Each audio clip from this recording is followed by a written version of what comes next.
Oh, oops. That was the wrong button. Hold up.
Hello everyone, and welcome back to AneurynPlays. I am as always Aneurin, and today we are playing Ion Fury. In fact, today we're actually going to be replaying a bit of Ion Fury. In the last episode, we went through the chapter. Sorry, I had to think for a second. What was it called? Chapter. Yeah, that's the thing. In the last episode, we went through the chapter called Executive Disorder. And the results of which, there was the big boss fight, if you remember, with the carrier, and then we went down an elevator shaft, and we jumped on a train, and that's how the episode ended. However, we all made note of the fact that there was a piano. And, as was mentioned, we missed piano notes, which were written on a computer screen. And the problem with not actually writing that down is that we missed a stage. There's a whole secret level that we missed because I didn't write down the piano code. So we're going to go back, we're going to do Executive Disorder again, and this time we're going to write down the, I say write down, we're going to put in the piano code, which was DCF,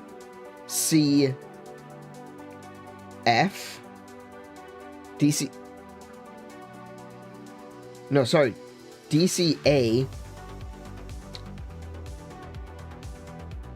DCF.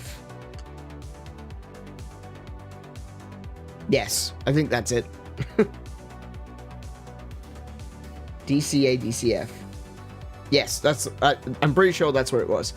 DCA, DCF, there we go. Thank you, Kiko.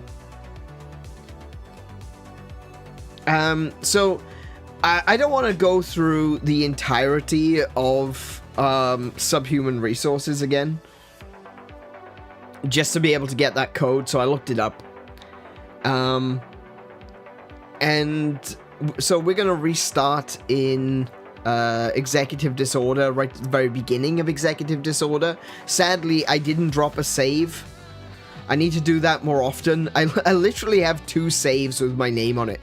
AneurynPlays and AneurynPlays 2. And, yeah. I've literally only been saving at the end of a session. I've got a few auto saves, which, you know, they're auto saves. That's what happens. But yeah, I need to actually save more often just before we go into a new thing, so that if we do need to go back for any reason, it's not going to be that big of a deal. Before we do get into Ion Fury, though, I do want to just welcome you all. Say hi, how are you doing? What have you been playing recently? I'm very curious. I'm a very curious person. These streams, I mentioned it a little while ago, but these streams, I definitely want to encourage more community interaction. I've said it a million times. You all know my opinions on lurking. I'm very happy that you're here. I'm not going to tell you that you're wrong or you're doing anything bad. If I'm able to help you out with, you know, when you're stressing out, maybe you're trying to go to sleep and you're listening to me while this is happening.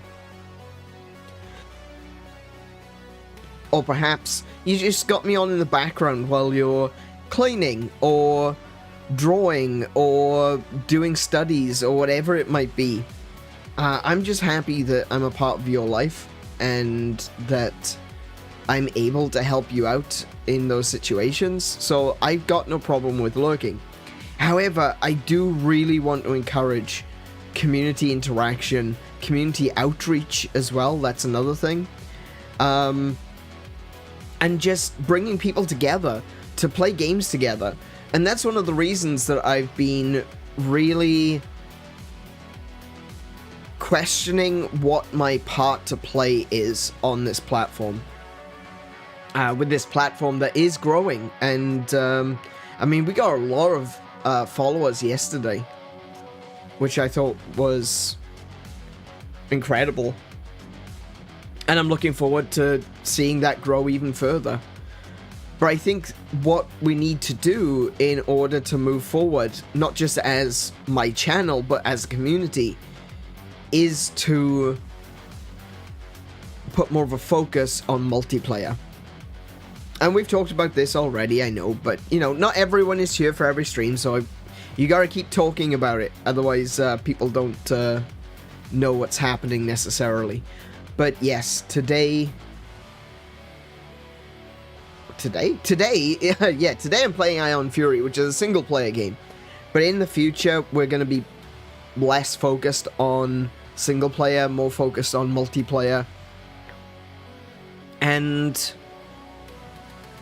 you know, bringing our community together, playing together. I think that's the ultimate goal, you know. It's about more than just playing video games. It's about bringing this gaming community together as one.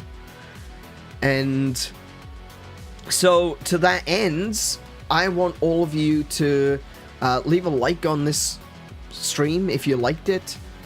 If you're new here and you haven't been here before, but you're interested in what I'm saying, you want to be part of this gaming community, do consider subscribing. But if you really want to join in, please join in the chat. I'd love to see you here. I'd love to know what you're up to. I want to start conversations with you. And come and join us over on the Discord, because that's where the conversation continues when the stream is over. And I hope to see you all there. Additionally, I do have social media. I am on X and I am on Blue Sky, and you can find links for both of those in the description. I did get a question the other day about what happened to my Instagram. So I got tired of Facebook entirely, and I deleted my Facebook and my Instagram. I had enough. I was done with it.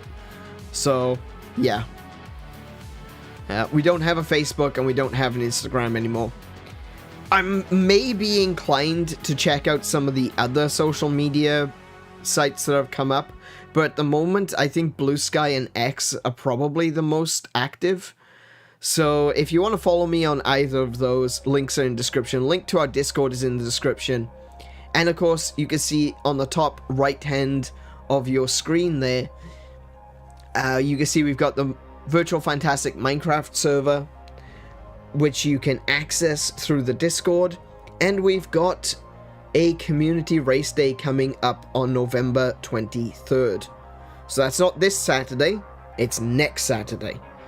And everyone is welcome to join us for Mario Kart. If you've got a Switch, a Nintendo Switch Online, and Mario Kart 8 Deluxe, come and join us, because that's going to be a fun time. We always have fun when we play Minecraft? No, when we play Mario Kart. I sometimes have fun when playing Minecraft. Depends. It entirely depends on how creepy the creepers intend being. But yeah. This is the weekend that I return to Octopath Traveler, gosh damn it. Yeah. Octopath Traveler... now, that's an interesting topic right there. I haven't played Octopath Traveler. Oh, I haven't played enough of it. I played the demos. I played all the demos that came out. But I never actually played Octopath Traveler, like the full game. And it's one of the games that I'm regretting not playing already, because so much more has come out since then. And I really want to play Octopath, but I know it's a long game. I know it's a long game. And I know I'm going to enjoy it, because it's kind of Saga-esque. More like the original Sagas rather than Romancing Saga 2.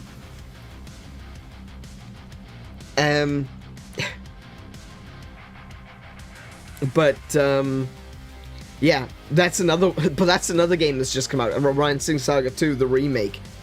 And I'm sitting here going, oh my goodness, there's so many games I need to play. At very least, if we do this thing that we've been talking about, where I'm going to do mostly multiplayer games on stream. I will do some single-player games on stream. I'm still going to play, like, Zeldas and things like that. Things that is going to, you know, be able to bring people together, you know? So, a lot of new stuff. New Zeldas that are releasing. Some new single-player games I'll still play on stream. But going backwards to older games like Ion Fury. Ion Fury is a good example of this, actually. In the future, Ion Fury would most certainly be a video series rather than a stream series. I think it would just work better as a video series. And even though Romancing Saga 2 just released, I'm probably going to do that as a video series. So yeah, we'll see how it goes. We'll see how it goes. I haven't fully decided how I'm going to choose which ones are going to be videos and which ones are going to be streams, but one way or another, I do want to play a lot of these games. Here's the thing, it doesn't have to be long if you're only looking to complete some of the characters' individuals. Oh, yeah, no, I'm aware of that. I know that every character has their own story, and that's the part that's Saga-like, is that everyone has their own story, and then they all come together. It's kind of what Legend of Legacy was going for, because Legend of Legacy was supposed to have been kind of a return to Saga, but in my opinion, I felt like it really dropped the ball. It didn't quite live up to the Saga name, in my opinion. But yeah, the Saga games are, you know, they're all about character motivations, very, very strong emphasis in the games. Like, don't get me wrong, Final Fantasy is all about character motivation, but there's like an overarching plot that is happening. Saga is very, very focused on individual stories, and they just so happen to come together for the main plot. You know, it's kind of in reverse of like a Final Fantasy game. Final Fantasy VII, for example, the main plot of the game is about Cloud, Sephiroth, we might argue Zack and Aerith. And then the other characters are there for the ride. You need to have a chapter about each of those individual characters just to be able to explain why they are there. But the plot is about Cloud. The plot is about Sephiroth. And the other characters are there, you know. Even Final Fantasy X, which I think did a fantastic job of exploring the characters, is literally a case of the story is about Tidus, it's about Yuna, it's about Seymour, and it's about Sin. The other characters are there also, sometimes, you know? And the main plot revolves around Yuna and Tidus, but you know, why is Waka there? Oh, Waka's there because he's Yuna's childhood friend. Why is Lulu there? Oh, she's there because she's Yuna's childhood friend. Why is Kimahri there?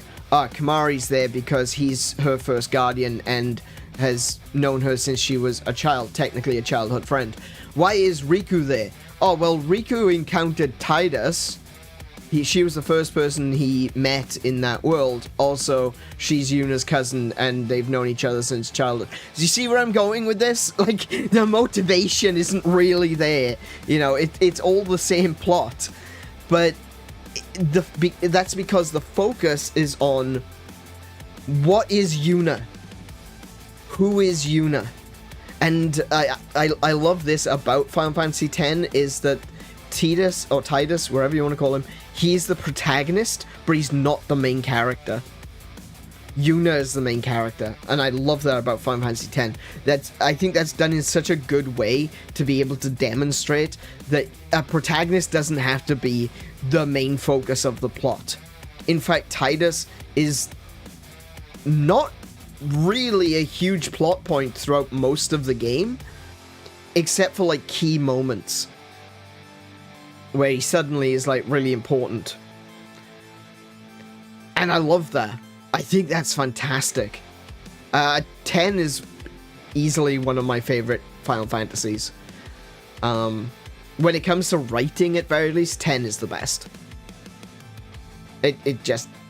maybe 6. 6 is fantastic as well. But yeah. Saga, on the other hand, and Live Alive, that's another one, is very granular. You know, it focuses on each of the characters. Every character has an important role to play in the story.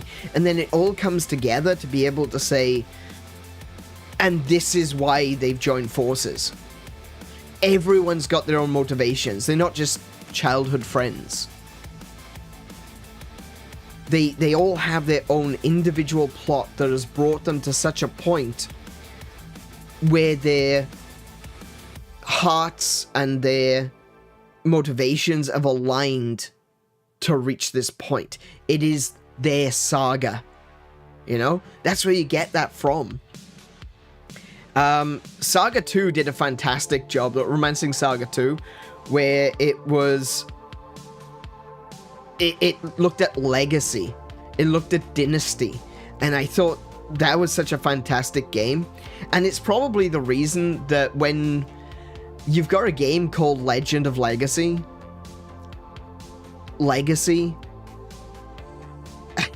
and you go, oh, cool, Legend of Legacy, it's going to be like Romancing Saga 2. Because they said that they were a spiritual successor to the Romancing Saga series. And then it isn't. It's just like, oh, okay then.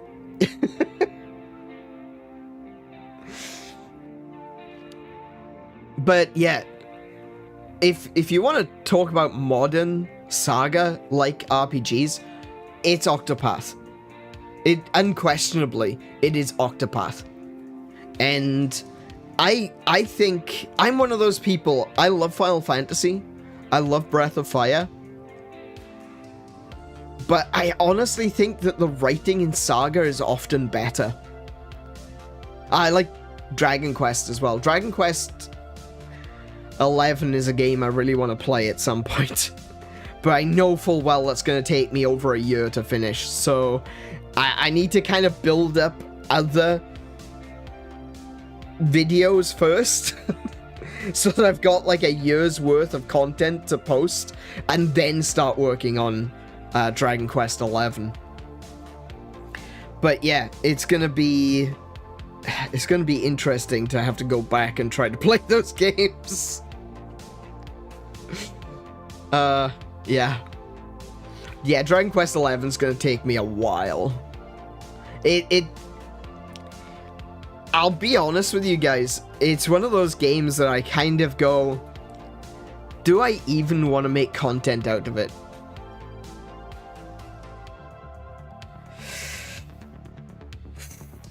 Yeah.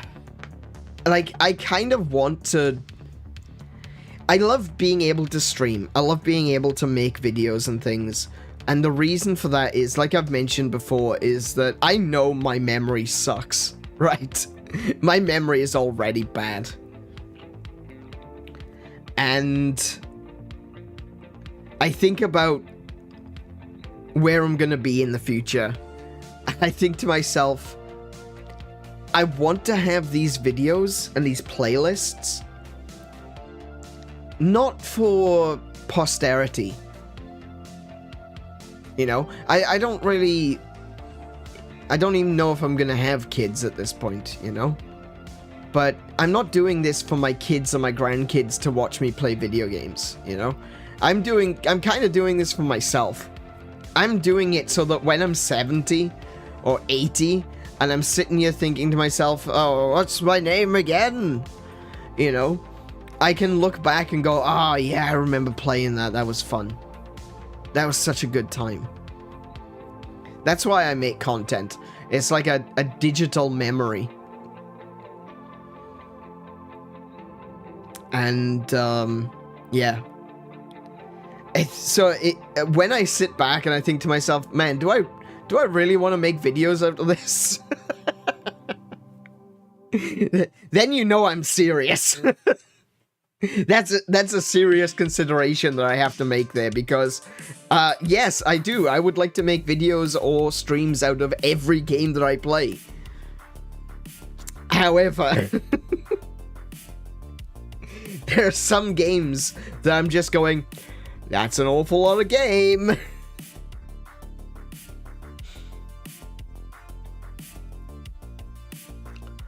You could do the introductory story for your character to your party, then just focus on your favorites, or you can be like me and finish all stories. Yeah, that's what I would intend to do. In fact, one of the things that I want to do with my videos is that I don't want them to be standard Let's Plays. I kind of want them to be like a diary, you know? When I actually record for videos, one of the things that I'll be doing is... How do I put this? Oh, I mean, I said like a diary. That kind of sums it up, I suppose. What I want to do is... I'm going to be talking about the game as I'm playing it.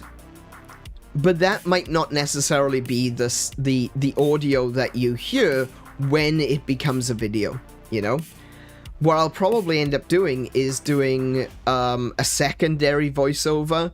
I'll probably write and record scripts talking about facts about the game, talking about things I enjoyed about the game, things that I'm not necessarily capable of articulating mid-gameplay, you know? I can sit here and we can have conversations all day in the chatting screen, and I most certainly would.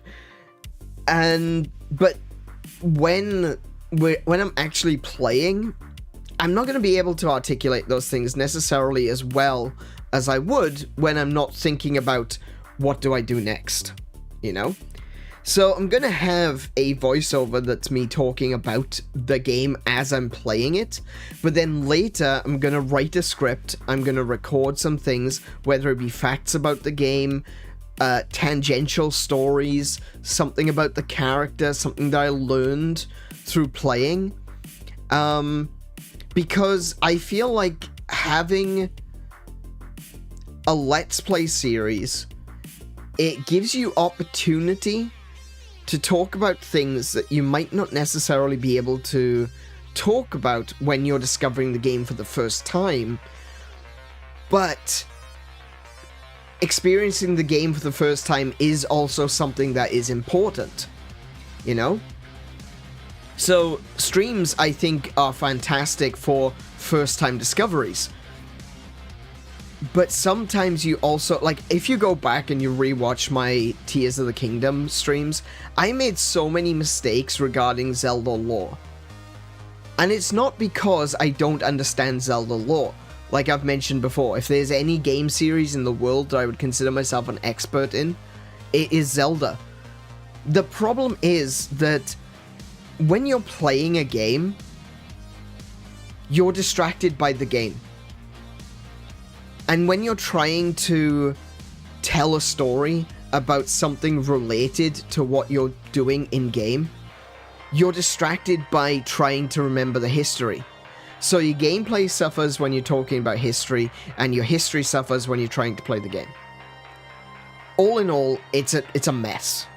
And there are so many mistakes, and there are even times in some of those streams where I've mentioned, you know what, even as I was saying those things that I was talking about last stream, I knew they were wrong.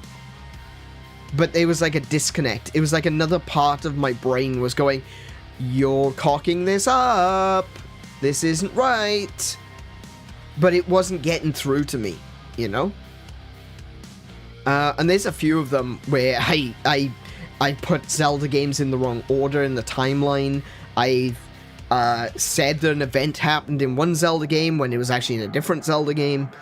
So that kind of a thing, at that point in my streaming career, I was trying to do that, you know? I was trying to be both. I was trying to be the Zelda guy and playing a game. And it was so difficult to do both. But I also find that when I'm watching not necessarily a Let's Play, but when I'm watching someone playing a game that they know everything about, a lot of the time they don't explain their motivations. Because they already know what to do. They're not learning anything new. They're not discovering the game with new eyes, you know? They're not going in blind. And I feel like that detracts from it, because when you're discussing a game that you're going into blind, you're explaining to your audience all the decisions that you've made, the reasons that you're doing it, what your thought process is. And I feel like that's a necessary part of streaming, you know? That's a necessary part of the story, ultimately.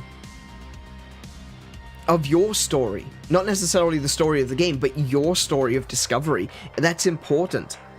But I don't see many Let's Plays that combine the two in a meaningful way. So my goals when I do actually release videos is to go through and speak about the game, all my decisions, my decision-making process, where I'm going next, what I'm going to be doing next, why I'm doing it, and like go into serious detail, especially if it's a new game to me, if I've never played it before, and I'm going, oh, I don't know what to do here. That's important. That's important to your story, because a game is experiential. And if you're watching me play a game, you don't necessarily want to watch someone who is going through the game perfectly. Going through a game perfectly is boring.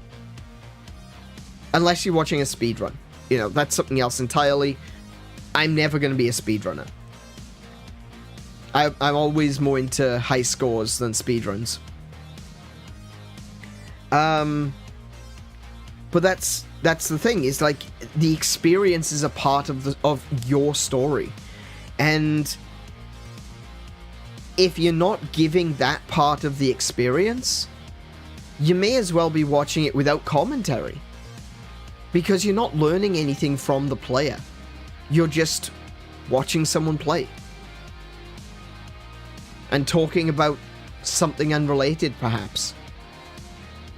So that's what I'm going to be doing, is that I'm going to be recording myself talking about the game, and then all the things that I learn through that experience is going to get turned into a script, and then I can,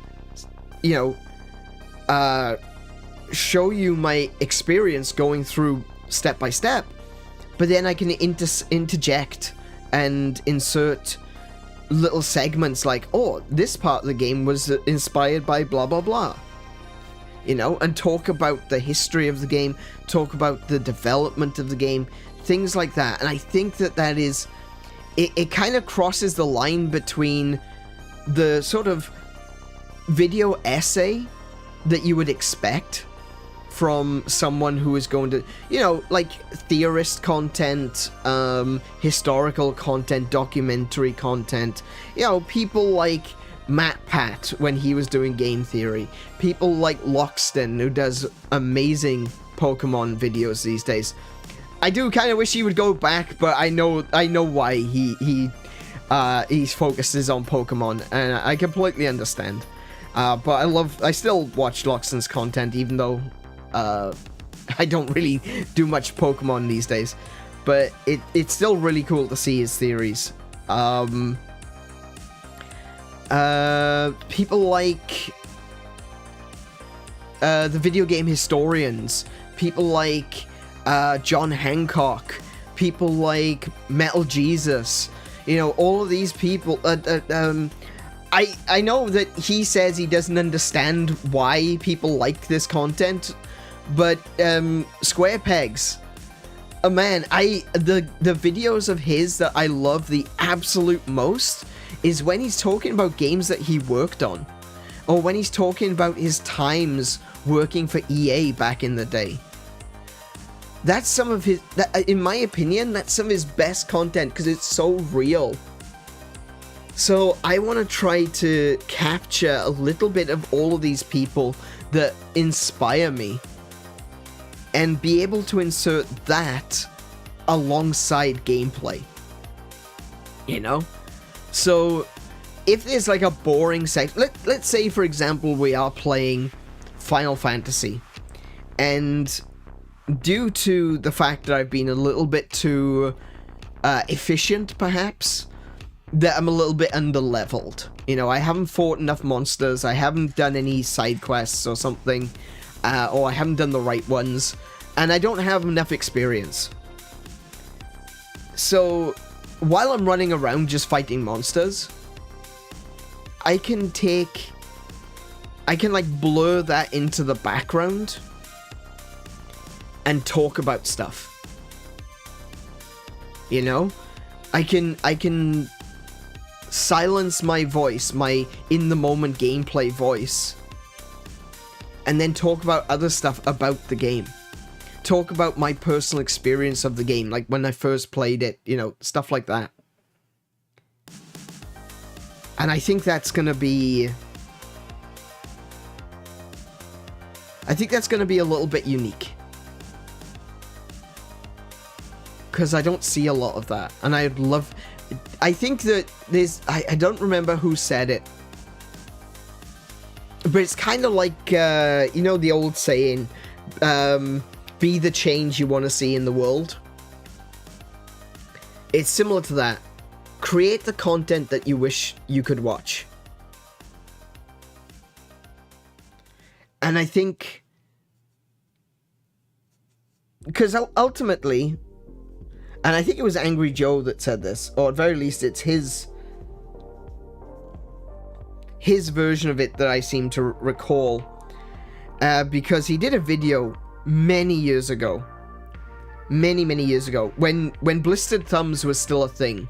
Someone was asking him about making content. I don't think this video even exists anymore, but when Blistered Thumbs was a thing, people were asking him, how do you make content?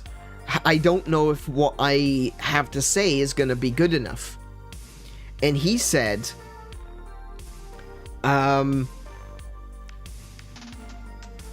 you're not special, and that's a good thing. If there's content, if it's something that you like, I can 100% guarantee that there's someone else out there that also likes it, and you will find an audience. And that's the thing, like, everyone thinks about, like, even I'm talking about how my content is going to be unique, you know? But just because the content is unique doesn't mean that I'm the only one that's looking for that kind of content. And by producing it, you create an audience, and you create a community of people that have been looking for that thing. And some people don't even know that they've been looking for that thing, that they've just got this craving in the back of their mind saying, I want to watch something, but I don't know what it is.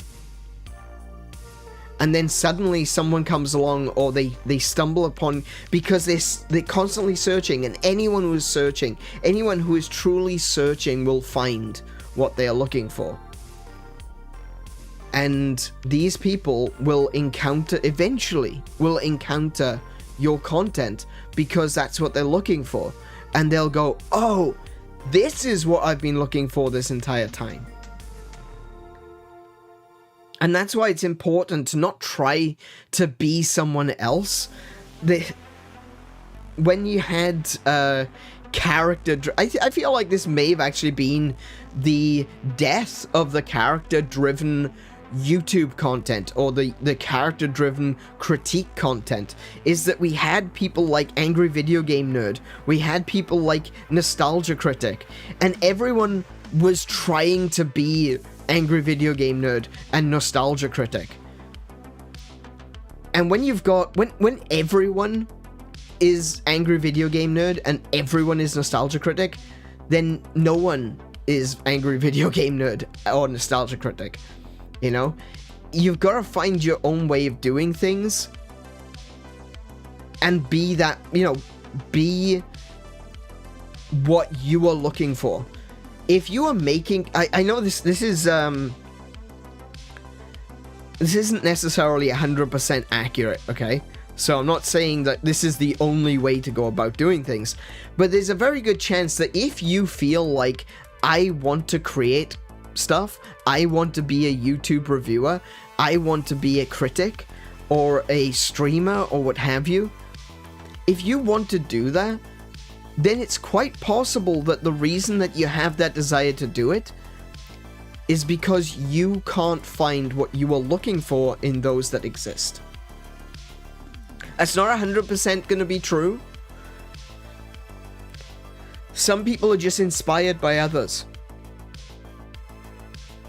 But there is a chance that the reason that you have this desire to create content is because you can't find the content that you were looking for. So you shouldn't try to be like someone else. You need to be yourselves. I think character-driven content is due for a comeback. Because look at the characters we have today. We got the Pauls. We've got KSI. Hell, we've got...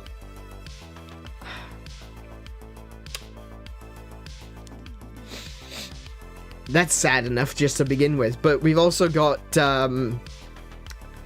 what's his name? Johnny Somali. What a character he is. On the other hand, we have... Oh, I guess character-driven content is the right word. It's personality-driven content. And you'd think, oh yeah, there's personality-driven content everywhere. But there isn't, is there? Because so many people put on airs. So many people would rather try to be like someone else than to be themselves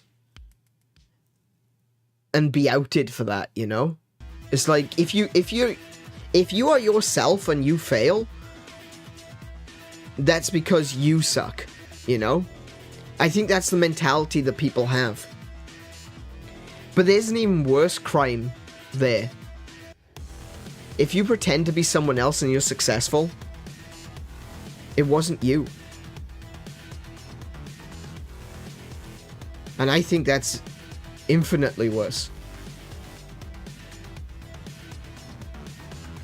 I would rather be myself and fail every step of the way than to be Jake Paul. Or, actually, I shouldn't say Jake Paul. Jake Paul is, I don't know, I think he keeps out of it more than Logan Paul does. You know, I would never want to be Logan Paul or KSI or any of those ego-driven, money-hungry idiots and maniacs.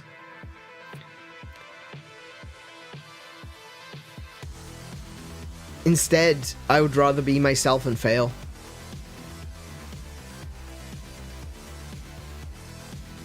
Than be Johnny Somali and succeed. I'd rather be myself and fail than be Mr. Beast. Especially right now. Jake Paul squaring up for a boxing match that is 1,000% egomaniacal. That's true. Actually, you know what? That's fair.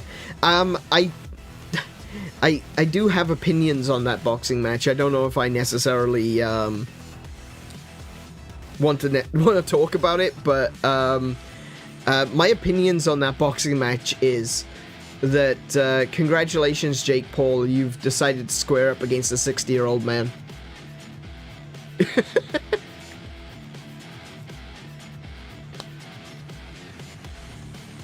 Like, you know, if you lose, it's gonna be absolutely crushing. But if you win, what does that even mean? Hang on, how old is... Hang on, I said 60-year-old man. I think I might be wrong on that one. I think Tyson is... I'm not even sure exactly how old he is. Mike Tyson. Remember, he was at his peak in the 80s. Yes. 58. So essentially, he's nearly a 60-year-old man.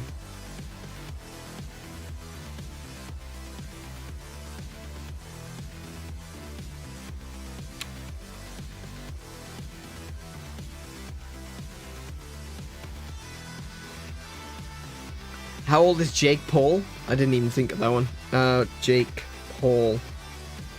Age. Jake Paul is 27.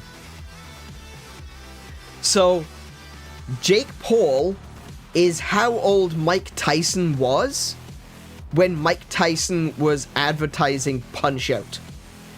No, actually, no, he's not. Sorry. Correction.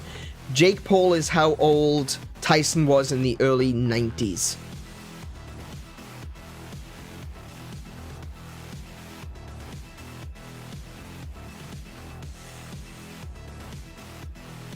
Wait, am I stupid? I know I am.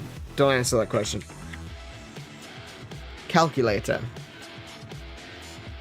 2024 minus 30. 1994. Yeah, okay, 90s. I was right.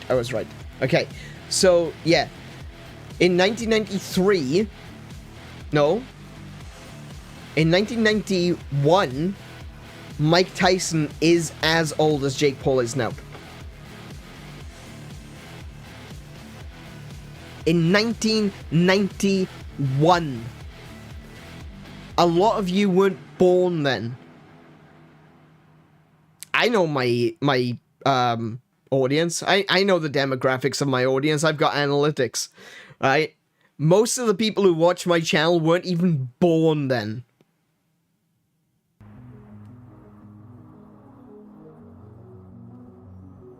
So Jake Paul is going to fight a 58, near as damn it, 60-year-old man.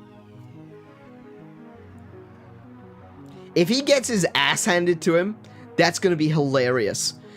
If he wins, then he beat up an old man. There is no winning here, right? There is no he should gain nothing from this. But you know Tyson's been letting himself go for a few years. And he's been getting back on it. He's been getting back on it. Not just for this fight, but, you know, in general, I think he's been getting back into training and stuff to keep himself going, you know? When you reach that age, you kind of have to make a decision. Either you're going to be fat or you're going to be fit. And he's chosen fit. He's gone back to training and stuff. So, yeah. For Paul sycophants, there's plenty in winning. I don't think so. I think even his biggest fans are going to be like, congratulations, you beat up an old man. But yeah, ego tyrants. I think that's a good way of putting it. I didn't want this to be a stream about Jake Paul, actually. I just kind of wanted to talk about my content. But that's all my future content. Do you know what? I don't even like the word content. I've used the word content tonight to describe my streams and my videos more often than I have used the word content in the past year. I don't like the word content. It's just the easiest way to describe it. And,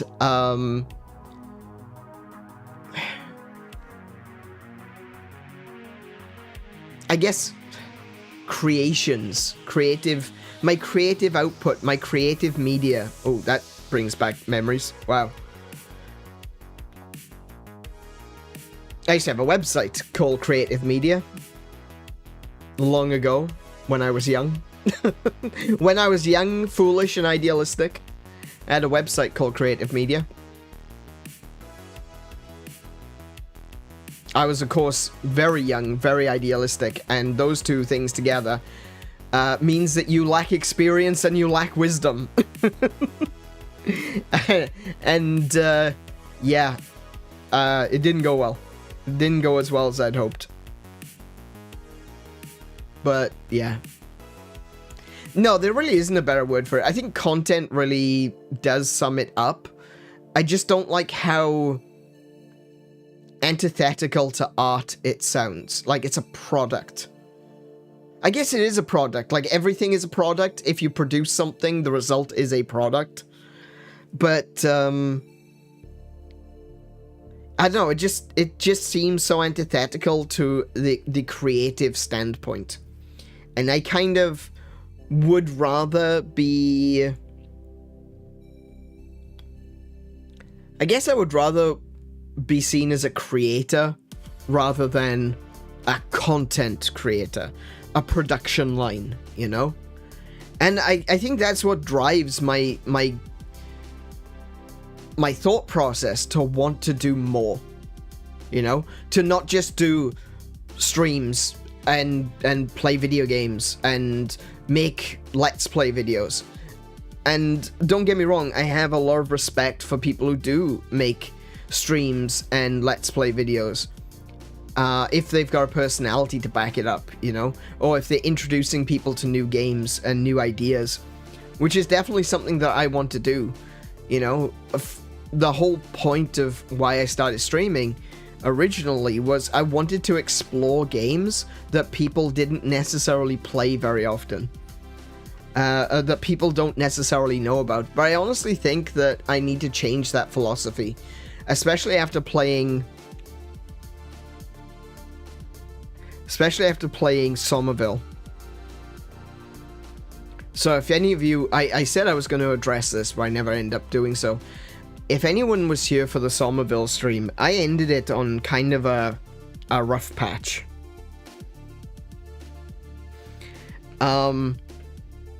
It got me really questioning my goals in content creation.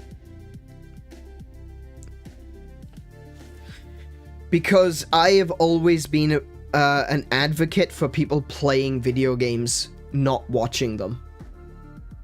You can't experience video games. Like, the way I put it, my tone in when playing Somerville was very doom and gloom. It absolutely was. But nothing I said, I don't disagree with anything that I said. I think it's 100%, I think what I said is 100% accurate. Video games are meant to be played. They're meant to be experienced. The benefit of a video game is you can directly interact with what is happening. You can't do that with a book. You can't do that with a movie. There are some exceptions, like choose your own adventure books, and Netflix even has some choose your own adventure TV things. There's a good one about The Undertaker. Well, I say a good one. There is one about The Undertaker. It's one of the choose your own adventures of all time, right? And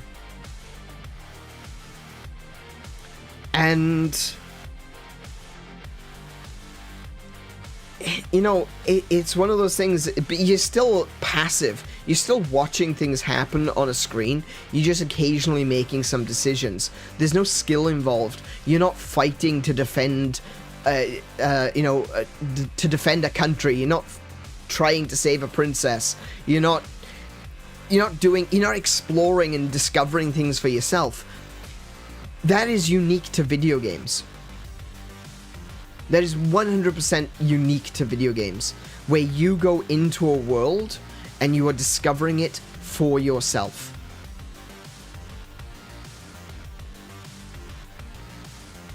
And everyone who plays that video game themselves is discovering it for the first time. It doesn't matter if a game came out yesterday or if a game came out 20 years ago. If it's the first time you've played it, you're discovering it for the first time. It's new land. It's the age of exploration on a digital frontier. One of the reasons that I call myself Dimension Tripper. You wouldn't necessarily see that on this channel, but go to Discord, you'll understand. Actually, no, you won't. I changed my title on Discord from Dimension Tripper to Administrator, just to make it easier to understand. Yeah. That's why I call myself Dimension Tripper. Because every time I go there, it doesn't matter if someone else has played it. I'm discovering it for the first time. I'm going on a trip to a new world. I'm tripping the virtual fantastic.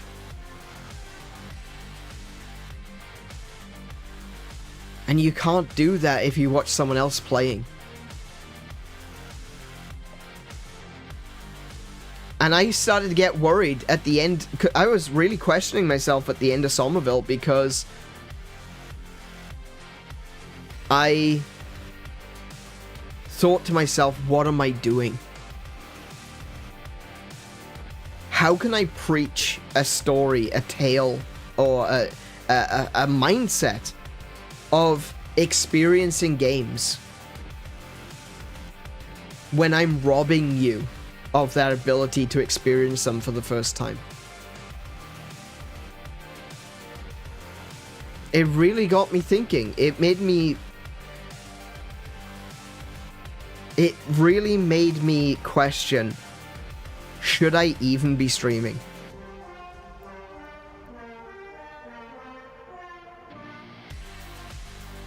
Thankfully, one metazapam later, and I realized it was the depression talking. Depression is an insidious little demon. It'll get in and it'll make you think that the things that you love are bad. It'll make you lazy. It'll make you apathetic. Especially to the things that will help you defeat depression. Absolutely. Depression is the devil in your ear. Every single time. It's the reason that you're down on yourself. It's the reason that the things that you love don't feel fulfilling anymore.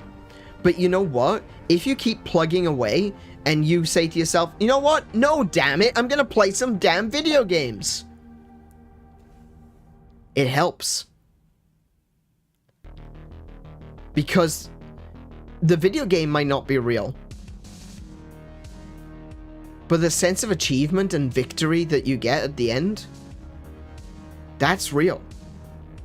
You were still victorious. You were still achieving something. Especially if you're going for like high scores and speedrunning. You're the best. You scored the highest. You were the fastest. And maybe you were the first one to do it. That's real. And it's that sort of sense of victory. Like, there were studies that were done a fair few years ago now, showing that people who played together regularly, people who were in voice chat and playing games like Halo, Call of Duty, you know, Rainbow Six, stuff like that, people that had a group dynamic where everyone played together regularly and voice chatted and did things together like that, and shared these experiences and these victories in video games. They had it, and I'm not going to turn, you know, I want to clarify this by saying I am supportive of veterans, so I'm not saying this in a means to like degrade what they go through, but studies show that they had the same sort of brotherhood mentality as is found in combat groups. Not the same. Now, we're not talking to the same degree. We're not talking about people who went through a life and death situation together, right? But it was similar. It was very similar. They had that camaraderie. Fellow compatriots. And that can link people forever. And that's the part of video games that I feel is really important, especially amongst communities. It's why I try to encourage that we play together. It's the reason that we had, well, previously we had specific, dedicated multiplayer streams. Going from here on out, I'm going to turn that up to 11. It's mostly going to be multiplayer. But I'm still going to play some other games. Now, as for my opinion on... am I taking you out of the situation? No. No, I don't think I am. Am I robbing you of the experience? No, I don't think I am. That was definitely the devil in my ear. That was very clearly one of those little glitch goblins that was getting into my head. You don't have to watch me. I've mentioned this before. I don't really believe... take this with a grain of salt, because there's no easy way to say this. I don't believe in loyalty. Now, like I said, take it with a grain of salt. That's not like a broad spectrum. I am my own lone wolf, you know? That's not what I'm getting at. Obviously, I'm married to Kiko. I believe in marital loyalty.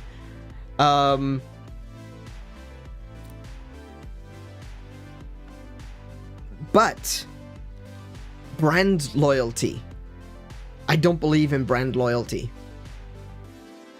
Yeah, we're very, very much so leaning hard into nuance at this point. I don't believe in brand loyalty. Because as much as I love, let's say, Nintendo,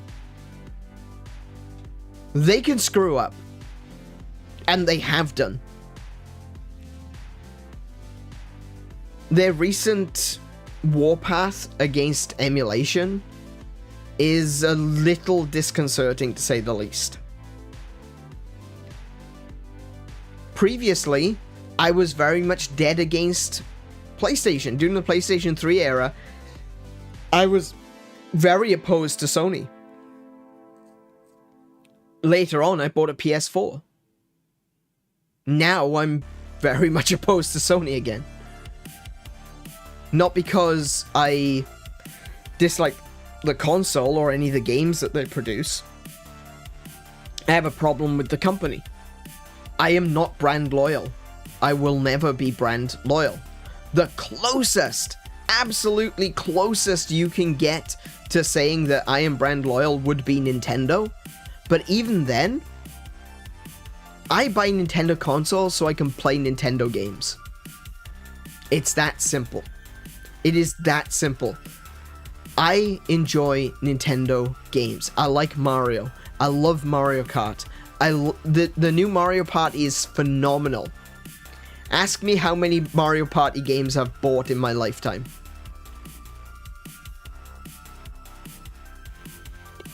If you've answered 2, you're still wrong. That's too many. Right? Mario Party 10. I didn't buy Mario Party 10. I got that for my birthday. I didn't buy Mario Party Jamboree. Kay bought that for us. The only N64 Mario Party games that we have are Kiko's. I've played the hell out of Mario Party, don't get me wrong. I've never bought one. For various reasons. You know? So I don't have the kind of brand loyalty where I will go out and I will literally buy every single game that Nintendo makes. Even games that I like, I won't necessarily buy all of them. But I will usually buy a Nintendo console because I know that games I want to play are going to be on it. Zeldas are going to be on it. Metroids are going to be on it. Except for the N64. Way to drop the ball, Nintendo. Mario Karts are going to be on it. Mario games like Mario Odyssey. 2D side-scrollers like Mario Wonder. I know I'm going to want to play those games, so I buy a Nintendo console.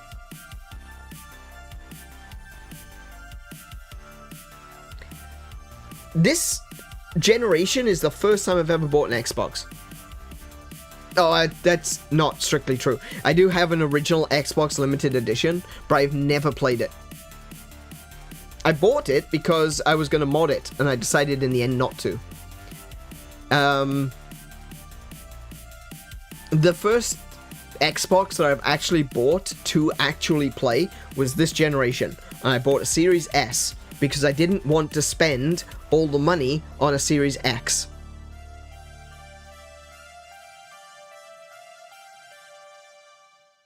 I don't even like digital gaming.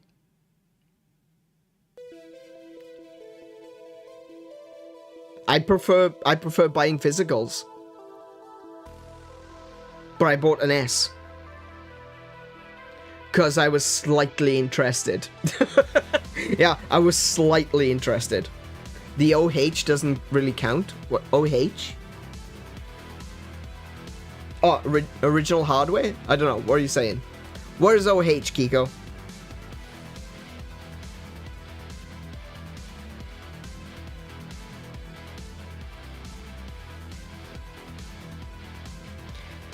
But yeah. And you know what? OG. Oh, OG. Okay, got it. Yeah. Do you know what as well? I might post a picture of this later. But, I got the Switch OLED with the white dock. The Xbox Series S and the Switch dock together look really good. Like, aesthetically speaking, they look really good on my desk. Is that relevant? Absolutely not. It does look good, though. I'll post a picture later. I'll post it on... I'll even post it to the community tab, so keep an eye out for that one.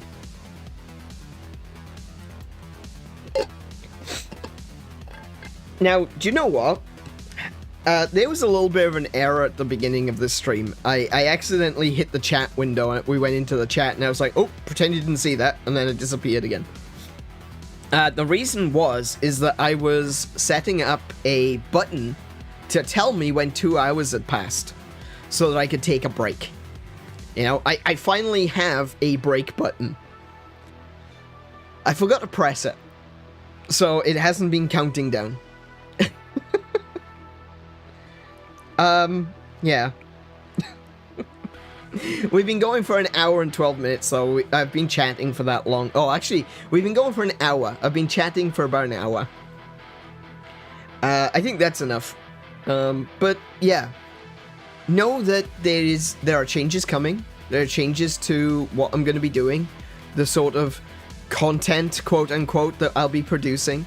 The way that I'm going to be doing my Let's Play videos is going to be interesting. It's going to be interesting. I do think it's going to be interesting. And, and I want you to enjoy stream. Oh, I didn't even get to the point of that. Right, okay. I don't think I'm robbing you of your experience of playing video games. See, this is the reason why I need to write a script when I do these things, okay? I don't feel like I'm robbing you of that experience, because ultimately it's your choice to watch me. But I think I'm going to make more of an effort from here on out to remind you to stop watching me. I know it's a bad message. It's a bad message for anyone who actually wants to be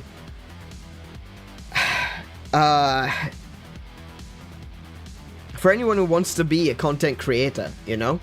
The last thing you want to do is tell everyone, stop watching me. But I'm going to. I'm going to tell you all to stop watching me. Regularly. More regularly. Because I don't believe in loyalty. Like I said, I don't want you to watch my streams out of a misplaced idea of loyalty. I appreciate your loyalty. I appreciate... don't misunderstand me. I'm not saying that I don't appreciate your support. I absolutely do, and I love you for that. No fooling. Let's get married. You know? But I don't want you to destroy your experience out of a support and a loyalty to me. I believe in video games.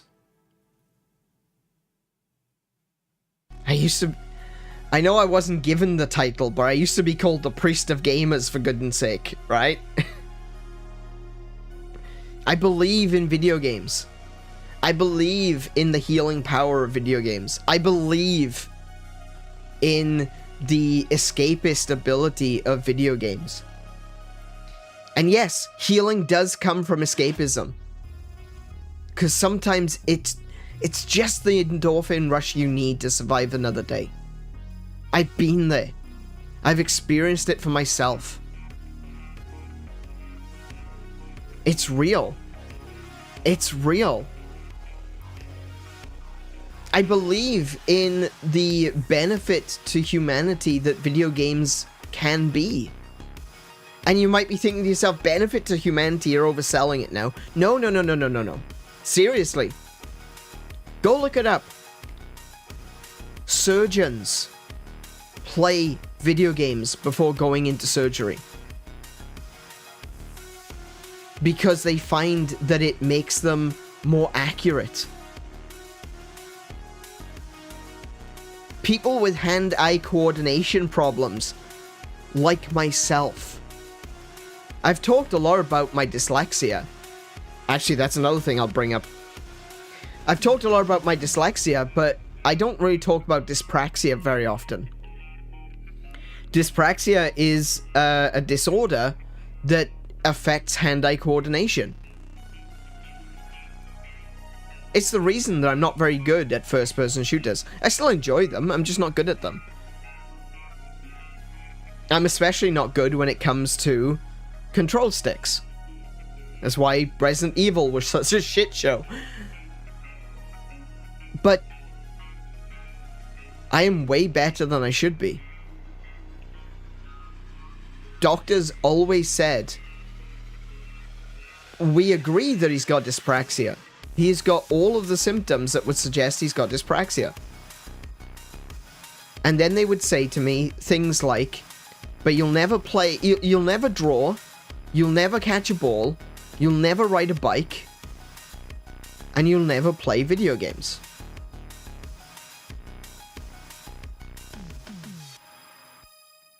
Well, I disagree. And I believe strongly that video games are the reason why I have overcome some, not all, some of my hand-eye coordination issues.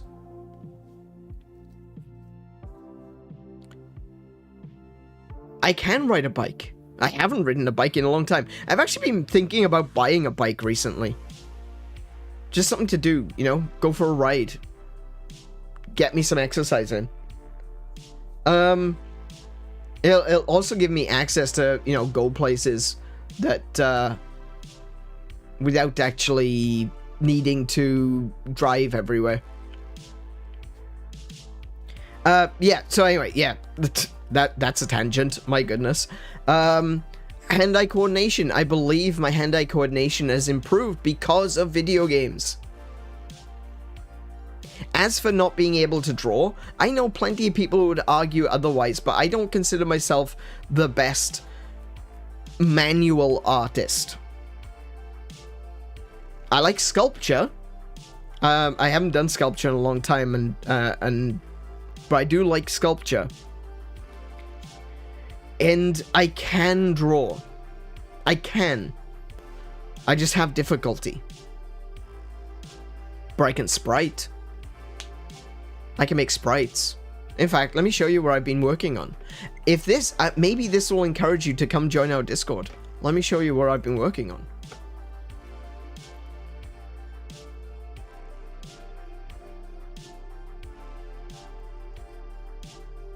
Oh, wait, no, I'm in the wrong, I'm in the wrong folder.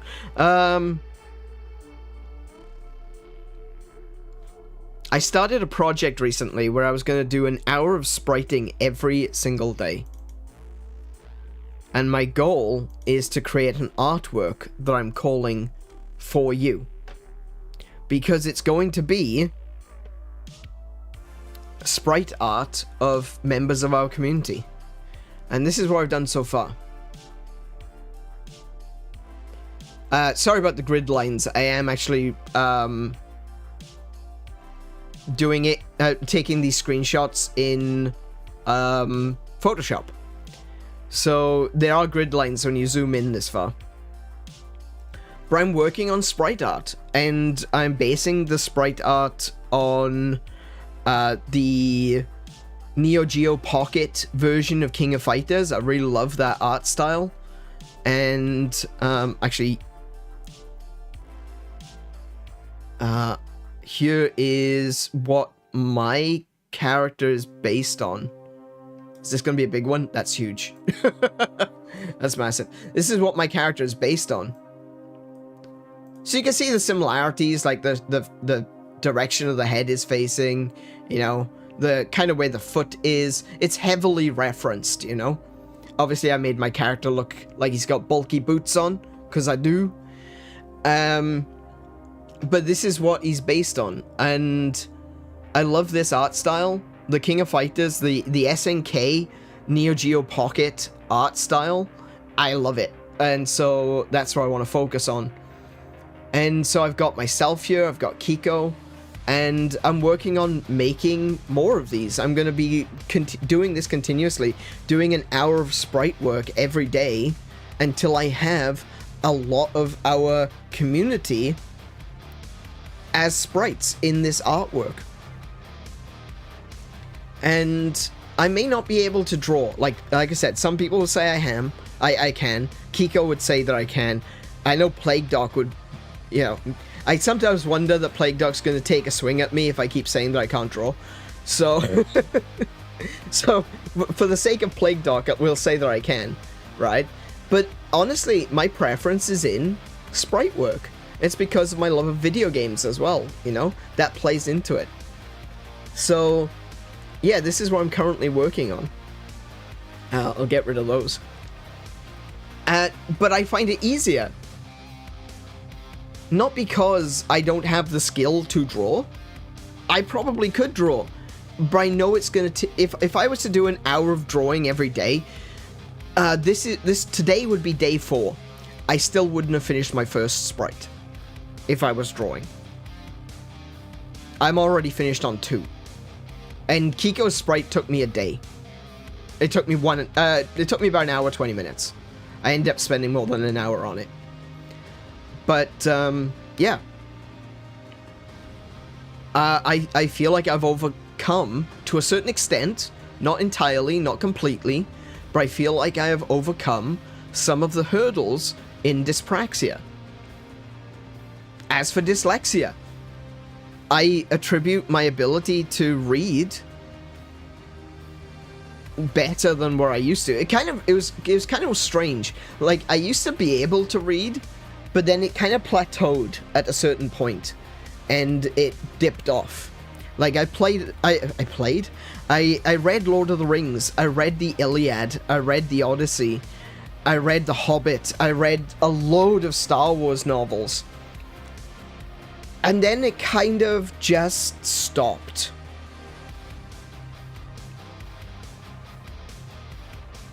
And it was like I couldn't push past it. And things started to get worse and worse and worse. And I couldn't look at a page of text. I couldn't keep focused on a page of text.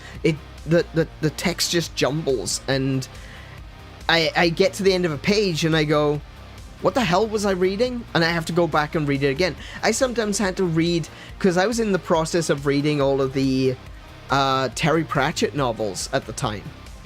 And I had to read some of these books, I had to read the same page 4 or 5 times to be able to understand what was happening.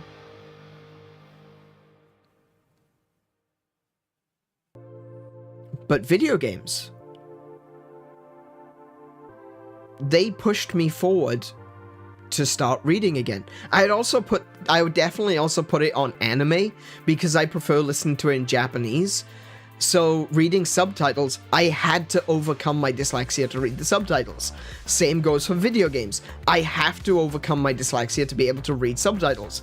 Now, sometimes I'm not fast enough, and I can't keep up with being able to read something and read it out loud, but I can read it if I'm reading it in my head, no problem. No problem whatsoever. Or at very least, not as much of a problem. I do try to, when given the option, I like subtitles to stay on screen a little bit longer than usual. So sometimes I will do that if I can.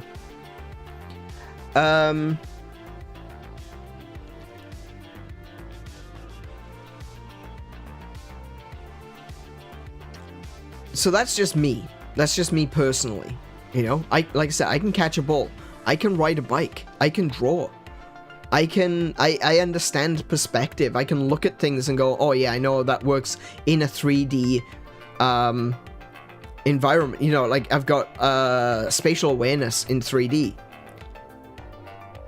So I feel like video games has helped me to overcome a lot of these issues that I was categorically told by a doctor you will not ever learn to do.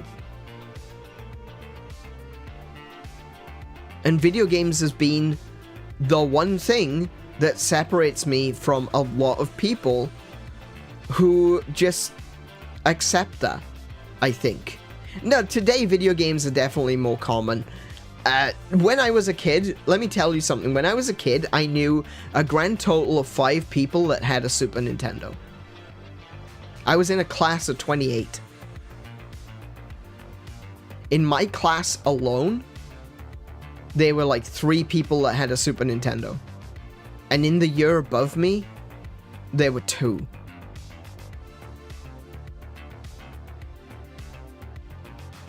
I think in my class, that's just talking about the Super Nintendo. In my class, I think there were 6 or 7 that had video games in total. And no one in my class had a gaming PC.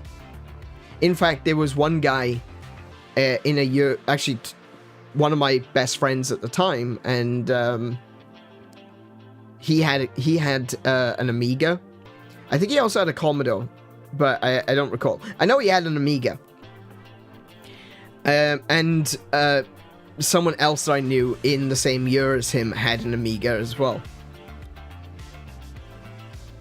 Oh no, actually no, he had a gaming PC at the time. Like he had a full-on top-of-the-range computer for the time, you know? Back in the very early 90s. I didn't like that guy, actually. I really didn't like him. He came up with this, some weird lies about me. That, one of the things he said was that I went to his house and asked his parents if I could play on his PC. I'm like, I don't even know where you live. You know? One of the other ones was, he spread a rumor that I had told him that I invented Sub-Zero. And at first, people were like, oh my goodness, he came up with Sub-Zero in Mortal Kombat? That's amazing. And then, of course, obviously it was a lie.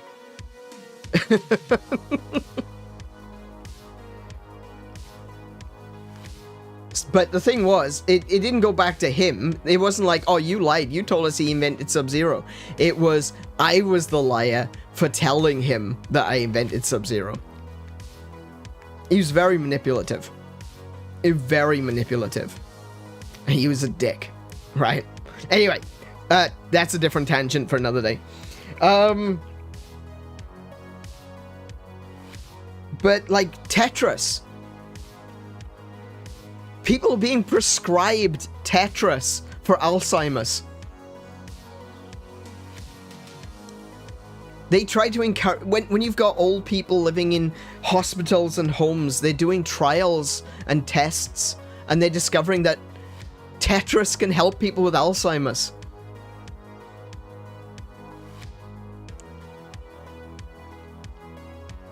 Mario Kart helps surgeons become better surgeons. Video games offers a lot. And it helps with depression. Because of those victories. It's really hard to feel really down about yourself if you're winning all the time.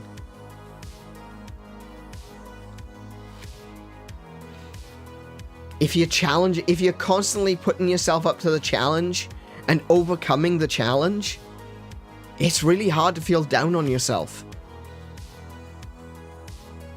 I've talked about this. I've mentioned it in previous streams that you guys are my therapy. It's true. But so is video games. Dedicating myself to playing them. So I will always advocate, even if it is against my best interest as a content creator, I will always advocate that you play video games.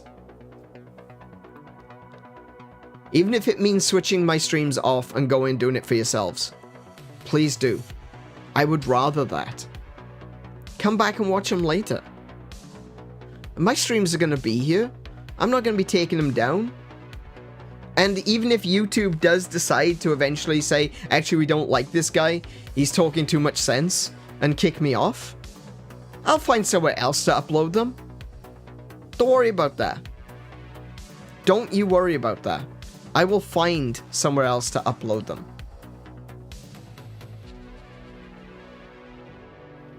So you can always come back. You can always go away, play the game, and come back. And I would prefer that. Because I want you to experience it. I don't want you to rob yourselves of that first time experience.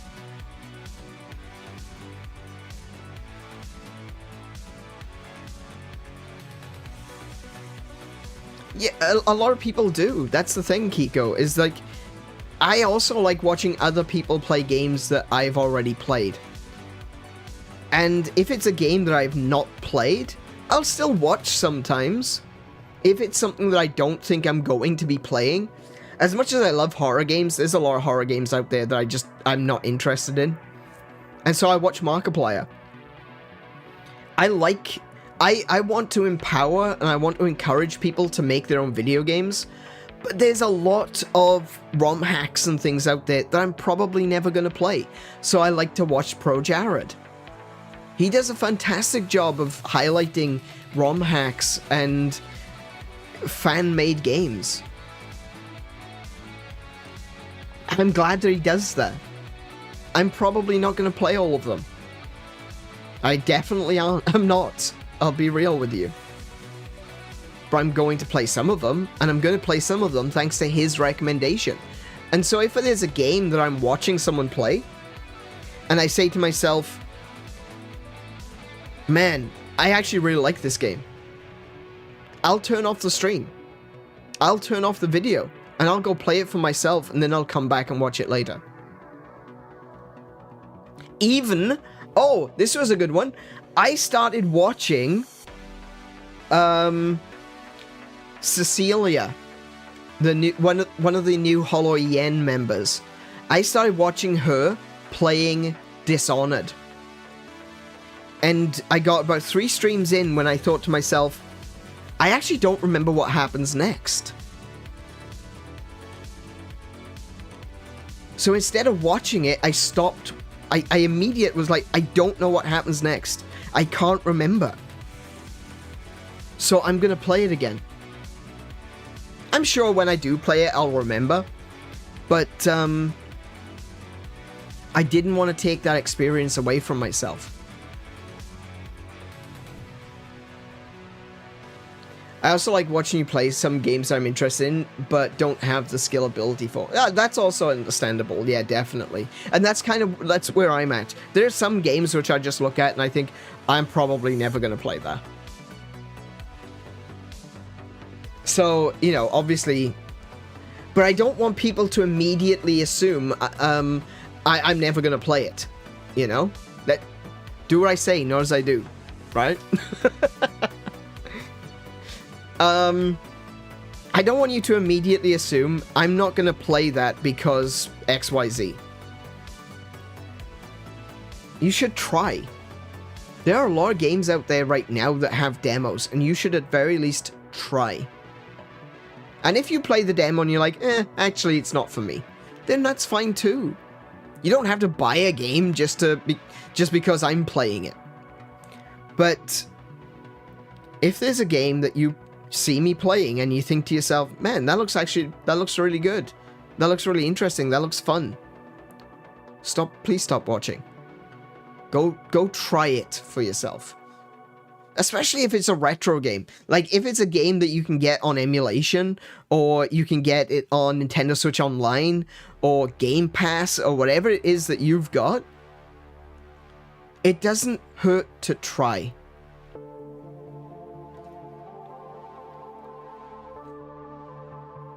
The sit alongside experience, that is actually really good. That we had that experience with Tears of the Kingdom, but we were all playing it together, you know. And I think that's like I said, there's going to be some games that I like, a book club, you know. I think that's the important part, is that it should be like a book club. It's a game club. We're going to be playing this together. I'm going to be playing Minecraft, and Minecraft is kind of different, it's multiplayer, but I'm going to be playing Tears of the Kingdom, so you should be playing Tears of the Kingdom with me.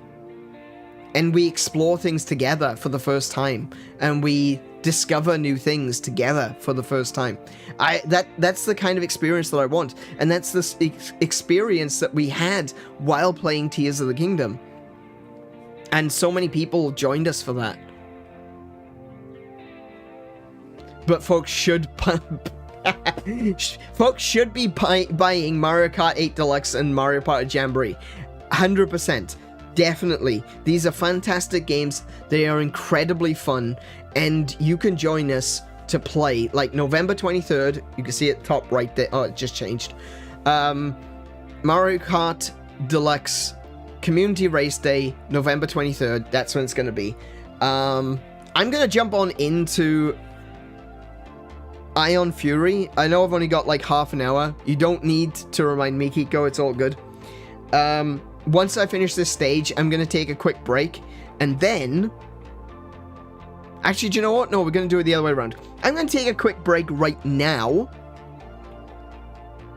And then when we get back, we're going to jump on into Ion Fury. But I hope you've enjoyed this conversation. I mean, I say conversation. Please say something in the chat. I hope you've enjoyed this discussion, at very least this topic. Because it is important to me. It's the reason that I started streaming. I want to encourage people to enjoy video games. But not enjoy video games through me. I can only show you the path. It's your job to walk it.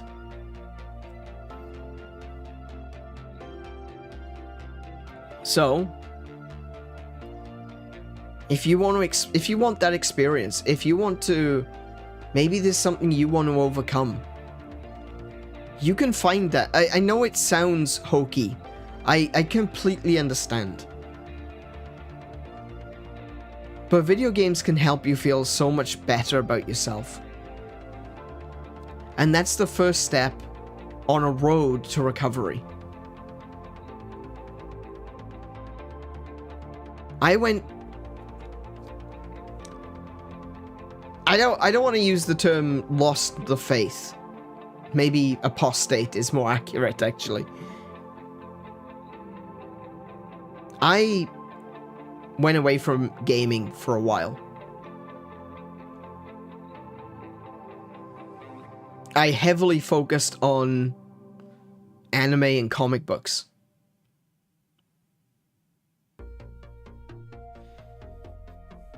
And that's gotta be some of the worst days of my life. Not because the comics were bad or anything like that. Absolutely not. Of course I enjoyed the comics. I love reading comics. I have an entire shelf of manga I will show you on Discord at some point. You know? In fact, I'm actually considering buying a new manga shelf because the one I've got is kind of full.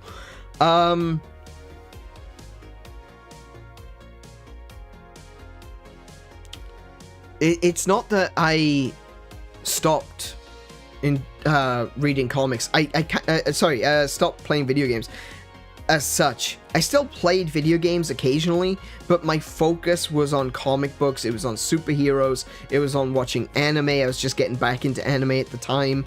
I started reading manga again at the time, and I didn't have, as much as I was enjoying it, I didn't have a sense of achievement.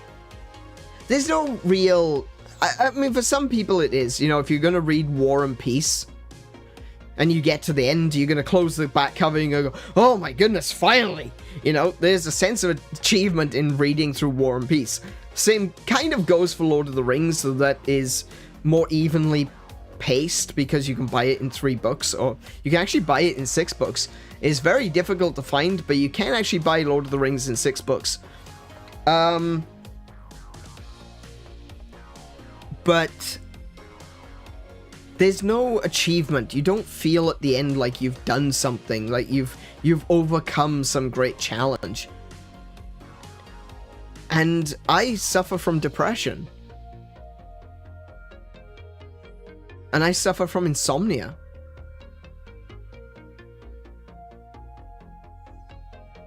And I discovered that through video games, I could start to overcome that. Because I started feeling good about myself. And even though I was getting back into video games and I was playing games and stuff like that, I wasn't playing games every day. And I'm not saying that you absolutely should do this. You know, I'm not saying that you should be playing video games every day. It is a requirement. Obviously, I'm streaming. It's different. But you do, I think that if you play video games regularly, sorry, excuse me, if you play video games regularly, you'll start to see a change in yourself. And because I went from playing games maybe once or twice a week, at most, to playing multiple days a week, I saw that change happen very, very quickly. And that was in 2001 when I started streaming for the first time.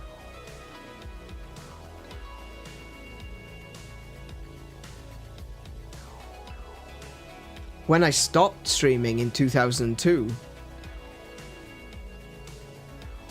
was one of the worst years of my life.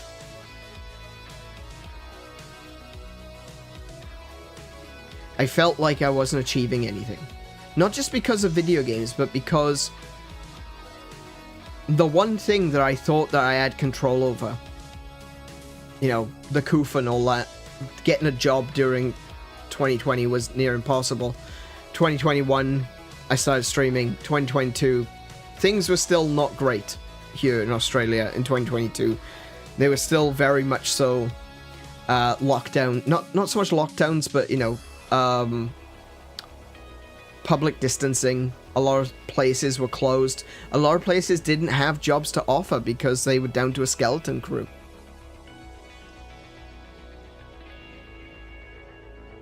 So not only was I not playing video games because I had it in my head, that'll be a good game for streaming. That is such a toxic mentality. I'm not going to play that because that'll be a good game to stream.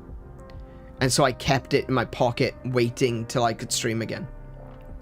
That was painful for me for 2 years.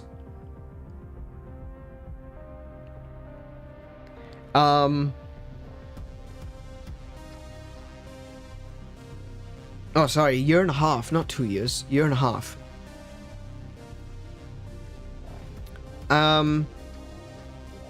So I wasn't playing games because I was saving them for streaming when I was to go back to streaming. I felt like I was worthless because I didn't have a job. I felt like I was worthless because I couldn't find a job. I felt like I was worthless because I was reliant on Kiko to look after me. And the more I felt that way, the more she needed to look after me. The more stress and pressure I put on her, and the more stressed out I was. Because I kept thinking that I was worthless.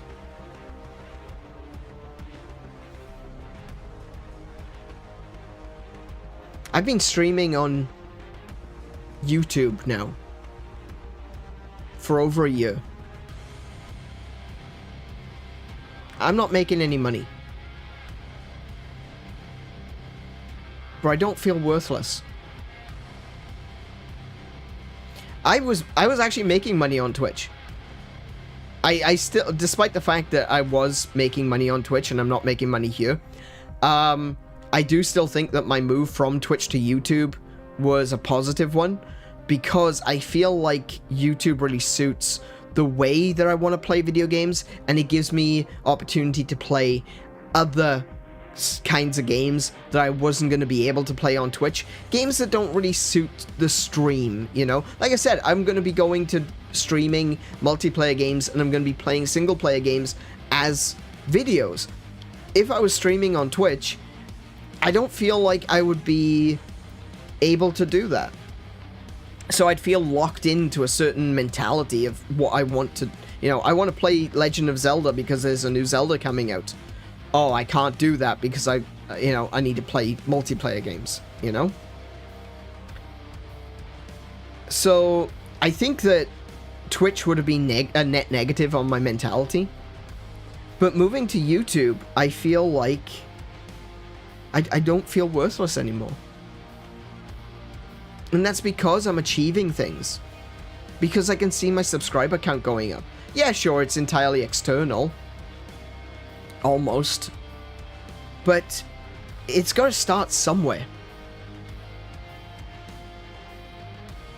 Completing video games. Looking at my list of games that I've completed grow over the course of the past year is phenomenal to me. It genuinely is affecting me in a very positive way, that when I started my YouTube, and I looked at the video games that I was playing, and I had Breath of the Wild, Tears of the Kingdom, Final Fantasy VII, and I think I had just moved on to something else. And I looked at my channel, I think, damn, my channel looks empty.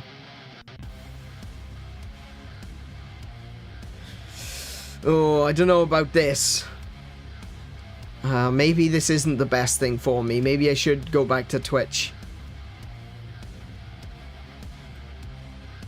It doesn't look empty anymore, does it? A journey of 1,000 miles starts with but a single step. To be able to have a YouTube channel full of content, there's that hideous word again, you need to first have a YouTube channel that is empty. And you get there eventually. There are no YouTubers who started with 1,000 videos on their channel. There are no YouTubers who started... Actually, I was going to say with 1,000 subscribers. Technically still true. Every channel starts with 0 subscribers. But there are some people that get the benefit of being a part of a group. Like, Hololive.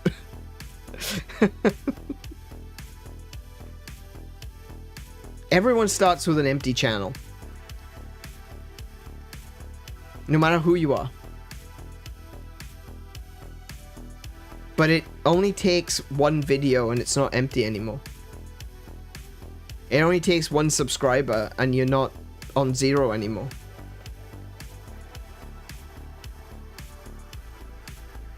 Doesn't hurt to give it a shot. And if you succeed, even mini victories, don't look at it. Don't look at YouTube and go, oh man, success is 1 million subscribers and getting like lots of positive reviews. That's not. No, that's not success. It's a version of success. But when you're starting, 100 subscribers, that's a success. That's a milestone.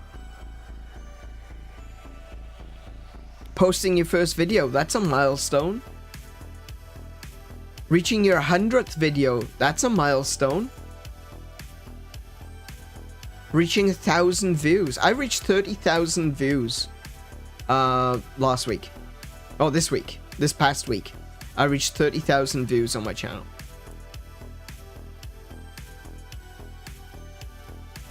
For some people, if you're doing shorts, if you're doing a lot of shorts, 30,000 views isn't much, honestly.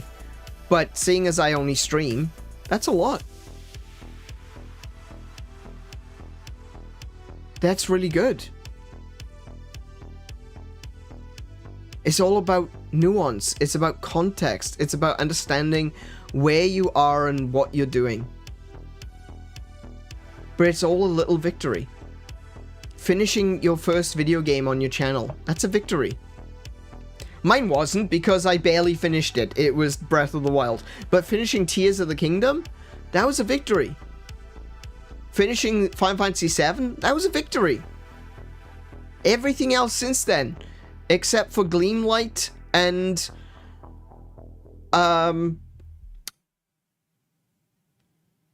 Those Who Remain, have been victories.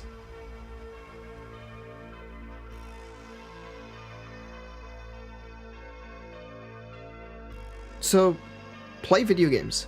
Play games. Even if you're looking at me and you're thinking, well, I want to watch you because I support you. I greatly appreciate it. I can't even begin to tell you how much I appreciate that. Because that's... the fact that someone wants to watch me is amazing to me. Right? Seek help. But I still appreciate it. I appreciate it so much that you guys actually care enough to watch and to listen to what I have to say.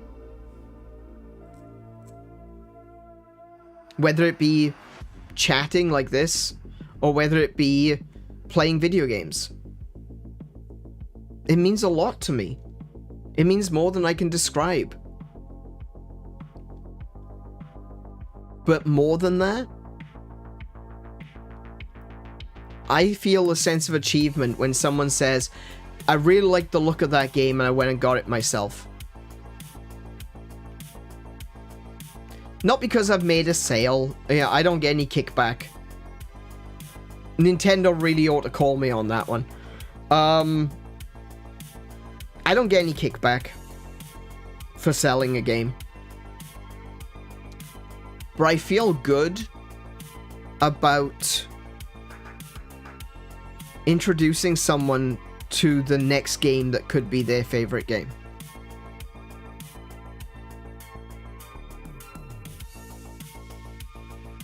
I feel good about introducing someone to a game that might change their life. And we've already gone over all of this. Yes, I mean that. No, I'm not overselling it. There are some games out there that can change your life. So don't watch me. If there's a game that you think that you'd enjoy, play the game. That is worth more to me than you watching me play something and robbing yourself of that experience. Hey Tim and Relight, welcome to the stream. You have arrived just in time for me to hit the be right back button. I've been chatting for the past 2 hours about stuff. I recommend folks that you do come back.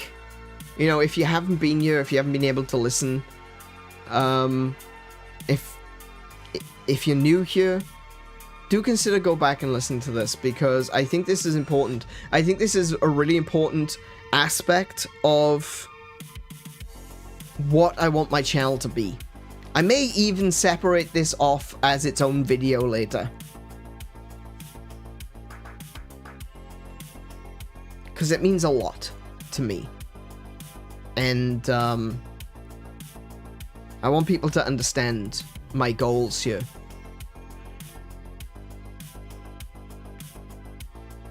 Yeah. So there's the deep and meaningfuls out of the way. Toss that in the trash. Let's go play video games. Actually, before that, like I said, I'm going to be hitting the be right back button. I'll be back in about 5 minutes. And then we're going to be playing Ion Fury. We're going to be getting back into it. Oh, yeah. Okay, so the be right back thing. One of the things... I'm an old man now, okay? Right? I am an e-oldie gamer. So I need to be able to get up and walk around because my arse is killing me. Right? I got a terrible chair I need to replace, and my bum is so sore, right, that occasionally I have to get up and walk around. I also need to sort out my back. My back is really sore from sitting down all day. So occasionally I need to get up, walk around, you know, get away from the PC, and that's why I'm going to be doing more be right backs in the future. I'm going to be hitting the be right back button in the middle of the streams. I keep saying I'm going to do this, but I never bloody do. It's raining here like it does in summertime, but it's actually supposed to be winter now. It's supposed to be winter now?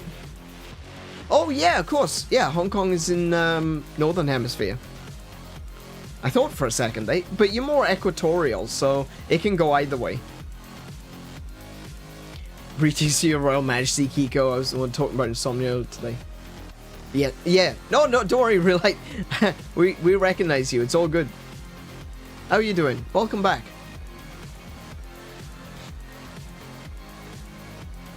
No, I don't forget people very often. There's some people that deserve to be forgotten, but I'm not gonna get... Yeah, you know what? Leave that one be. I try my best to remember everyone that comes along. And I've done a good job so far. I can recognize most people in the chat. Even people that haven't been here for a long time. Like Archer, King, Waggy Pants. Miss you guys. Hopefully we'll see you in the future.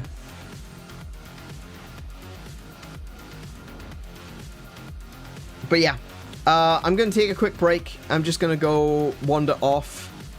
Somnia is quite common here. Yeah, it really is. It really is.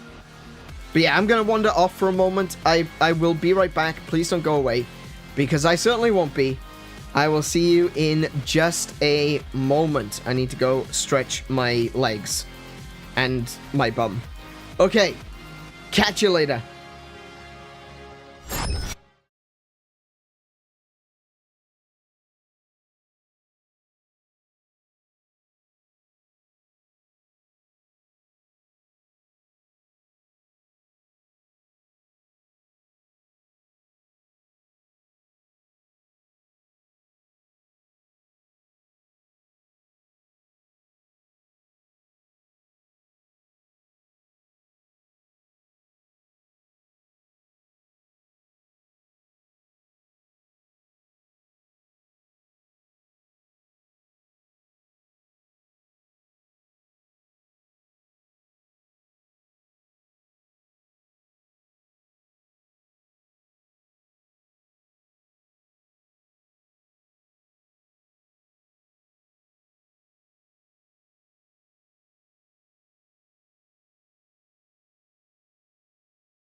Alrighty, I am back.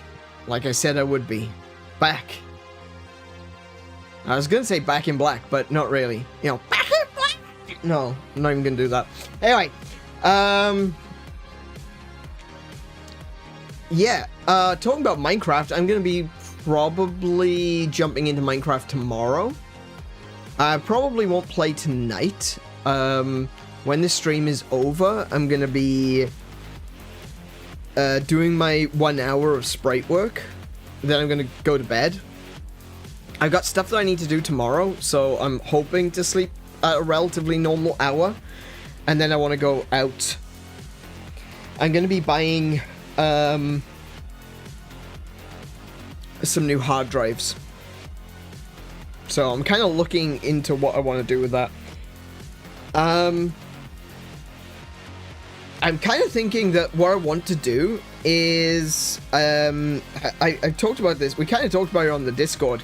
Links in the description if you want to join the Discord of like-minded gamers who are pretty chill, and you want to join our Minecraft server as well. That's over on Discord. There's a link in the description. I talked about it on the Discord that what I want to do is I want to set up like a NAS? No, not so much a NAS, but like a raid server. Yeah, I want to do a raid server so that I can do all of my recordings for video games for the videos, and keep them, you know, store them, have an archive for all of that. I really want to do that. And it's going to be expensive. I'm probably looking at having to spend like $1,000. But yeah, that's what I'm aiming towards, is getting a build set up so that I can just store all of my content onto the hard drives in a server. That's what I'm currently working towards. Probably looking at getting like 2 10-terabyte hard drives, and a setup to put them in. We got a new member.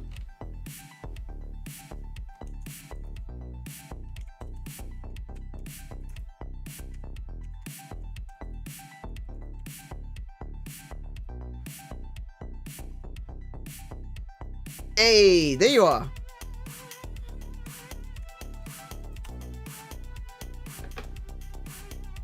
I can't actually see your name at the moment because I'm streaming. Yeah, it doesn't show me your name because because I'm streaming. Don't you just love streamer mode? Oh, sweet, you guys have found the Clips and Caps channel as well. Nice.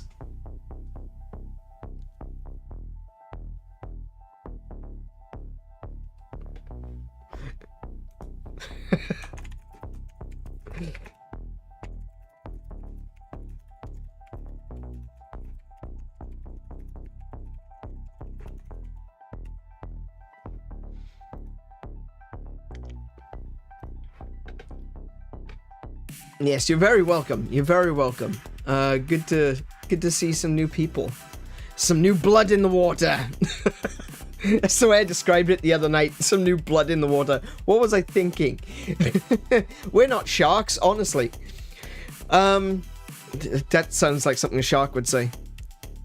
I'm official on Discord. My internet personas are as varied as the names of the gods. Fair enough. Actually, do you know what? The names of the gods are surprisingly not very varied. This is a really interesting... Okay, you've picked up on something now that I actually really have an interest in. Unfortunately for you. So, when you think about, you know, gods like Zeus, Jupiter, and stuff like that, you think that, you know, their names are quite disparate. You know, they're very, very different from one another. Yeah, Proto-Indo-European deities, exactly, right? But Zeus and Jupiter are actually derived from the same source. The original word for god that was used in Proto-Indo-European culture was Deus. So you'd get that in Latin, Deus. It's slightly different because obviously Latin is Deus. It's Deus. With a little bit more of a Gallic style accent on it, Deus. And he was referred to as the Father God, and that's Deus Pater. Deus Pater. Jupiter.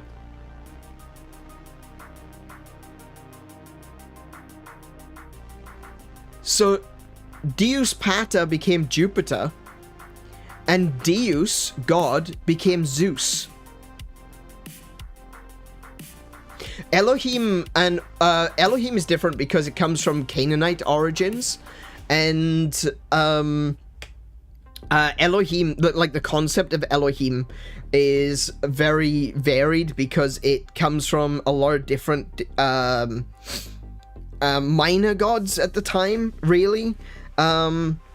So you had Elohim and Yahweh, and there was a bunch of other ones, like El, for example. Elohim is technically different from El because El was the name of God, whereas Elohim technically means the powerful ones, but because it is written as a name, it is both a singular and a plural at the same time, which makes it really interesting that Christianity would later come up with the concept of the Trinity.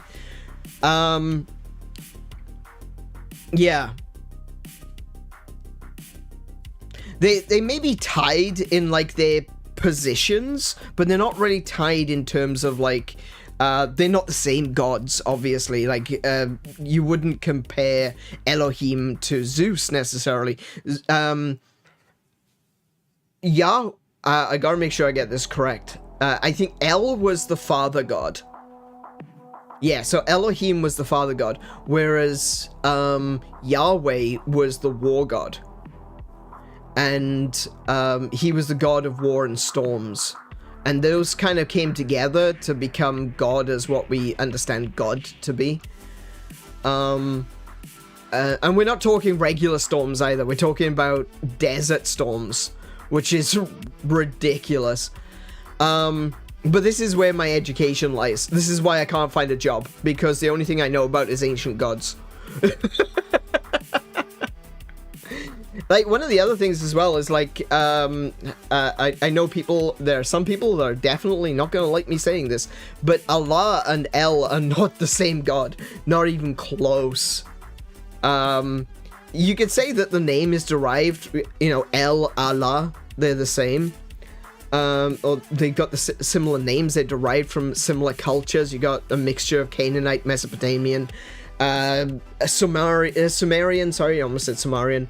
And a lot of things like Phoenician as well, to a certain extent, in that area of the world. This is where you get, like, El, Elohim, God, the powerful ones. And Allah coincides with El. You know, El, Allah. Like, various versions of El, like Ele. Like, there's a version, one of God's names in the Bible is El Elyon, which is two L's, LL.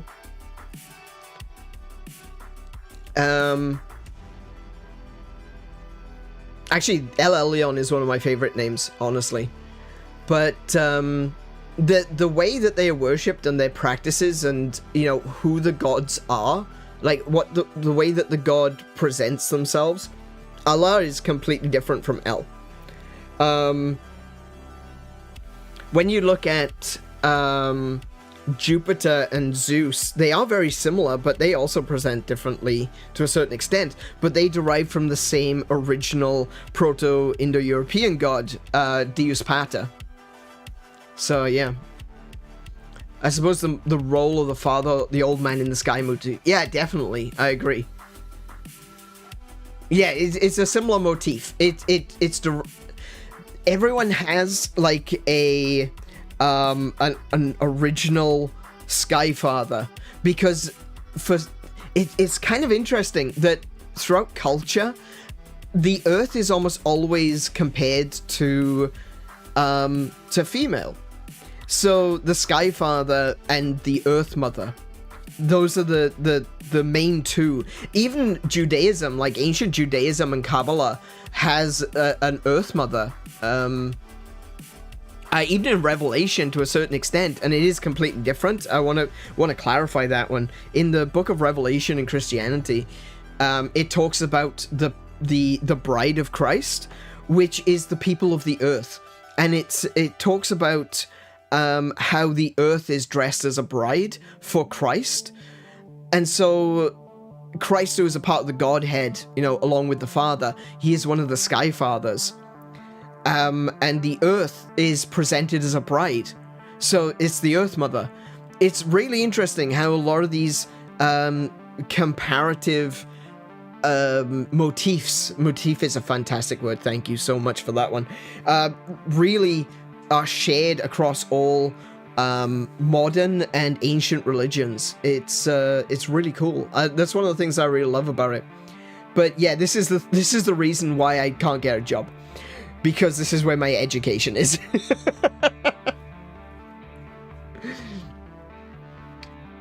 I'm currently exploring spiritualism, looking into some pagan deities to try it as my higher power. Look, I'll be real with you. I wouldn't recommend doing that because you shouldn't be looking for something to assign as your higher power. You need to find truth. Religiously speaking, faithfully speaking, if you think that there is a God, then you should be striving not to trial them, but to just seek truth, seek what feels right. This is coming from someone who, again, trained to be a priest here. I used Kuranos for a bit from Gaelic myth, but I've also played around with the Greek pantheon. Yeah, we know Kuranos because I'm Welsh, and I have a lot of deep study into Celtic mythology. My heritage, my background is Welsh and Irish. So yeah.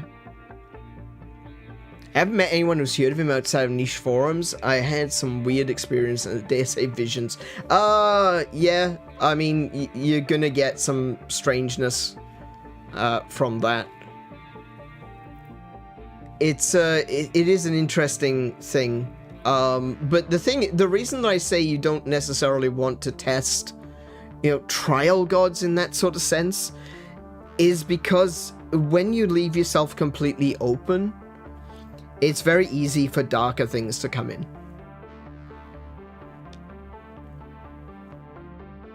I find individual gods as reflections of truth, and I come to the realization that personally it's more important to find something one can connect to. I used to think the same way. I used to think truth was relative. But, I don't know, maybe that'll change. I can't say. I'm not here to judge. That's not my job. I found as time went on that truth became less and less subjective and very much objective, especially when talking about right and wrong. Yeah. Good and evil is a very interesting topic. One that I don't really want to get into right now. This is gonna end up being a really weird stream. But I think that there's a really good channel on YouTube. In fact, I would strongly recommend. Let me just quickly. I can't remember what the actual channel is called, but I watch him every time he comes up on my feed. He's had a couple of things I disagree with, but that's life. We agree with some things, we disagree with others, and we come up with really cool answers in the end, I think. But where is his channel? It's disappeared. Oh no, don't go to YouTube Music. That's gonna. Right, let me have a look. I recently did a video on Celtic paganism, so let me... Celtic paganism. Jacob Todson. Yeah, Jacob Todson. The channel's called The Wisdom of Odin. He does a really good series of, you know, explaining different gods and different traditions. It's more of a diary of his exploration of different things, rather than him trying to teach a particular perspective. But one of the things that he says that he finds is really important about paganism is less about the spiritual and more about the community. So let me just link you on that one. I'm into the more pagan things due to my faith being Irish. My name is literally just my name backwards. Oh, Carol. Oh, okay. Oh, yeah. Yeah, Carol backwards. Yeah.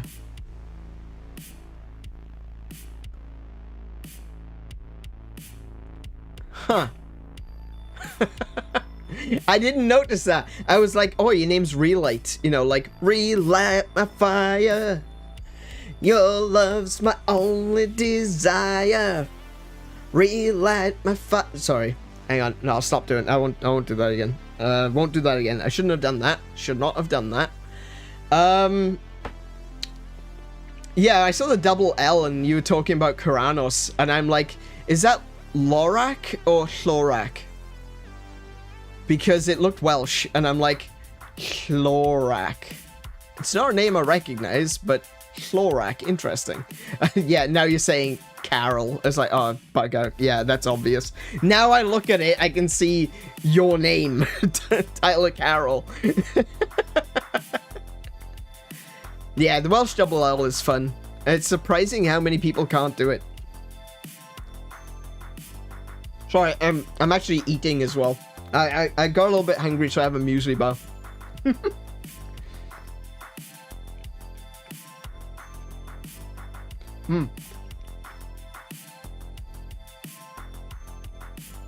I'm trying not to be too loud in front of the mic, but... Do you know what? If I did ever get DMCA'd for, if I ever did get DMCA'd for doing a stupid song, I would consider that a privilege. Not a privilege. No, that's the wrong word. I'd consider that a compliment. So you're Welsh Australian? I'm not Australian. I don't have any Australian heritage or history. I'm from Wales. I moved to Australia to marry Kiko.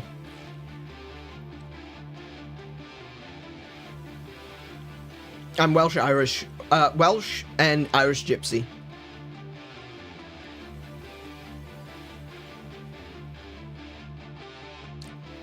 So I've got the wonky blood, right? I see fairies, I see shadow people. Weird things keep happening to me. I keep getting haunted. It's because I've got all of the bad, well, not the bad blood. I've got all of the wonky blood. I've got the Welsh, I got the Irish, and I got the Gypsy.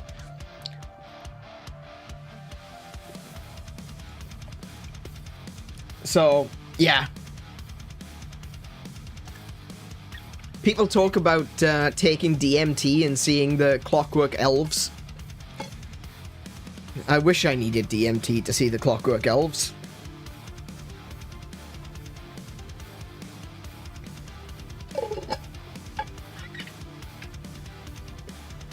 Ooh, Irish Italian.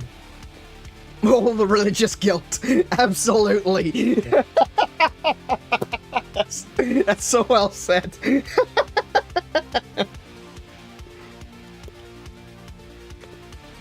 I don't believe in religions. Well, kind of. I've talked about this before. I don't really believe in religions. I believe in faith. I believe in, like, Christian faith to a certain extent. There are some things I think not 100% on board with, but I do believe in the Christian faith.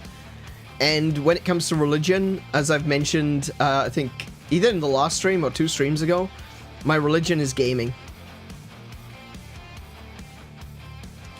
I compare it to the line from American Pie. Hang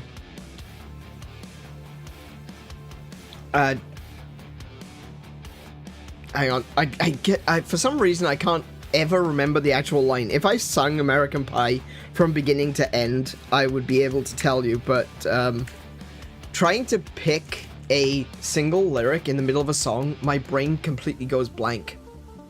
Right, so the lines are, did you write the book of love, and do you have faith in God above, if the Bible tells you so? Now, do you believe in rock and roll, and can music save your mortal soul? And can you teach me how to dance real slow? That is a line that I brought up to the people that were teaching me when I was in college, and it's a line I brought up to various pastors that I have had the privilege of being able to discuss things with, like higher up people in particular church groups as well. Thankfully, when you go to college to learn to be a priest, they tell you that you get to meet some really cool people, and I brought it up to them, and quite a few of them actually agreed with my perspective. And I was saying that I don't see Christianity as a religion, I see it as a faith. Religion is a series of rules and a series of cultural norms. And Christianity can absolutely be a religion, but it's like, it's got a lot of tradition, it's got a lot of ritual, it's got a lot of rules and, cultural mores. And I would say that Catholicism definitely fits the bill of being a religion, but Christianity as a whole is a faith, and it's a connection between you and God, in Christianity via Jesus Christ. So I would say that I have a Christian faith. However, what I explained was that song, that line in the song, do you believe in rock and roll, can music save your mortal soul? He's not saying immortal. He's not talking about, can music put you in a position where you were going to go to heaven? He's talking about the mortal incarnation, you. The living you that exists today. Not the eternal you that will pass on, right? Can music save your mortal soul? And I'd say yes. And a lot of them, some of them disagreed, but they at very least understood where I was coming from. And some of them agreed. They were like, no, I see where you're coming from. I completely understand what you're saying. Is that sometimes it takes something emotional to keep you going, to keep you alive, to overcome depression, to overcome challenges, and music can definitely be that. And I said, in that case, I would consider Christianity to be my faith and gaming to be my religion. And that's where I believe. I am a techno-pagan. I believe in video games.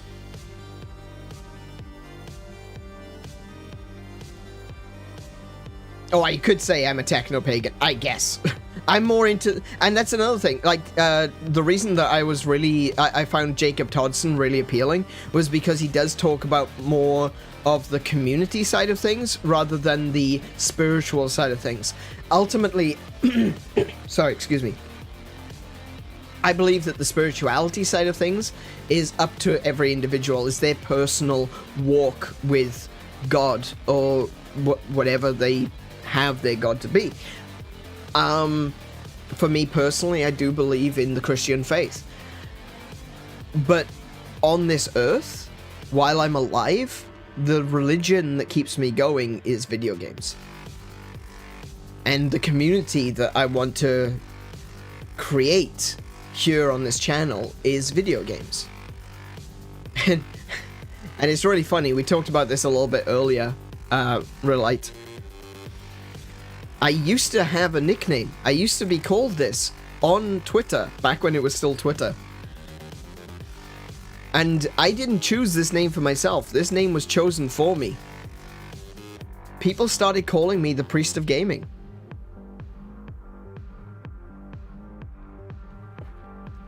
So I kind of leaned into it.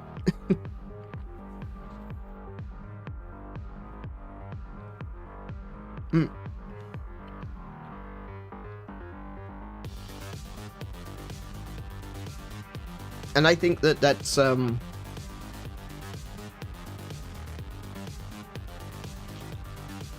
a while I didn't want it. I didn't like it. Because I felt like, no, actually originally I did like it. For a while I went off it because I didn't want to put myself above others. I didn't want to feel like I was a priest, you know? I went into training for that, but I'm not actually a priest, you know? I didn't want to assume that. But after a while, I kind of got into it, and I ended up changing my mind on the word priest, and I use a different term, a term which came to me from, of all things, Hyperdimension Neptunia. Dimension Tripper. And when you actually listen to the song Dimension Tripper, and I strongly recommend that you do, it's talking about being the person that connects people.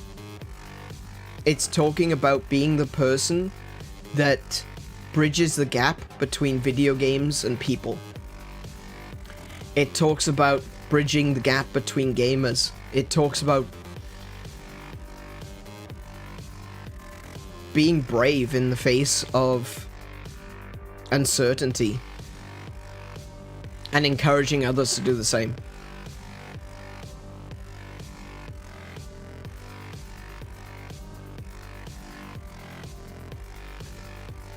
And when I heard that song, it really hit me hard. Like, I'm not afraid to explain how emotional I am, but I got extremely emotional.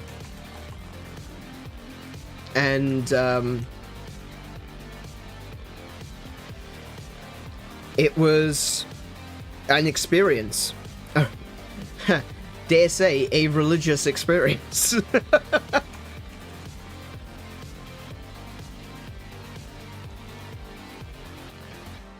But the lines that got me, the one that really, stood out is... because I was going through a lot at the time. Like, with depression and everything, and not playing video games, and kind of feeling really out of sorts, and at some of the worst times in my life. And the lines from the bridge, like, the entire song is about bridging gaps, you know? And then the bridge of the song turns out to be the most important part of it. I overcome this day, so one day I'll reach into your sparkling world with treasure in hand and countless bonds. Let's go. Every dimension is connected. So let's overcome what tomorrow holds and link them. We can write a new history, never seen before. Fortune favors the brave. Dimension Tripper.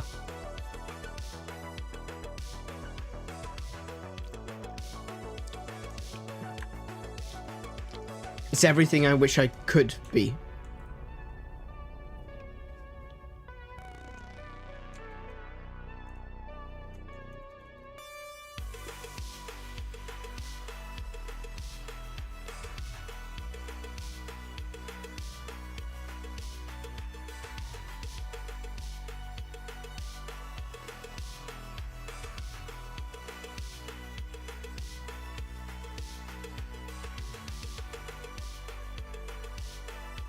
And that helped me so much.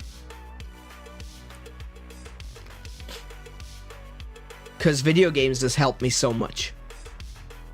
It sounds wild. I understand. I know that there's people out there that are going to be looking at this and thinking, video games is a religion? Really? Oh, we're an idiot. I understand. I get you.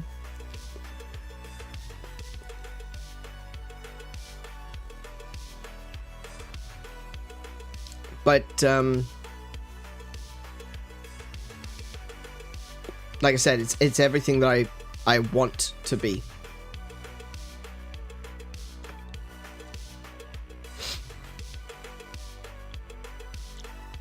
And when you're at your absolute worst, which I've been, you need to overcome this day. Sometimes that's all that matters. You don't need to think about next week, next month, next year, next decade. Sometimes you need to overcome this day. And you can do that with video games, giving you that little spark of hope. That little endorphin rush. That little bit of achievement that you need to keep going. To make it so that you don't feel completely worthless. Video games can do that. Community can do that. And that's what I wanted to build. And that's the reason I call myself Aneurin. Not priest of gamers. Aneurin Dimension Tripper. It's what I do. It's who I am. It's what I believe in.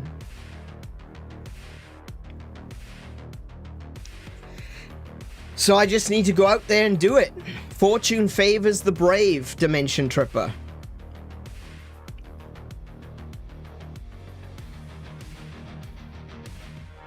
So that's what I need to do. That's a big part of why I'm here.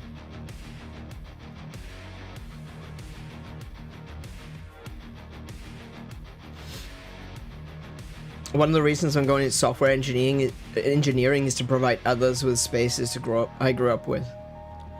Paying back kindness of stories. Sorry, I'm having difficulty reading a second. Paying back the kindness of stories in an interactive medium. Yeah, I completely agree. That's the wonder of video games. It truly is the wonder of video games. That we're working our way towards not just stories, but stories that are about us. Stories that are personal. That we can bridge that distance, we can bridge that gap. We can go from reading and watching, being passive, and thinking, wow, those stories are really cool and inspiring. And they are. But sometimes to affect change, we need more than a temporary emotional boost. Temporary emotional boost. I've been talking about temporary emotional boosts for a while now, and they are definitely a big part of survival. But being able to experience, to go through it, and do it yourself, not just watch someone else doing it, not just watch it happening on a screen or reading it in a book, but being the one who affects change, being the one who makes a difference, being the one who is made different is experiential.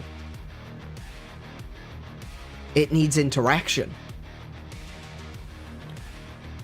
And it's something that I feel that while many people will reject video games in this modern era, so many people reject video games in a kind of a ridiculous way. But for the people that even today still reject video games, I still feel like it's an important aspect of us. Like I said, you know, I do come from something of a Christian background as well as a pagan one. I believe that God's image, you know, you were created in God's image, that sort of thing. I don't think God's image is like a physical appearance. I believe that God is a creator God. And the image of God is creation. That we were born to be creative.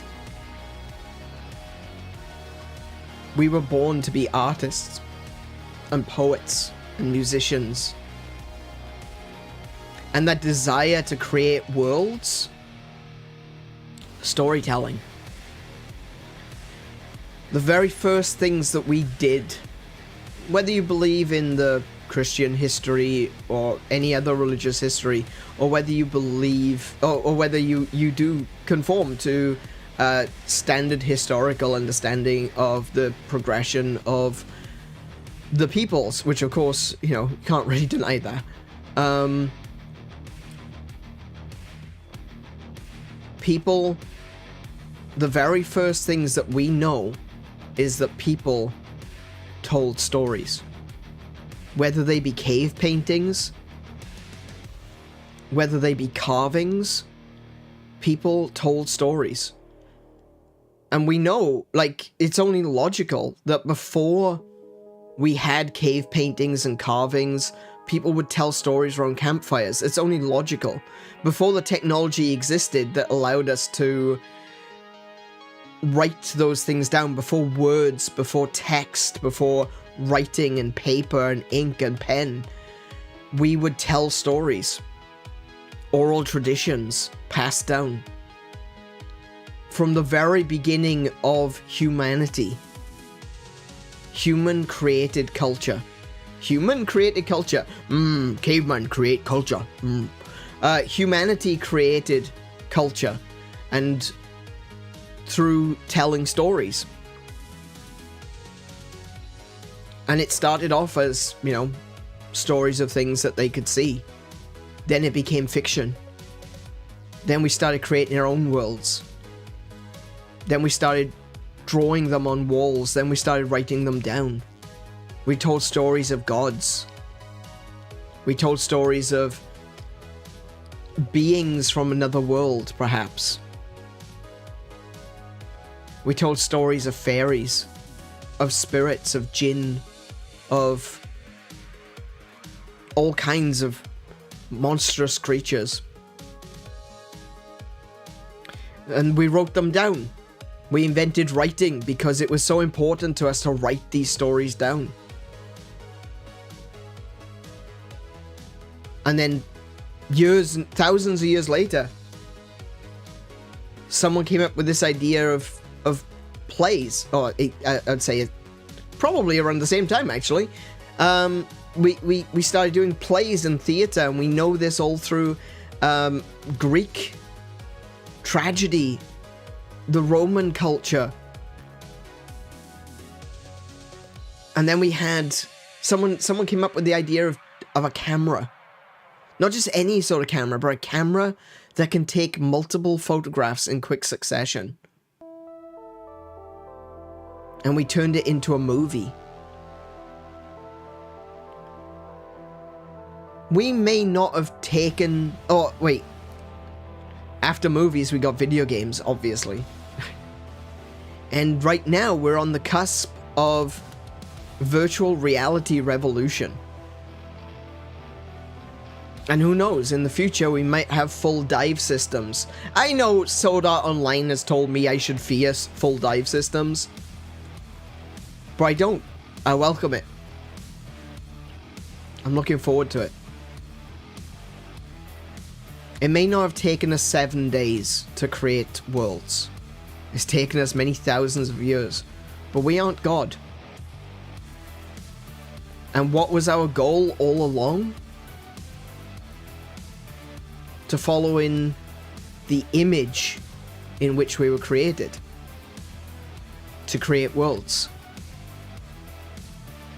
To continue the process.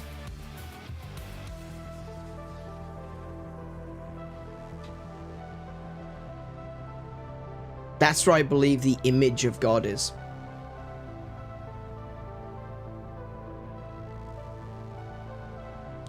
Sword Art Online taught me to fear 15-year-old boys who grew up with their sister who's also their cousin. You know what? Let's say about that the better. Should we actually play some video games today? I think that would be a great idea.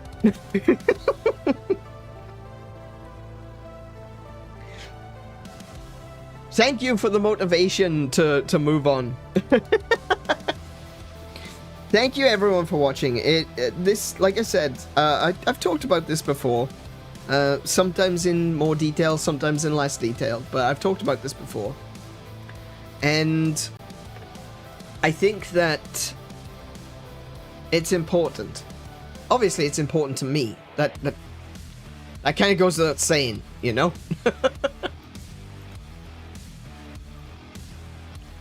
But, I think it's important to understand where I'm coming from, what I'm doing, why I'm here, why I'm playing video games,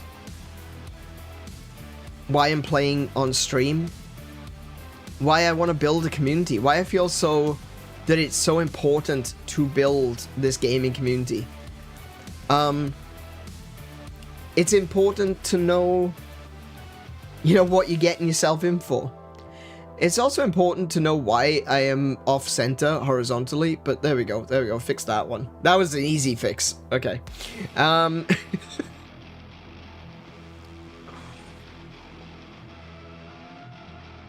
I appreciate the esoteric approach to media, games, and its place in modern manifestation of faith and ritual. It's a perspective I haven't heard. I got the idea of techno-pagan from... the first time I ever heard the word was actually in Buffy the Vampire Slayer, of all things. But techno-pagans back then were actually a real thing, but it's not really something that it's not someone who sees the religious or the spiritual in technology. Techno-pagans during the 90s were people, they were just people who were like Wiccans, pagan believers, various different groups and cults and stuff that actually first encountered one another and discovered that there were more people out there that believed in similar things through the internet. They called themselves techno-pagans, but their focus was on community as well. Again, Jacob Todson's a really great guy, from what I've understood. Like I said, I don't necessarily agree with everything he says, but I think he does a fantastic job. And he's got a very strong focus on community. And the community aspect of paganism. And that's kind of where it was. That's what techno-pagans were back in the 90s. And I guess I kind of adopted the term in a certain sense. Maybe virtual pagan is a more accurate term, but yeah. And then, of course, you got Babylon 5. Then you've got the Babylon 5, the techno mages, which were really cool. I always liked the techno mages. But yeah.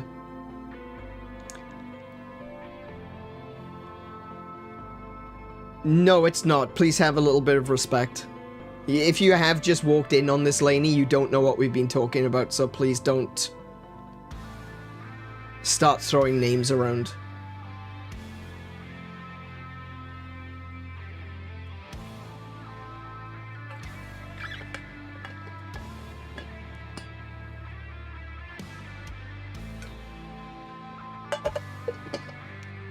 Exactly.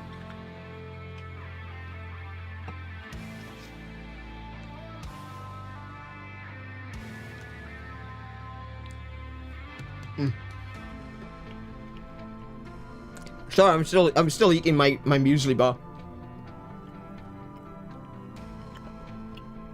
That's fine.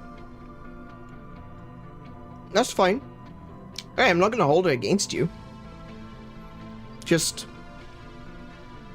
sometimes if you don't understand, it's better to ask.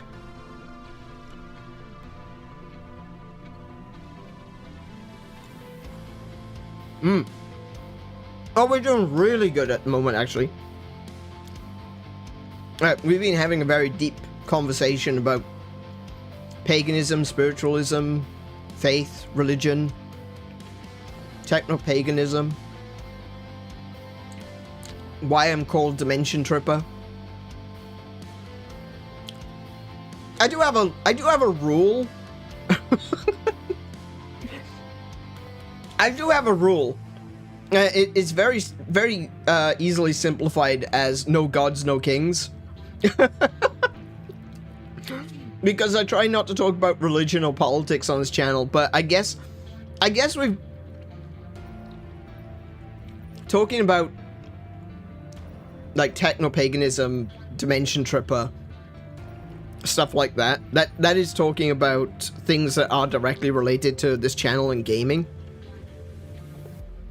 So that one's okay, I guess. And we've been talking about religion from a purely academic... Sorry. We've been talking about religion from like a purely academic standpoint, rather than saying like, oh, this is what I believe. You either believe in the same thing as I do, or else you're going to hell. We don't do that. We definitely don't do that here. It's one of the reasons that I try to avoid discussions about religion, because you always get someone who has a particular perspective that is incompatible, and they will turn around and they'll say, no, you have to believe in what I believe in or else. Honestly, I'll be honest with you guys.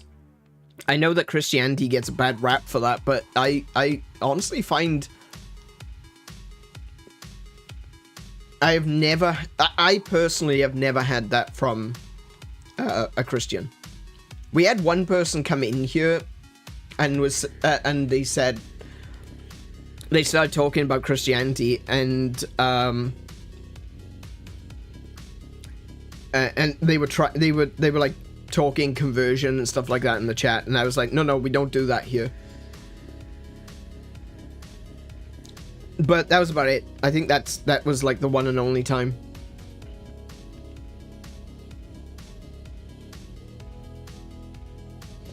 So, yeah.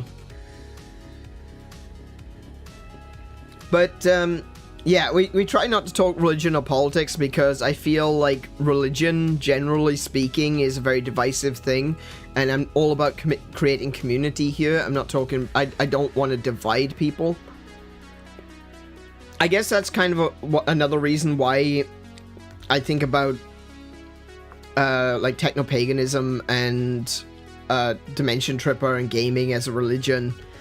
I talk about that as a thing that I consider to be separate from faith, because it also means that you can still believe wherever you want to believe, and you can still follow this lifestyle of playing video games and being strong as a community to have a goal outside of just going to church, you know?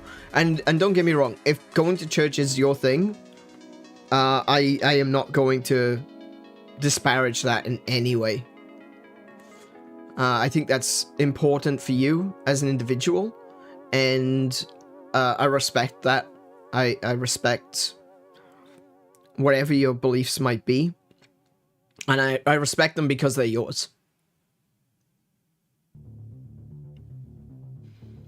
And I think people, generally speaking, there are some who definitely don't necessarily warrant particular amounts of respect from me, but I do believe that as a person, as an individual, as a life form, as a sentient being, everyone has the right to their own decisions, and and the right to believe what they want to believe, so long as they're not trying to infringe on other people's rights. And I don't mean like me telling you and talking to you about I have a Christian faith, but I see gaming as something of my ritual, my religion. That's not trying to convert you, you know? If you like what I'm saying and you say, hey, actually, I kind of agree with that, you're welcome to talk about, you know, talk with me more about it and we can learn more together. But the aspect of paganism that I heavily focus on is community. I don't want to focus on spirituality necessarily. I don't want to focus on whether or not you're going to heaven or hell. That's not for me to decide. But a big part of pagan tradition is like ritual and community. And that's why I like to talk about that sometimes. We've been talking about it a lot recently, purely because it's been Halloween. We go to the game over screen, but we do always get a chance to respawn. Perhaps.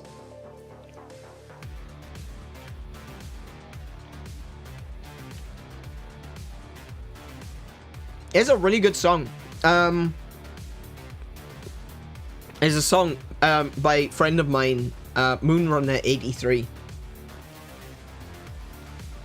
It's called Level Up. I highly recommend it.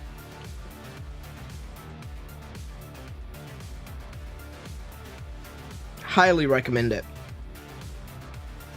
Actually, I recommend Moonrunner in general. Go check out Moonrunner. He's on Spotify, he's on YouTube. Check out his music, is bloody wonderful. He is also bloody wonderful, that is true.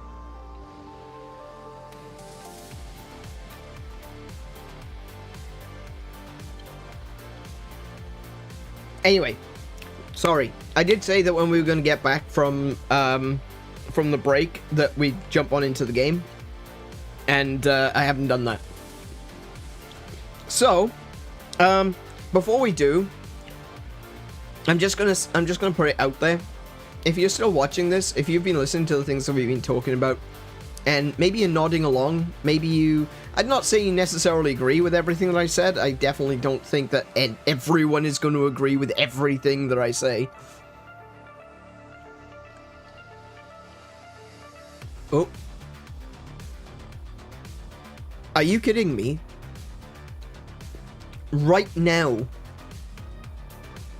when I'm just about to start, when I was about to go away from talking about stuff,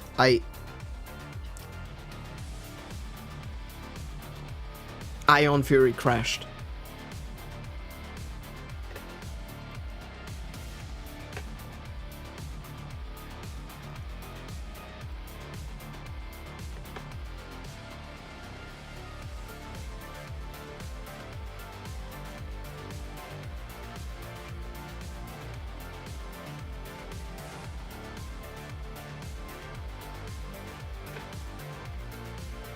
The game wants me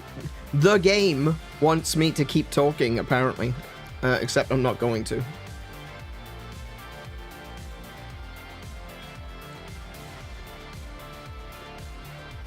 I think I've said everything I need to say, honestly. I do. Like, we've talked about beliefs, we've talked about different things. I've explained what I mean by techno-paganism, digital paganism, virtual paganism, whatever you want to call it. Why I consider video gaming to be like a religious thing, because of the community, because of the ritual, because of everything that gaming is. And you know what? If you're still here, if you've listened to all of this and... Well, that's not right. Oh no. Oh no. No. Oh, bugger.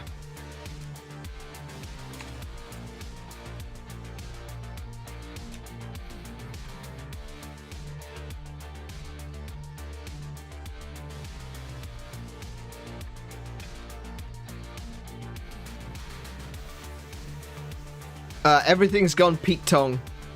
It wasn't just Ion Fury that crashed.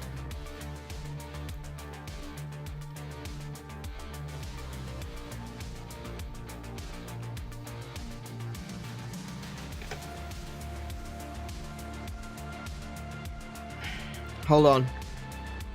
No, everything isn't fantastic right now. Okay.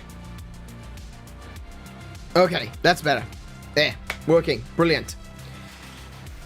Oh, excuse me. Yeah, so if you've been watching, if you've been listening to all of this, and maybe you're nodding along and thinking, oh, it's an interesting philosophy, I don't necessarily agree. Or if you're thinking to yourself, oh, actually, you know what, I do kind of agree with that. That's a very interesting idea. Or, you know, any matter, if you've tolerated it this long, if you've sat there going, yeah, okay, get on with it, get on with it. Play the game, monkey.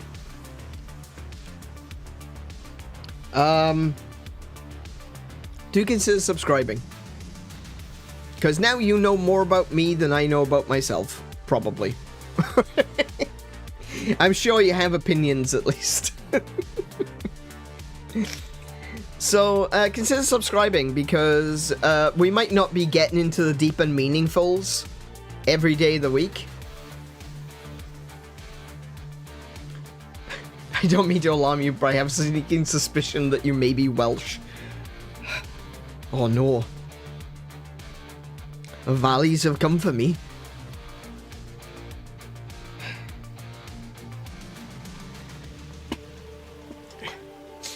I suppose the valleys come for us all at some time.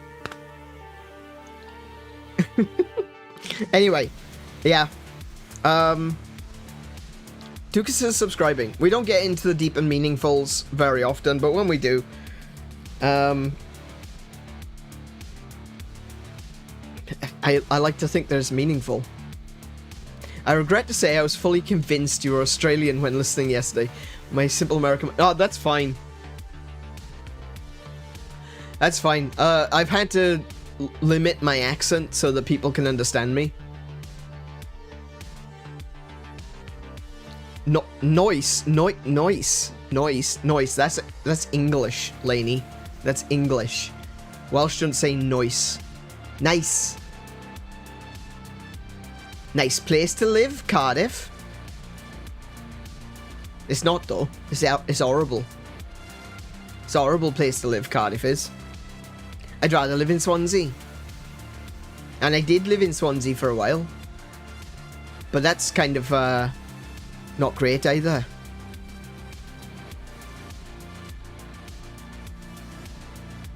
Just trying to think. Actually, I wouldn't want to live anywhere else. I liked where I was in Cynnon Valley.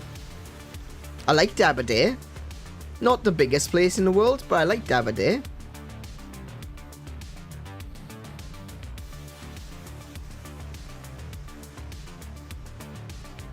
The other thing as well is, like, Welsh people speak quickly.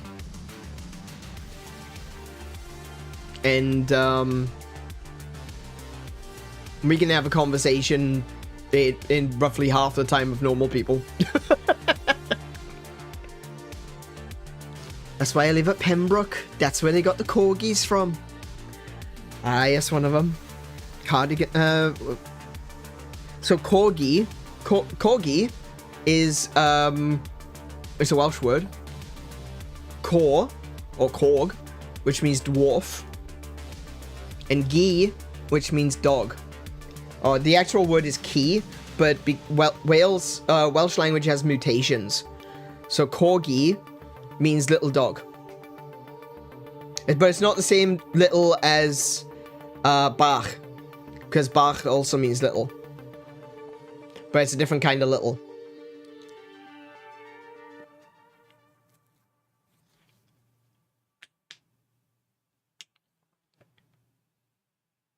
I had a Pembroke Welsh Corgi in Nintendogs. Oh! Yeah, I did too. I did too. Oh my goodness. Man, Nintendogs. It's kind of a shame that they stopped doing that.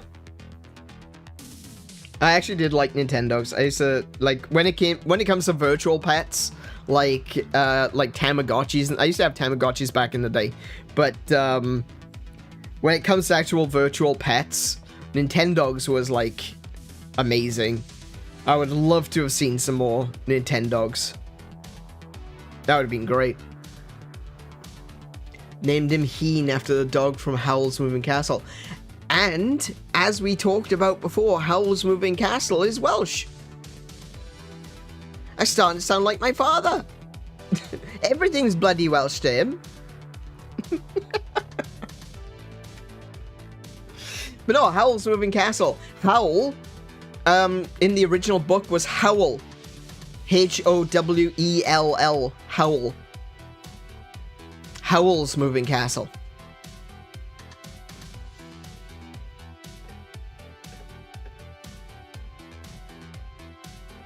Actually, the double L at the end was an anglicized version. It would have been just one L. And he's voiced by Christian Bale, who is also Welsh. So it all comes full circle. Oh, yeah. When we went back in 2019 to Wales, we were in the car with my father for less than a minute, and I'd already dropped back into a full-on Welsh accent. And Kiko lost track of what we were talking about. Funny, though. Anyway, let's play some video games.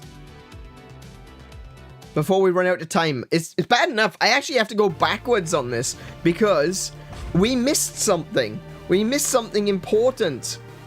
An entire level was skipped because we didn't do something. So we're going to go back to the beginning of Executive Disorder. And we're going to play from there. So, ooh, hello. Back to being a teenager.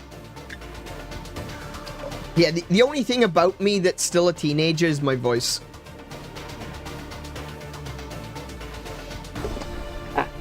Okay. Okay, we need to talk like a real man now.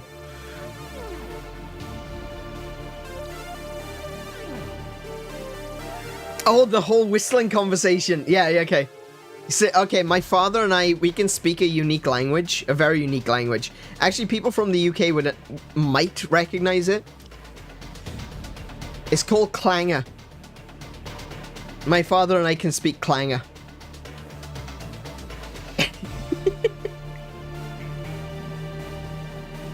My testes went back to Wales. Yeah. Unfortunately, that happens more often than I like to admit. It went back to the green grass of home. Anyway, let's play a game. It's high time we end this, Heskel. It's high time we end this, Heskel.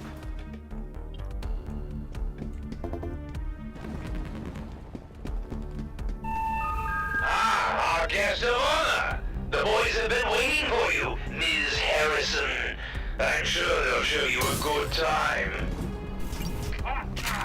Oh, hi. Oh, they're gonna show me a good time, apparently. Grenade launcher. Yeah, get. Okay. What have I got? Have I got a grenade launcher yet? Yes. Oh! Oh no, there was a turret right there. There was a bloody turret. Can you believe it? A bloody turret. It's high time we end this, Heskel.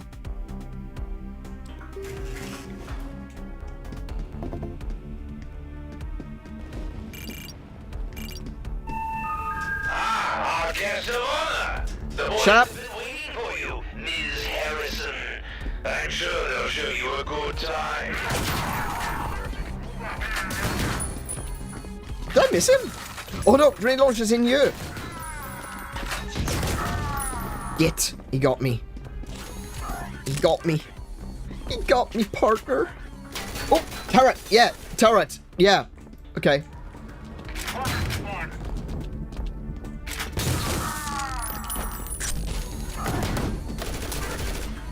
Do you know what? Grenade launcher. I sorted him out.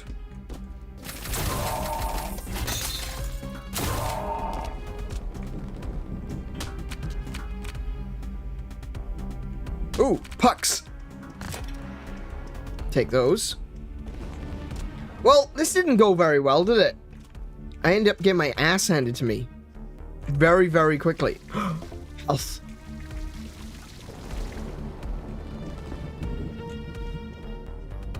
Okay. So, what I need to do is, I need to go over to the piano, and I need to play DCA, DCF. Right? Hang on. Let's see. That looks like C. Oh my goodness. That looks like C. So it's...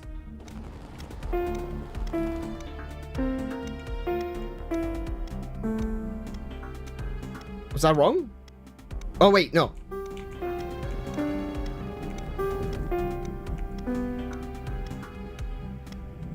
Hang on. C?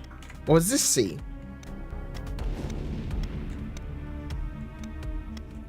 This one might be C. Am I wrong? What does the piano look like? Is this C? Okay.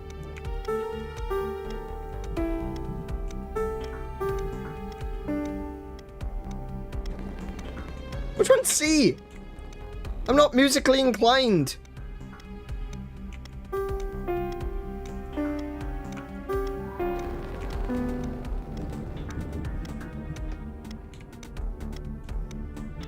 Help! And I also can't control where I'm bloody standing.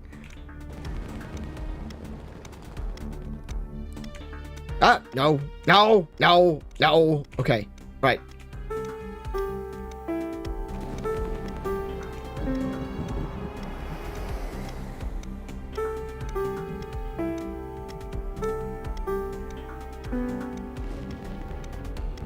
I thought that was C. Is it not?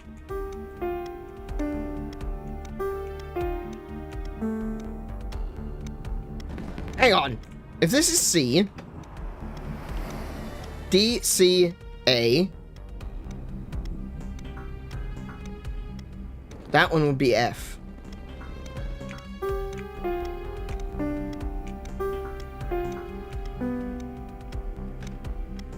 Which one's C?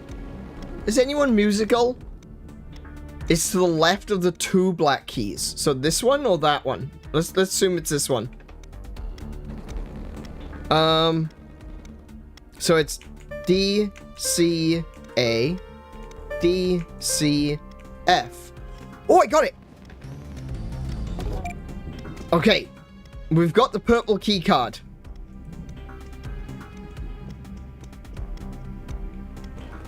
There's the Revenant. We're gonna get out of the way of that, because it's gonna blow up the windows.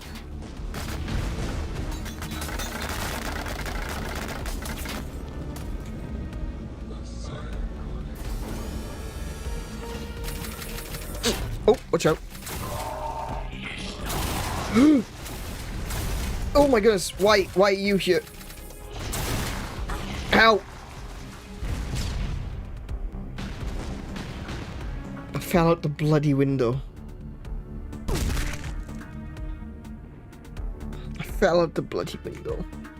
It's high time we end this, Heskel. Okay. Alright. Alright. I said I like video games. I didn't say I was good at them. Ah, our guest of honor. The boys have been waiting for you, Ms. Harrison. I'm sure they'll show you a good time.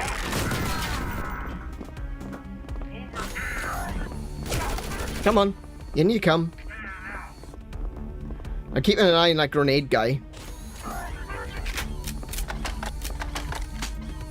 Oh, wrong gun.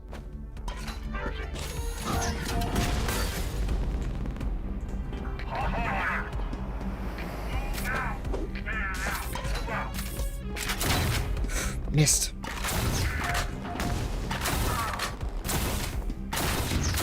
Oh my goodness. Could you die?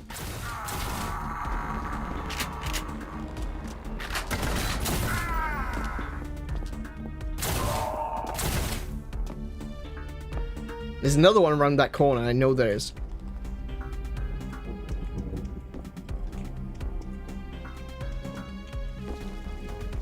Where'd he go?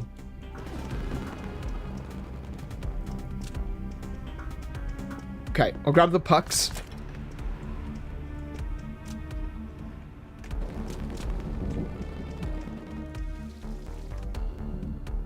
Okay, now we go get the piano again. Oh my goodness, I can't. There we go. Wrong button. Okay, so it's...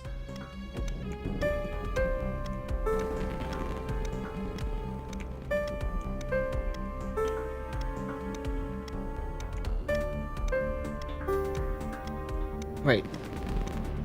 D, C, A, B, C, F. There we go.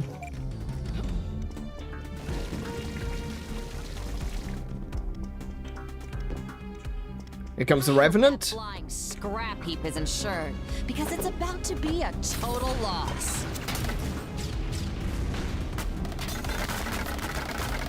We're gonna let it shoot at nothing because I'm not there.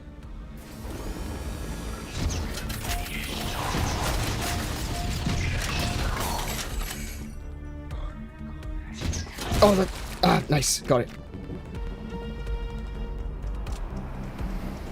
He's still there. Oh, no, no, no, no, no, no, no.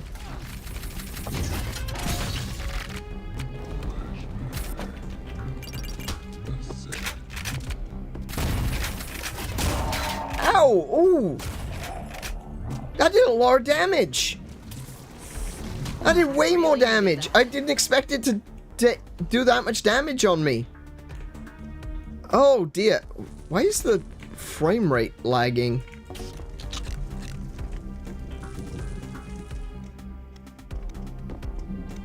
Well, frame rate is pretty bad right now. What's going on? Okay. Oh well, I'm sure it's fine. Oh yeah, that's the death pit. I don't want to open that. Oh, pizza. Brilliant. I love that. Anything else? There's some beers, perhaps. No, I can't drink those. Oh,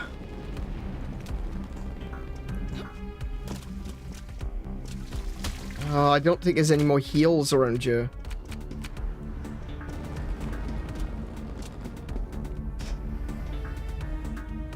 Oh, no. Okay. That's terrible. Alright, fair enough.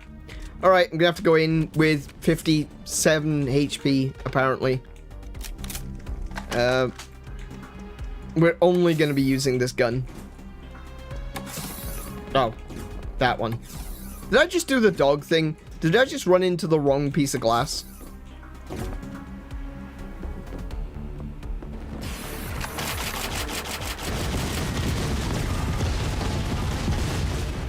Where'd you go? There he is.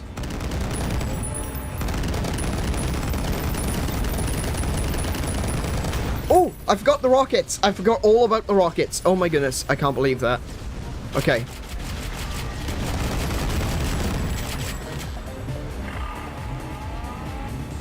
Where is it? Where is he? Where is he? Where is he? There he is.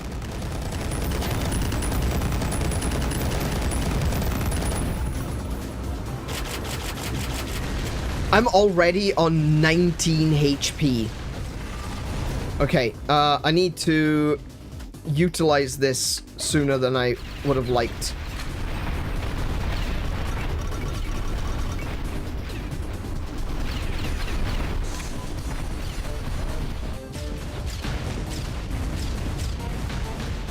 Oh no. I keep getting stuck on this bloody pillar. Damn it.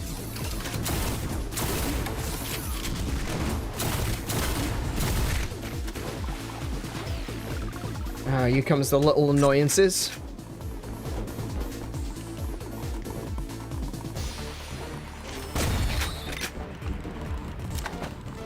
Oh! I don't think that's covered under warranty.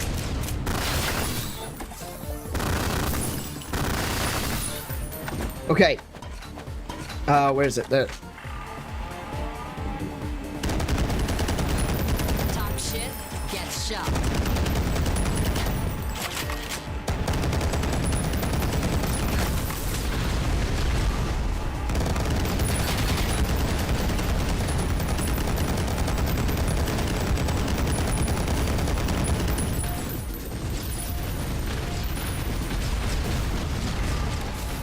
Where are they?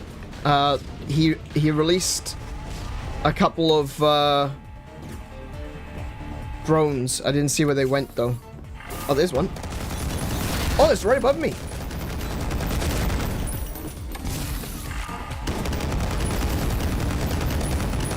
I swear the accuracy of this gun is questionable, to say the least.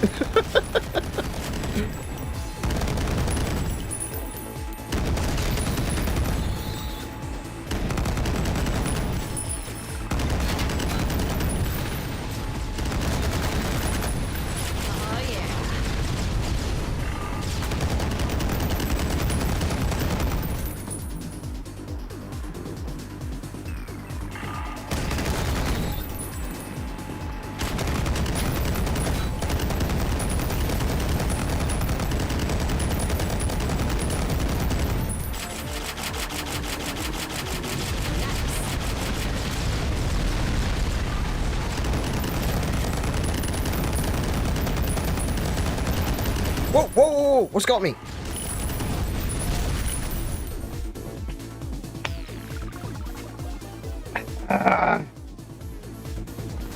I got distracted by one of the bloody heads.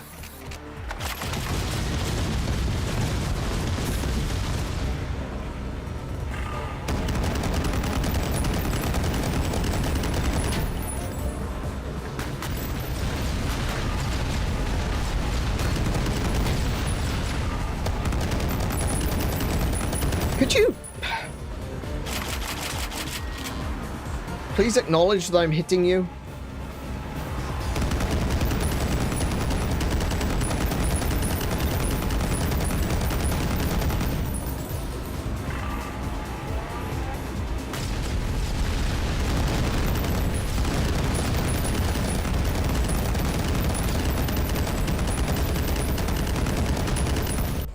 Oh, no, I fell in the water.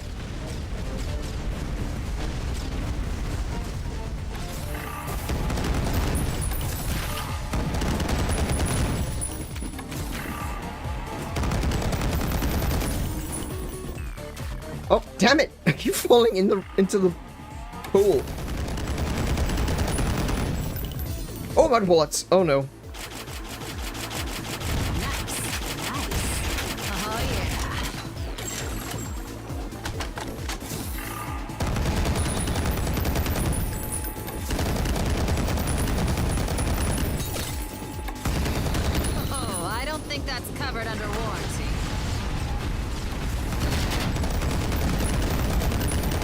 See what I mean? Just sometimes it decides, I don't want to take damage today.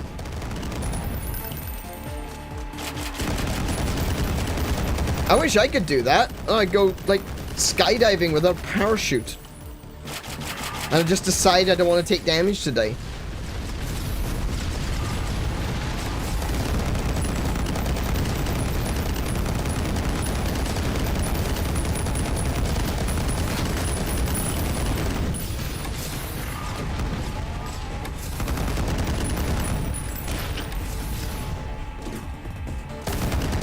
Oi! Damn it.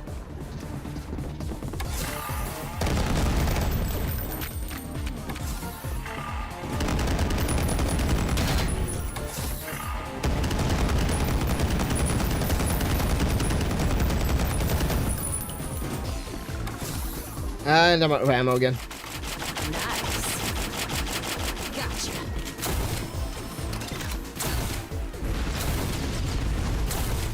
Damn it. Rest in pieces.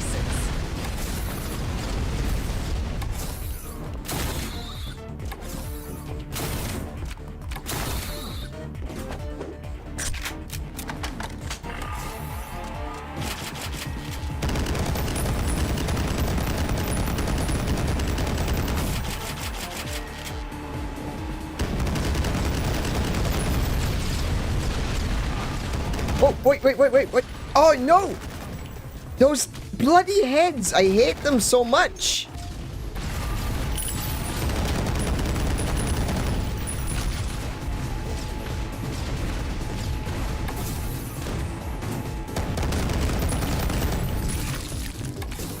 I am running out of HP.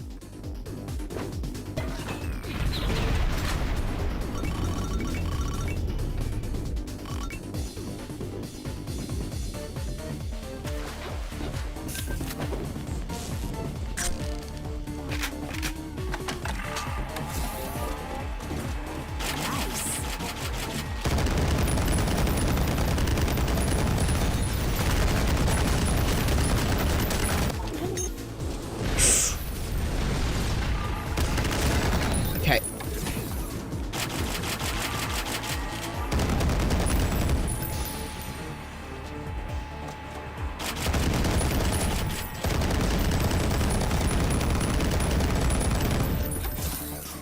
Hang on a second, I just realized something. Oh my god. Can I hit the void point balloon?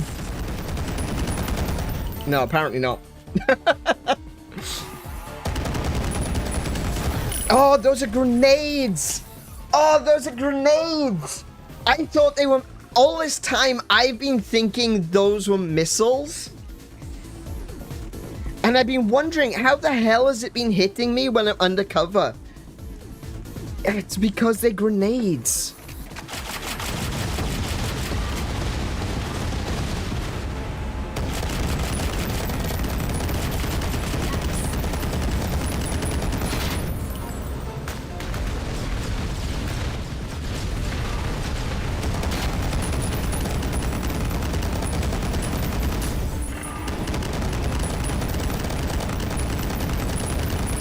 No, I can't hit it.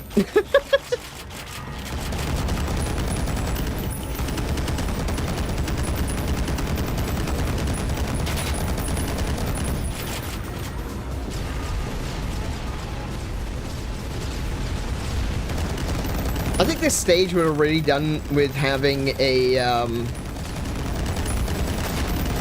Yeah, look, the grenades, they're bouncing. Damn! I think this stage would have done well to have a rocket launcher, just saying.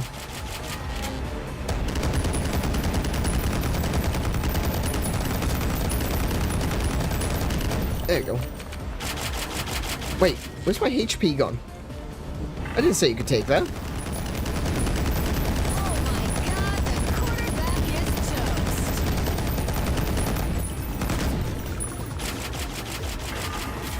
Why are you still alive?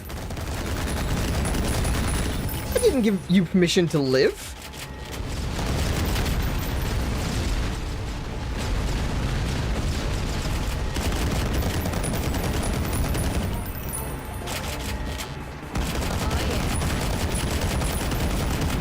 Yeah, I definitely can't hit it.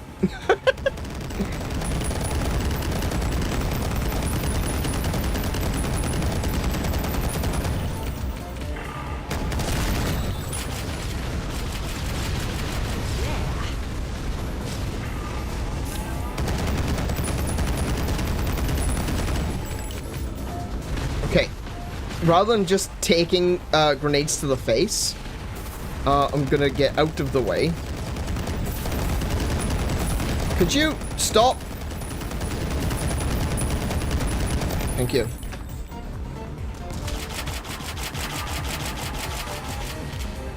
Where is he?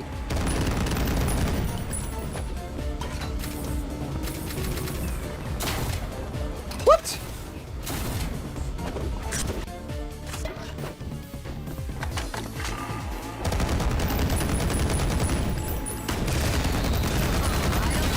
Covered under warranty.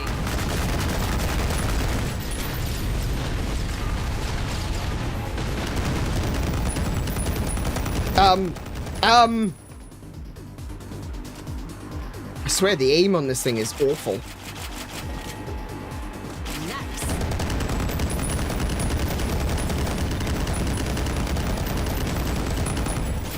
Nice.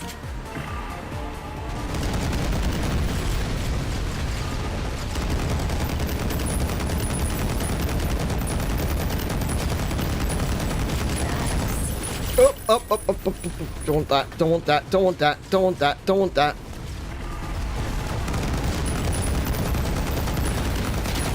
What the? How long have you been waiting there for?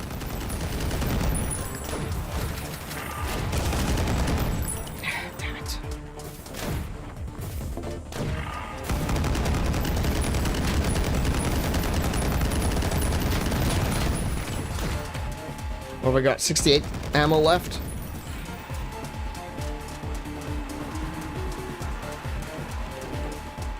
I know there's another drone. I saw it, but I don't see where it's gone.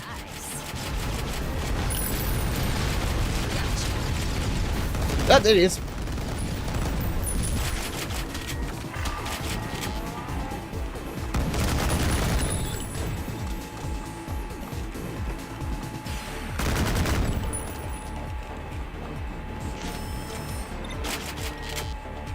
Where is he? There he is.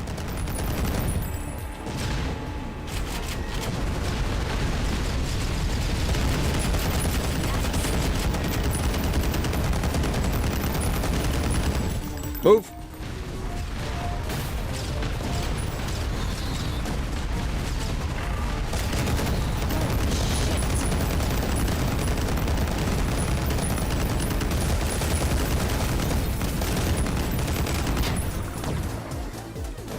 Should be some HP here.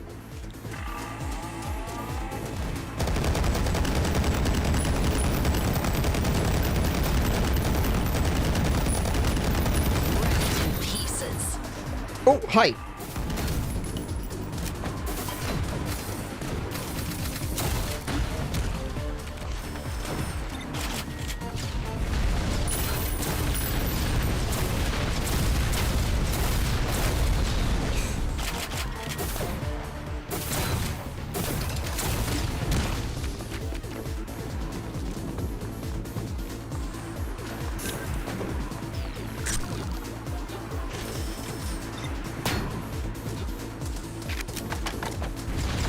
Oh, I didn't refill.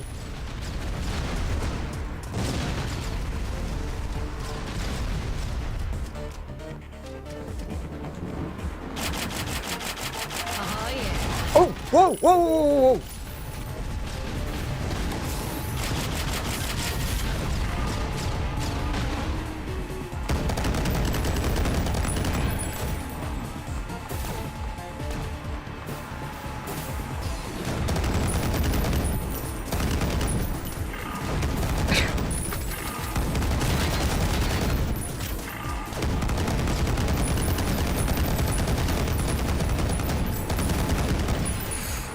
Close. Getting close.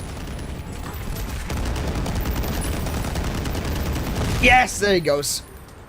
Suck it. Okay, now we've just got to mop up the rest of them.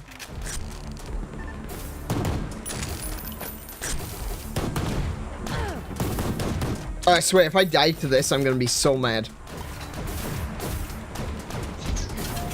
That's the one gun. Damn, no, no, no, no, no, no, I refuse. I refuse to die to the plebs.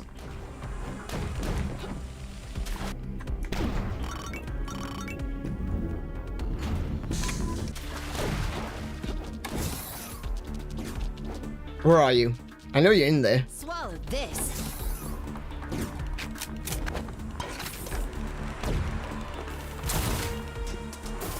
Nice dodge.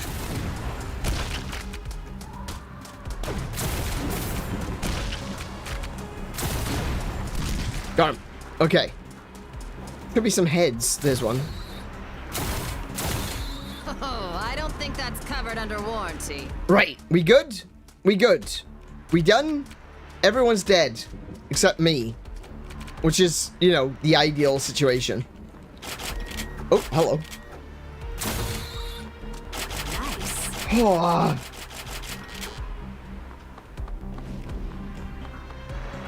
Well, you've joined the Minecraft server. I'm sure Tim will give you a look around.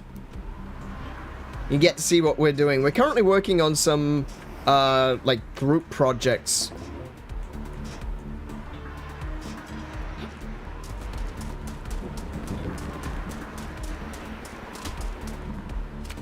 I think we got everything. I think we got everything. I can grab that last. All right, no worries. Oh, that's good. Kiko's been wanting to get into Minecraft again, so yeah. Okay, so now I have to cross this gap. Mm-hmm.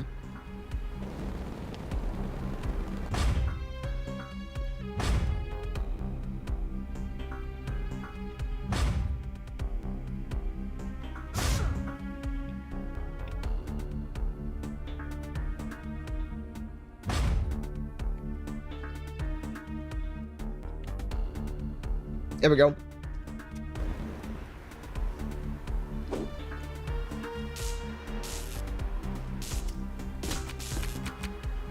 What the heck?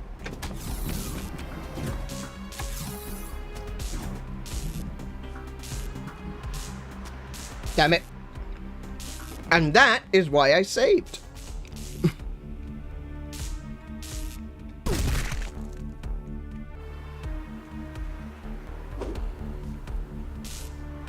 I don't know what's happening here. Oh, is it this? Wait. Why is this bush all of a sudden a solid object? Yeah. The bush is a solid object for some reason. But that's... Wait, what?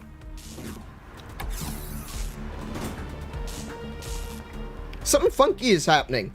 The bush is suddenly a solid object, but this railing isn't. Oh, well, it is, but only one way. That's weird. Yeah, I can actually stand on it. Okay.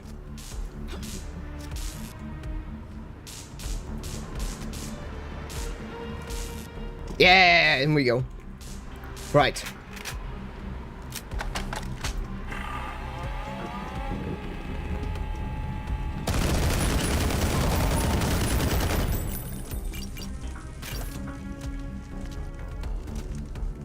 I sorted him out.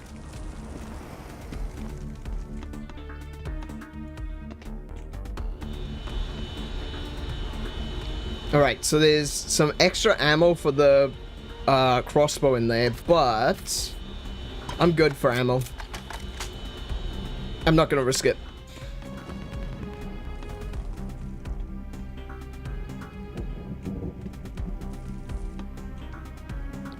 So we're gonna hit the big nuke button, and we're gonna initiate the self-destruct sequence. I need to exit this shit show while there's still a shit show to exit. Oh yeah, and watch this. Watch this elevator as we go down. This is great. There's so many references in here.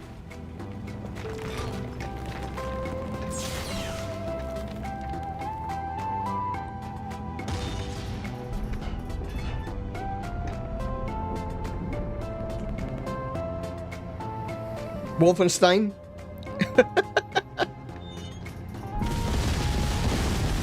I'm pretty sure that's a Doom level. Oh, that could actually be another Wolfenstein level.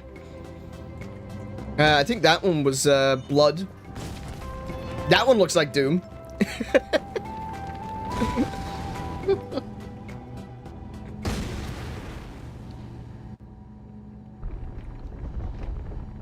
Alright. And now, what happened was, last time we played this, right? We went through this door, and there was this. The purple door. And I'm like, I don't have a purple key. And we went this way, and got on a train.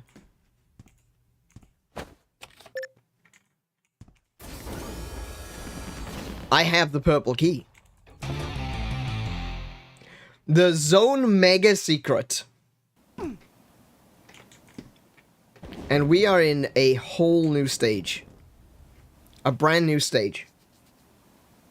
Wait. Wait, this isn't just a brand new stage. This is another part of an old stage. We've been in there. Yeah, we've been in there.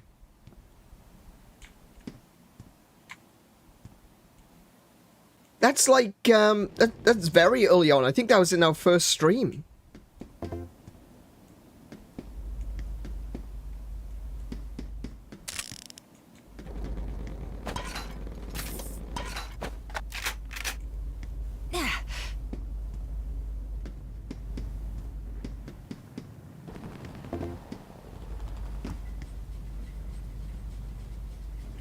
Game cancelled due to invasion.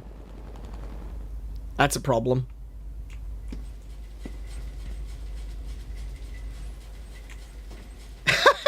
Caco Bell. Caco Demon, Caco Bell. Dimas. Oblong's not wrong, Flat Earth Society. Gouda Hell. Hungry, itchy, tasty. Cannibals. I did not hit her. It's not true. It's bullshit. I did not hit her. I did not. Oh, hi, Mark. Lackluster videos. And, Cooper Outlaw.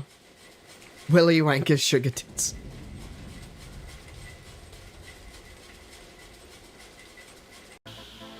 Oh, hi, Mark. The Washington Foreskins? That sounds familiar.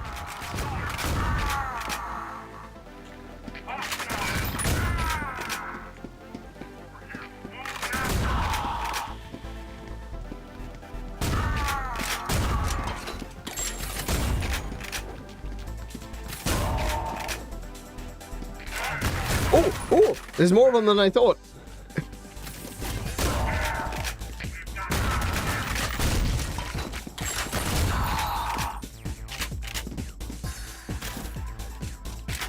Oh! Is this a little sushi truck? Nope, nope, nope, nope. Out, out, out, out, out, out, out. What?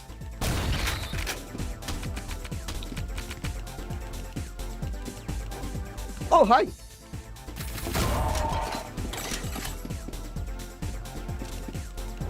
Oh, yeah. Nice. All right.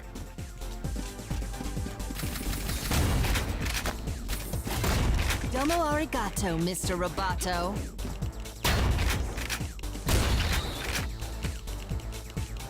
Are they stuck over there?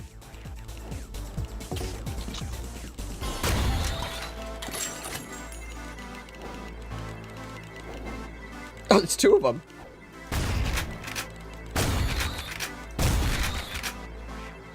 Are we done? I've got a present for you. Ooh. What was this little, like, secret there? I'll eat that, I'll eat that.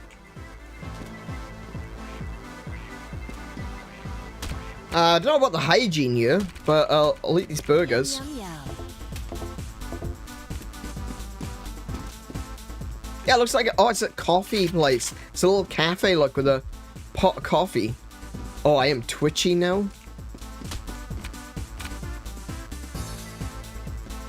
Some ammo.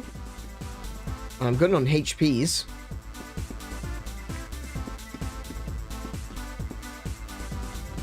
There was some armor back here. Did I actually pick it up? Yoink! Okay. Oh! Hi! I haven't seen one of these guys in a while.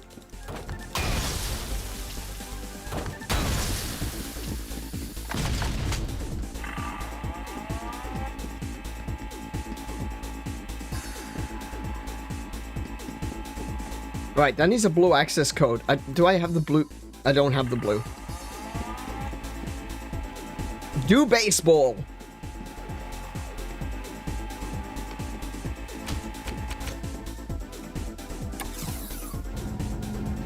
Yay, sports! Oh yeah, buy coffee tomorrow. Oh yeah, we're gonna be going... Hi! Oh! Oh no! That was not the gun I thought I had.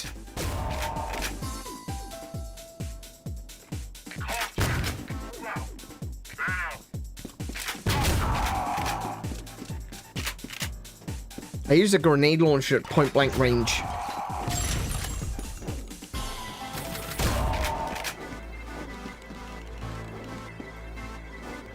Why is the frame rate so choppy all of a sudden? It's really affecting my ability to focus.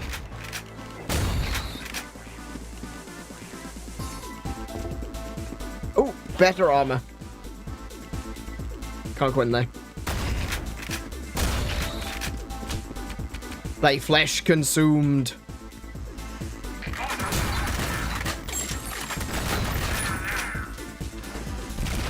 Rest in pieces. Did they just die on the door? Yeah, beware of doors in the build engine. Yeah, I don't think you guys can see just how choppy this is right now, and I'm not entirely sure why.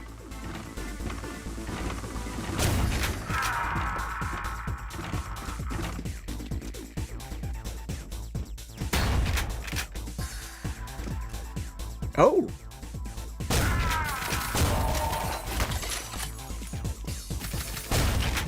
Ooh. He exploded like a piñata. Oh, wow, look at that. I think people who are familiar with retro games will have guessed this by now.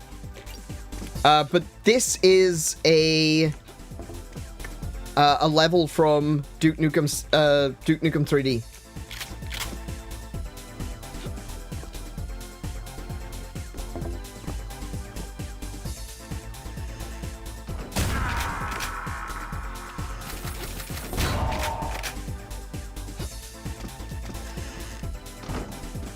Now, there was a... Hang on a minute. There was... Oh, heck.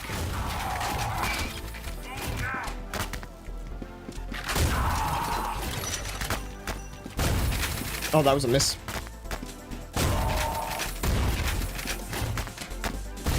You've just been erased. There was another place I want to go to. I actually want to go back downstairs. I missed the secret. It looks smooth to you? Yeah. For some reason, it's running at a really low... not a low frame rate, but just a choppy frame rate at the moment. It might look smooth to everyone else because you're only seeing it, you know, via the stream.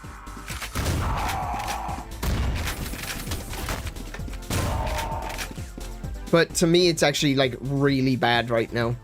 Let me just quickly check my options.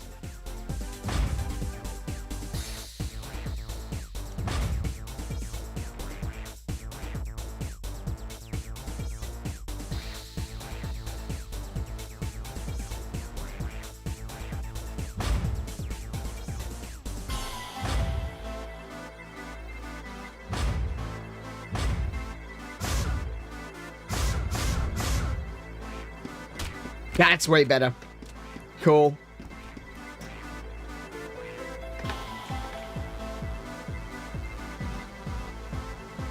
I'm so glad I came in here. This was completely worth it. What are you talking about? This is completely worth it.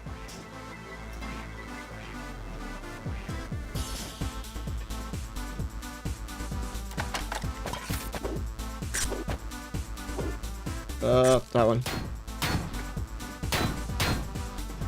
Yeah, and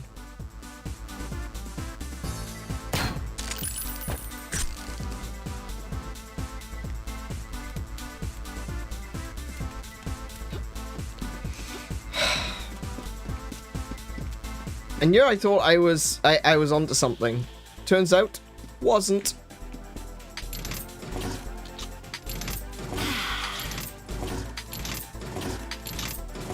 Nothing there. Damn it.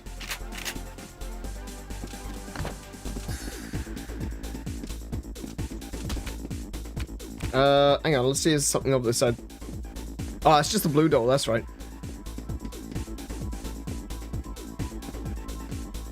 Okay, alright, we'll go back upstairs. Oh no, it's still a little bit choppy here. I don't know why.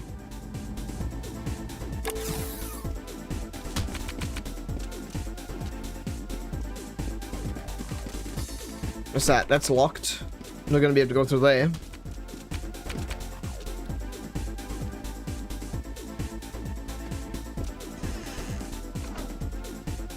Oh! Yeah, I killed people in here already. Yum, yum, yum. Pizza! Actually, I fancy pizza. Can we do pizza tonight?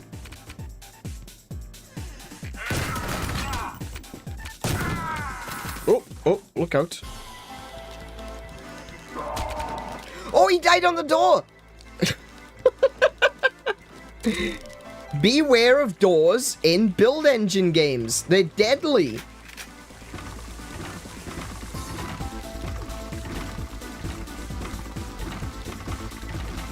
I'm full. How did I miss you? How did I miss you twice? That's better. Yes, please. Oh, yeah. That's not what... That is like... Okay, as someone who is arachnophobic living in Australia, that is absolutely the worst thing that I... You open it up and there's a giant bloody spider in there. That is terrifying.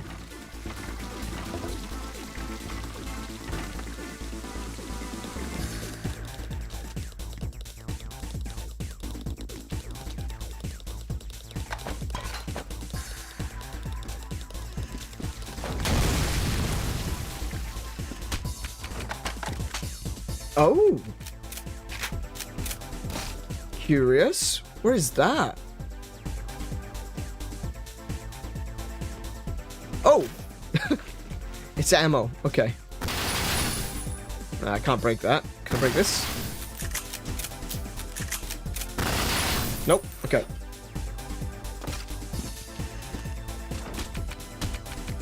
Oh, actually, do you know what? There.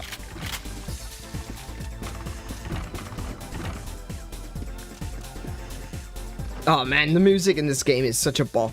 I love it. Where else do I go then? That's locked. I killed everyone in there.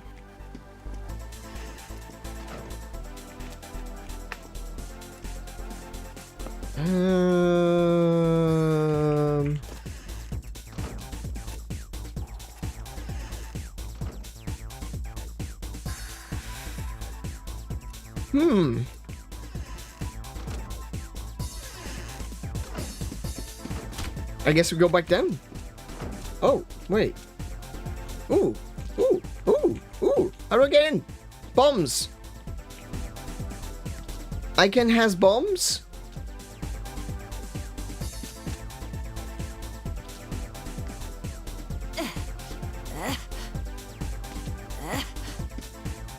Oh.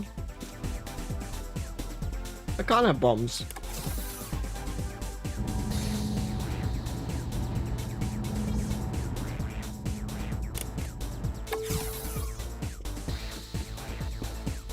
Did I collect the blue key card? I did. I did collect the blue key card.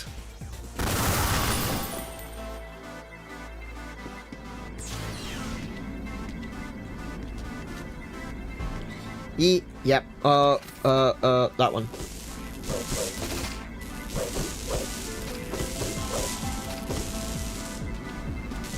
Okay. Back to shotgun. I've only got 15 shots left. That's why I've only got 15 shots left, because I keep missing. You need to unplug.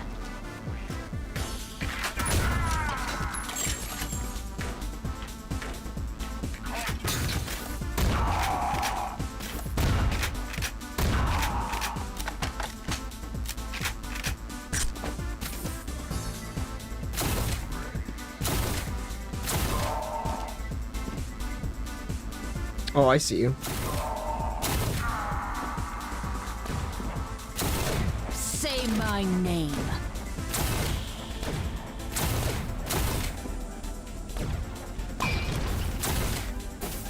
Whoa! What is that? Hold on, there's something over there, and I have no idea where it is. Oh, whoa, whoa, whoa, what is this?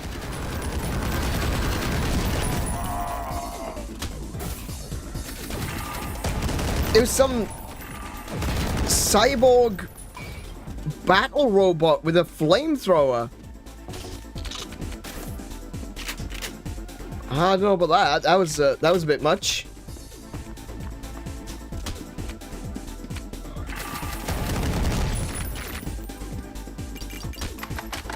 Thank you for the gift of armor. Yep, okay.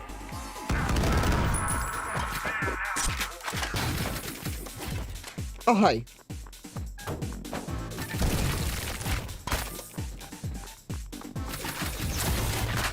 Oh, wait. There's the grenade guy.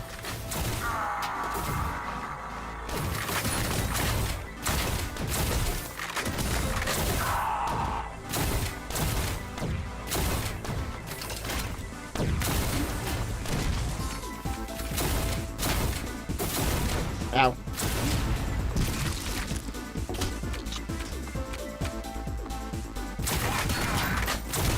You've just been erased. All right. I think that's everyone. Ooh, that's a lot of stuff. Thank you. I hear him. There he is. He's down there. Oh! These boots were made for jumping.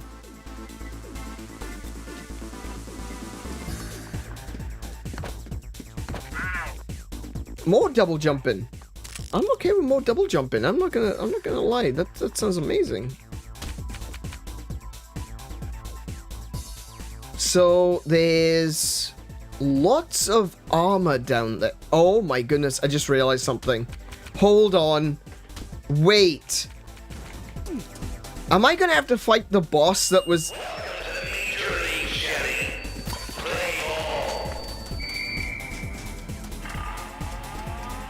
Where is it?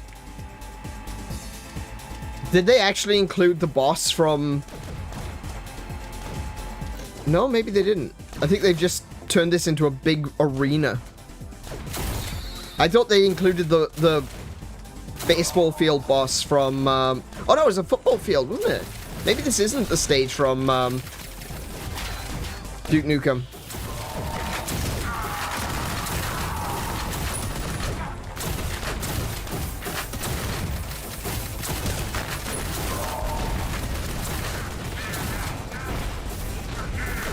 Can't reach it.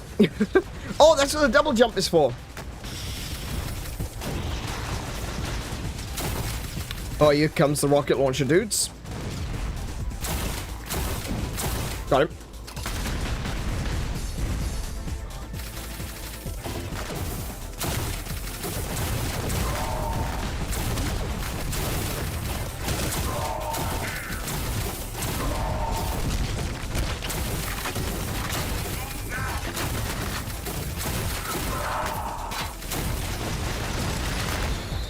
Okay, just keep quick stepping. That's what I need to do. Just need to keep quick stepping. Oh no, I need to really start quick stepping. Oh, that rocket launcher got me. That rocket launcher got me. Oh no, where is he? Where'd he go? Got it. Got one. I think there's a second one. Stop that.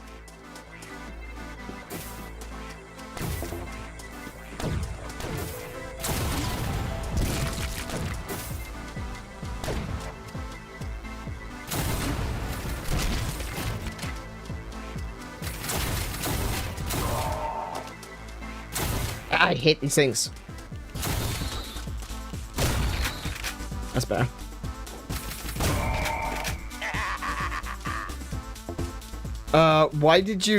Why was there a whistle?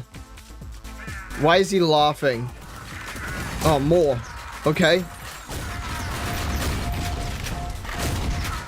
Oh, that's a lot of grenade launcher, guys. Oh, dear. Do I have my ammo back? I have 6 ammo for this. Amazing.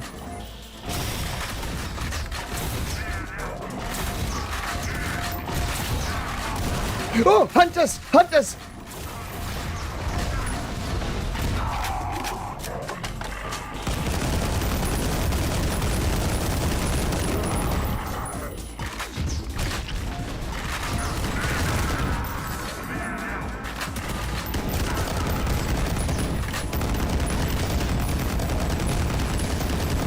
I need to get rid of those rocket launchers too.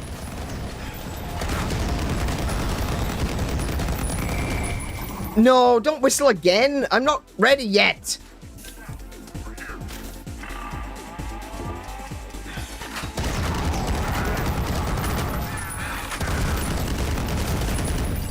I'll take that armor.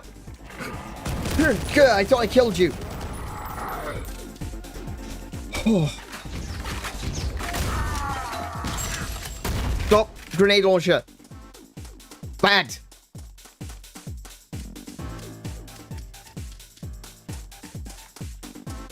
I'm amazed I've still got 4 armor left.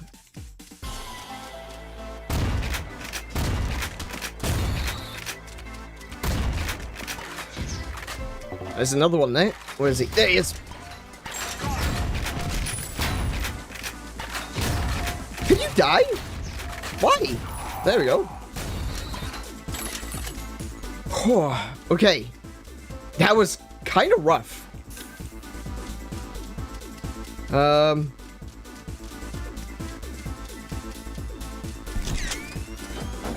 I can't double jump onto that.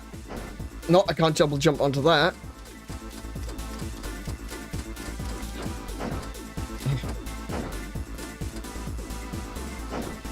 Ah, I can't reach. There we go.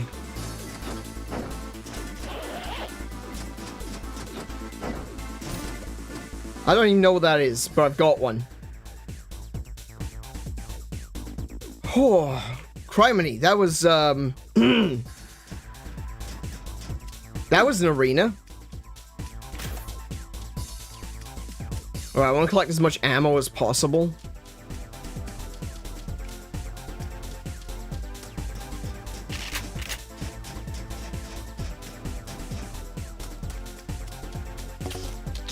Nice. Oh, there's still health around. It's difficult to see the health because they're using the small health packs, which are the same color as the grass. Oh, it's another hunter. What's he doing all the way up there?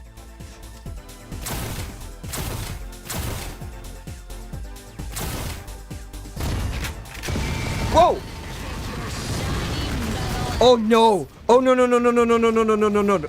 Oh, I was not expecting that. I was not expecting that. I am out of. Okay. All right. All right. All right. No no no no no. This is definitely my fault. I chose to come here. There's more than one. Holy crap.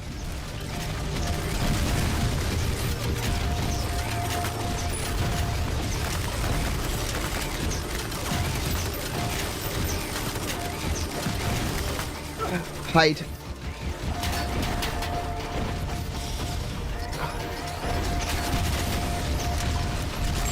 Oh, no, no, no, no. Oh, it got me. It got me. It got me. It got me. It got me. It got me. Okay. Now I understand why it said double jump to safety.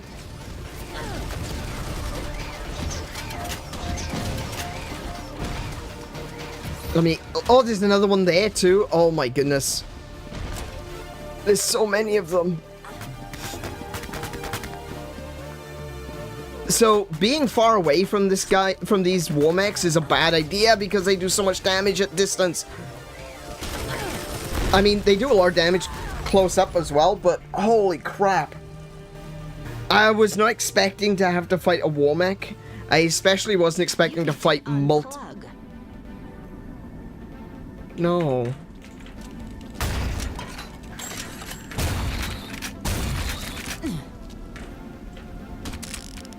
No, I gotta do it all over again? but, oh no. Oh no. Oh no.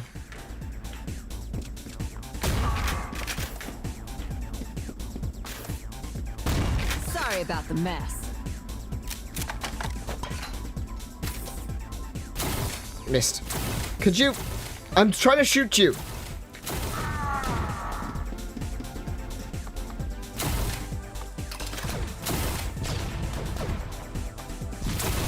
We're done when I say we're done.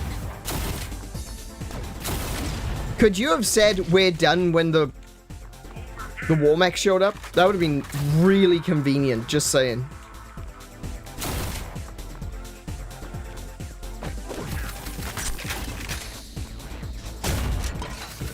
Oh no.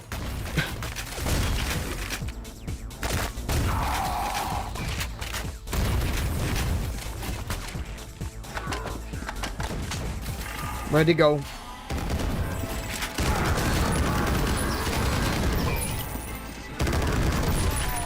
Okay.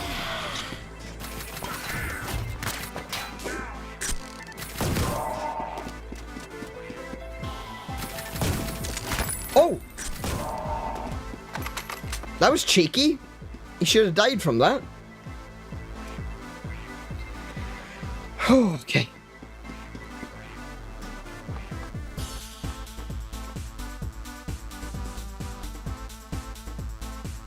Anyone else? That seemed a lot less than last time.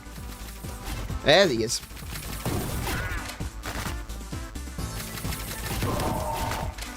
Ow.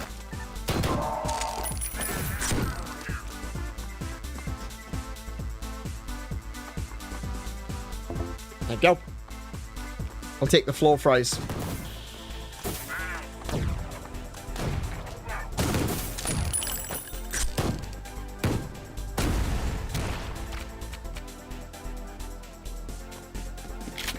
Floor fries are my favorite. I've got a little spring in my step. Okay. Oh, I see you. Did you get stuck down there?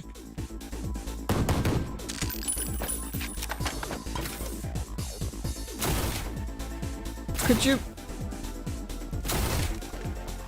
Wait. There was like 3 of them on top of each other. Hey Marley, welcome to the stream. How are you doing today? I can hear another one, I just can't see where he is. He's right below me, isn't he?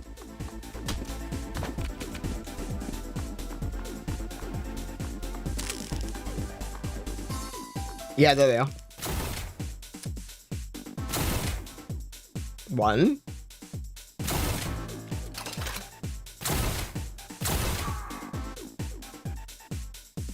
2.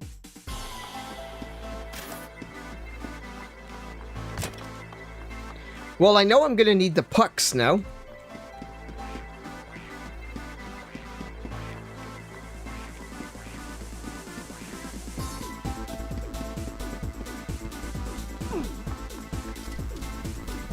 Welcome to the Major League, Shelly. Play ball. That's alright. We got this first part. This first part's not a problem. Watch me die immediately. Can't reach that yet. The Putin machine. La Putin machine.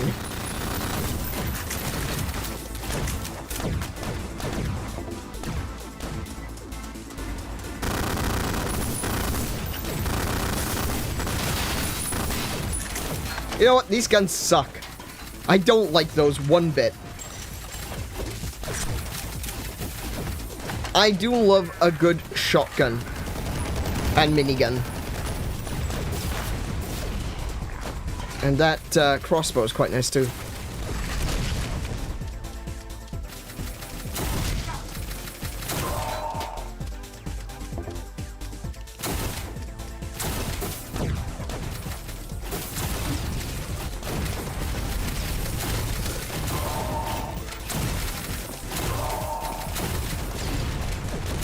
This is why you should always use sniper rifles at close range. Just You know? This is this game's sniper rifle.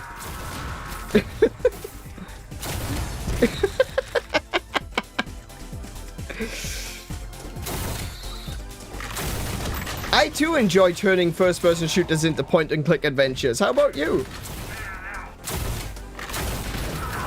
No, I don't want to shoot you. Stop getting in my way.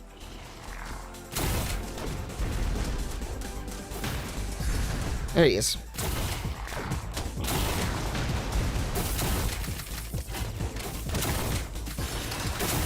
Ah, come on. There it is. Whoa, wait, whoa. Where'd the rocket come from?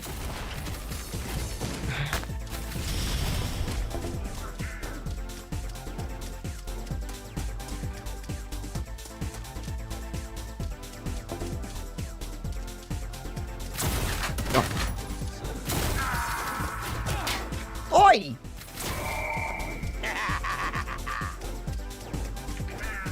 Okay, we're into, like, phase 2, I guess?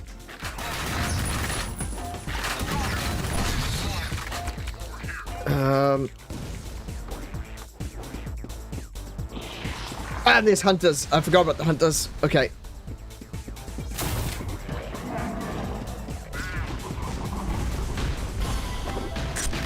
I do not like the hunters one bit. But you know what I hate even more? Rocket launchers. Where are they? Oh, I see them. I see them. I see them.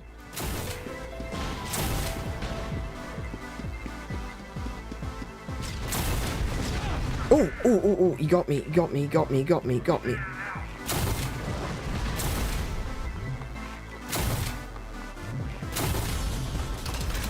Could you die?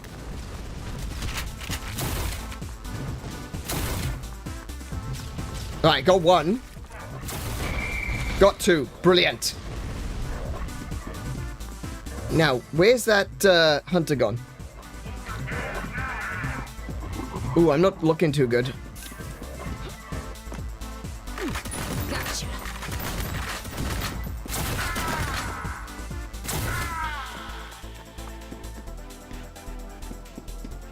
All right. You.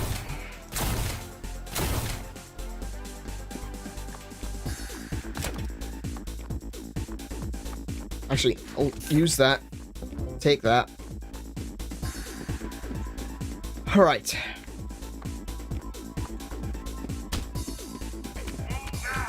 They really weren't screwing around with this stage.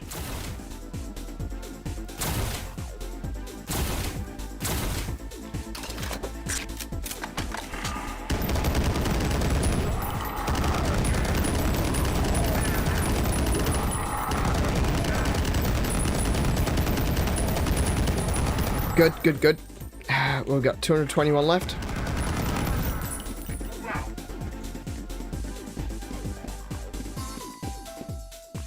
Oh yeah, I don't need health. I'm good for health.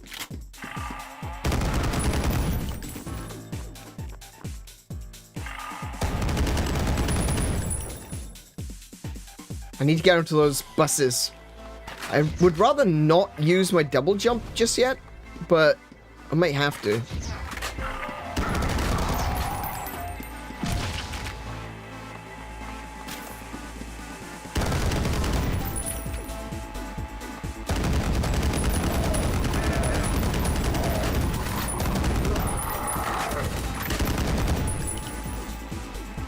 Where'd he go? I see him. Now you gotta keep them separated.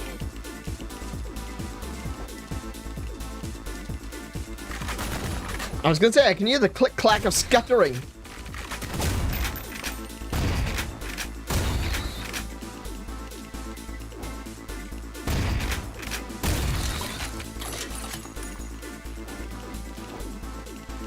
There's gotta be another enemy on the stage somewhere. Because otherwise they would have sent out the warmechs.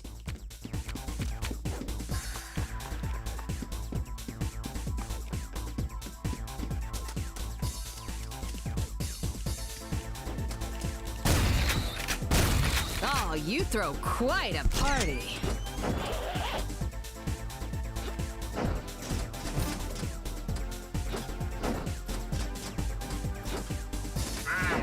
There they are.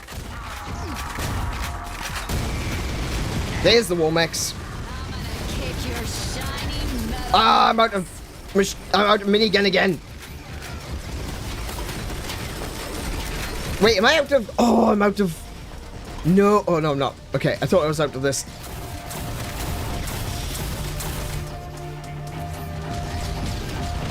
Okay.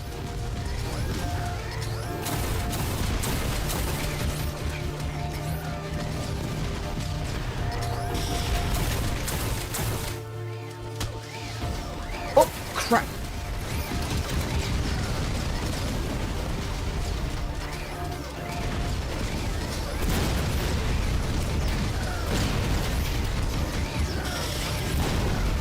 This is not going so well already. Do I have to kill... Do they have a combined health pool? If so, it might not be so bad. It's still bad. But not so bad. Like, not impossible bad. Just, like, real bad.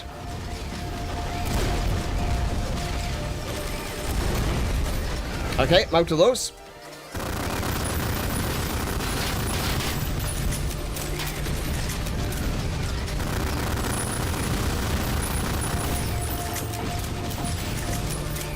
Get out of the way.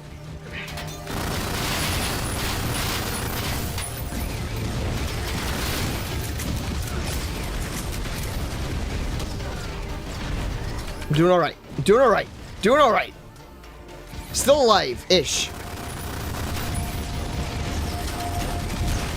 Oh, I'm stuck on the wall. Don't go in the walls. Don't go on the walls.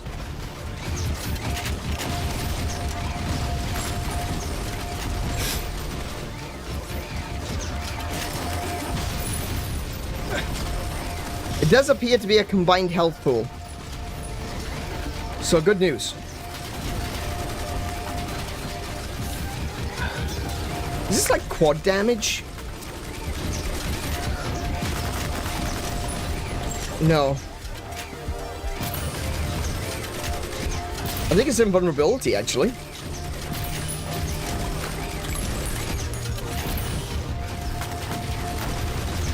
Yes, invulnerability. Nice. Oh, oh, no, no, I won't leave. I wanted to fight the rest of them. Damn, I forgot my foam finger. That was fun. So that is the... Hold on. Oh. That's the bonus level. Time to slip into Heskel's caboose. Nah, I hated it the first time she said that. I hate it even more the second time.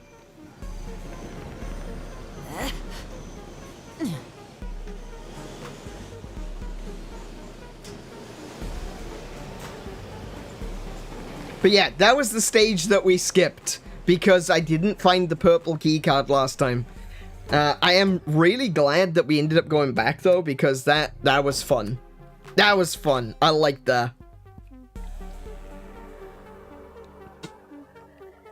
Wait, plus the zone mega secret. Nice, but there is more. Yeah, I wish I could have stayed. I wish I could have stayed. I didn't realize I was on the platform to leave. I couldn't get back off. It was a bit mental. Yeah, I could still hear the warmechs walking around. So I think that they were still there. I probably could have fought them. Ah, well. This crazy train's about to go off the rails. I think I would have liked to have picked up more armor as well before leaving. Yeah, I can see you right there. Oh.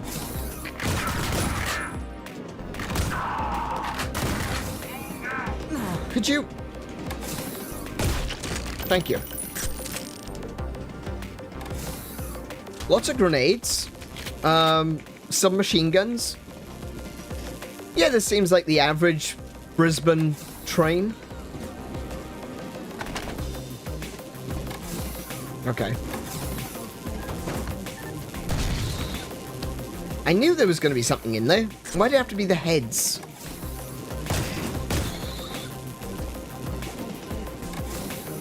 I still think there's something in there.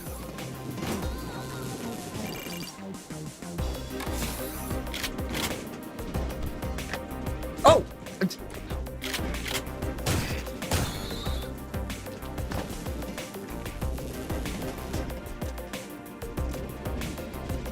I can't pick that up because I've already got a different armor piece on.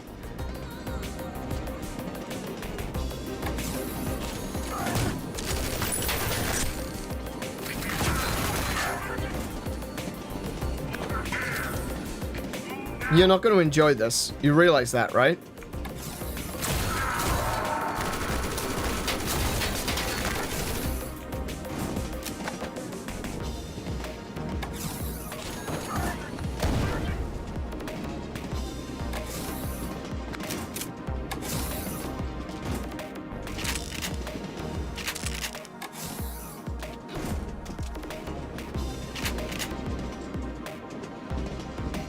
Anyone screaming at you for a ciggy.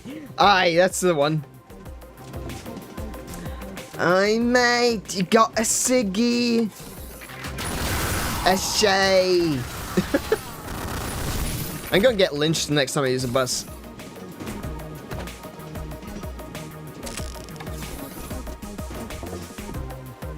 Wait. That is one hell of a health crate.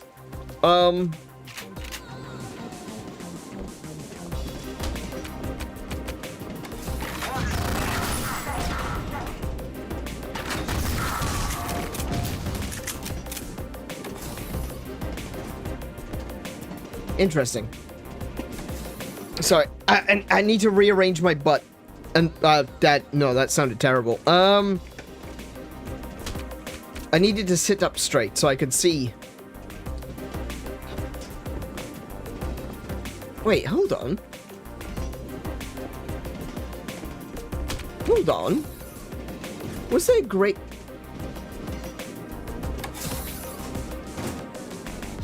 I wonder if there's a... like a secret exit around here somewhere. Can I get up on top of the train? If I can get up on top of the train...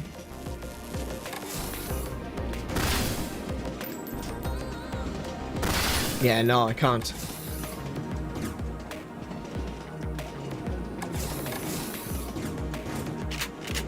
Oh, wait, hold on.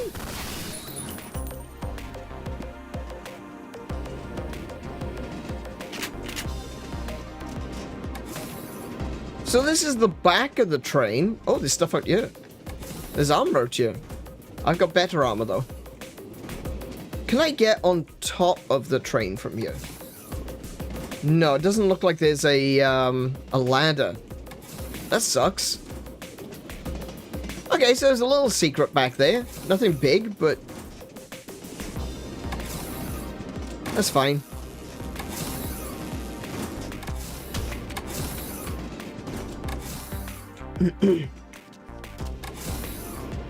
I know they're really railroading. No pun intended. But I really do like train levels in games. I like how narrow they are. It forces you to think about things. Like, I think one of the best examples is the train in GoldenEye.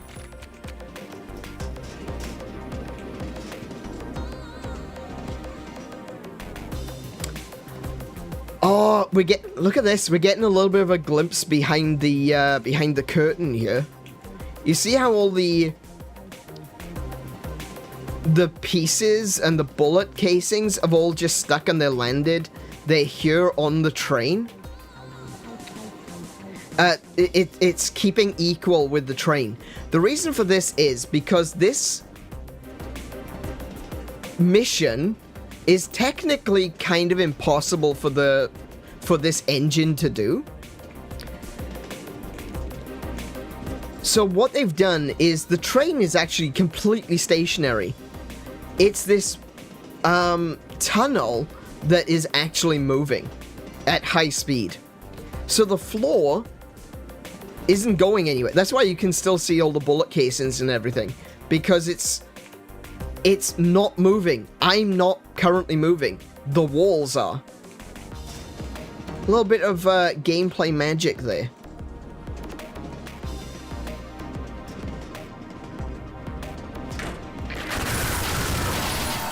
Oh, why'd you have to surprise me like that?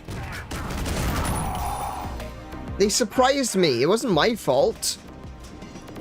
I didn't want to set them all on fire.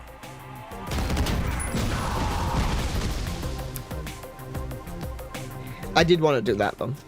I definitely want to do that, though. Yeah.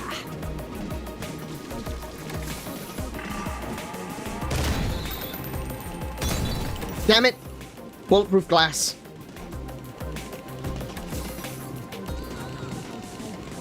Can you hear that? The click-clacking?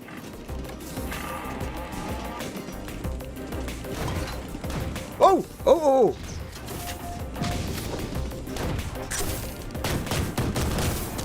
Ah, I don't have room to maneuver here. Damn it. Ah. That was a waste of a lot of HP. Do I have a... Did I miss anything? Perhaps? A health pack? Got some bullets there. No, I picked it up. Damn.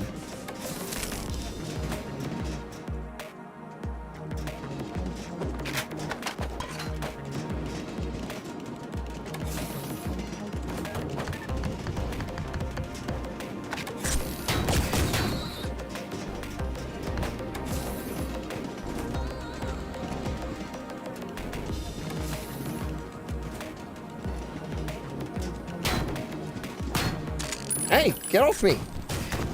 Oh, you annoyance! Oh, crap. They are so much worse in short... in small spaces. Open it, I dare you. Open it, I dare you. A double dare you. A triple dare you.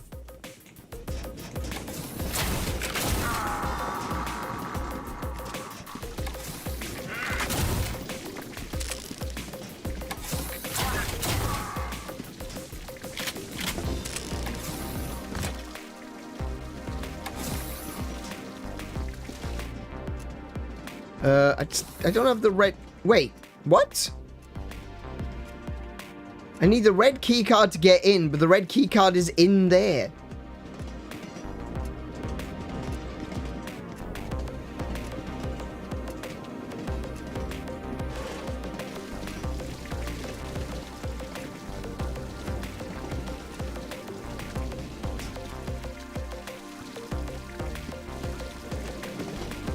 Can I blow the door open? Blow the wall open, I mean? Nope.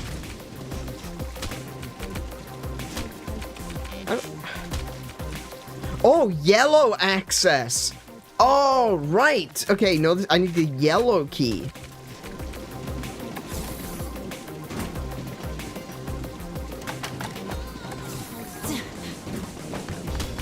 Love that.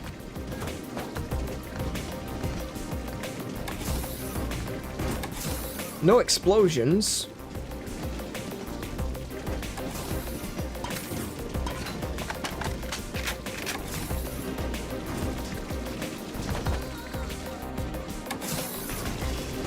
Oh, that's why. Oh, no. Oh, no, that's not fair. That's not fair.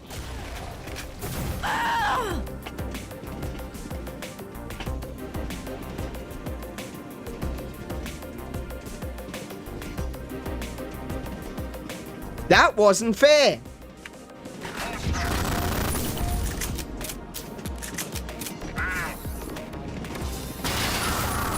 How am I supposed to fight a rocket launcher guy in such a tight space? I can't avoid the rockets.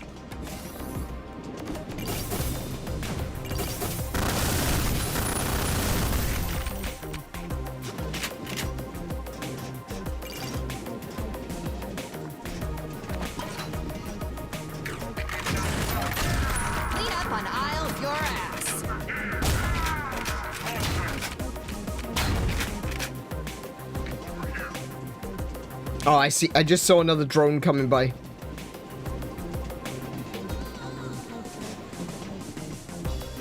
There he is. What? I didn't know you could open that.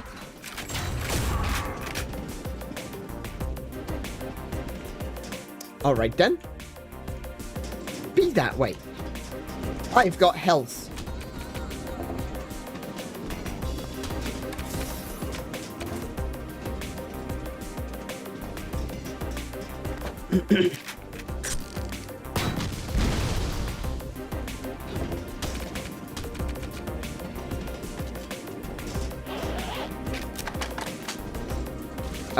So...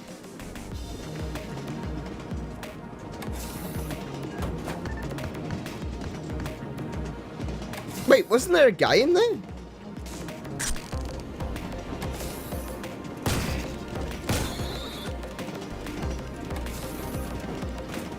I thought there was a guy in there.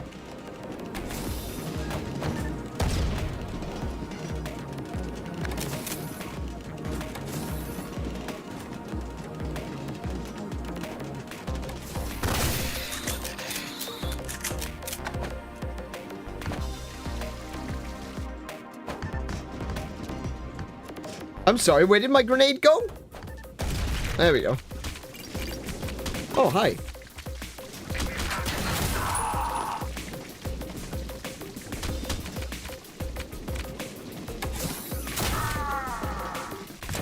Nice. Right, so, I can't get in there. I need the yellow key.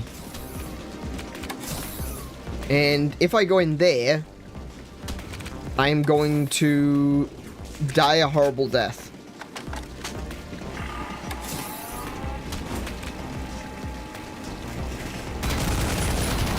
Nice.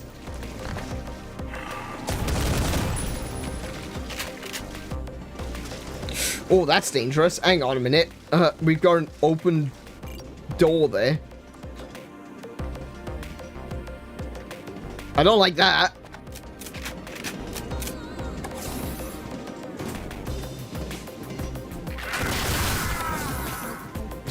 Is that a dude?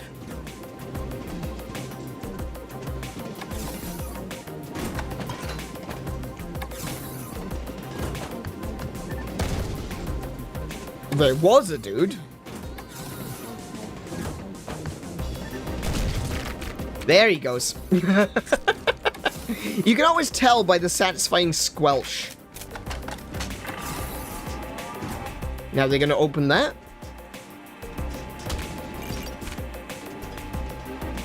Ooh. Wait, can I have this gun? I want this gun. Let me have that gun. Look at the size of this thing. It's huge. Okay, so there is either a rocket launcher guy or a turret. Oh, it's a turret. They're all dead.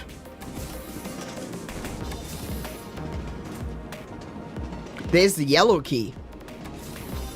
It is something of a big freaking gun. You're not wrong. I want it. I want it so bad it hurts sometimes. Actually, that looks like a minigun. Hang on, is that my minigun? It's not quite the same as a minigun. I want you so bad it hurts sometimes. Hang on a minute.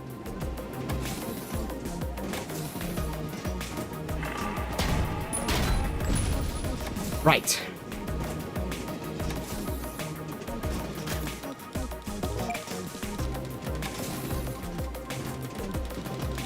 Do you hear that? That skittering again? That's one of those noises I really don't like. Whoa, where did you come from? Were you the gun? No.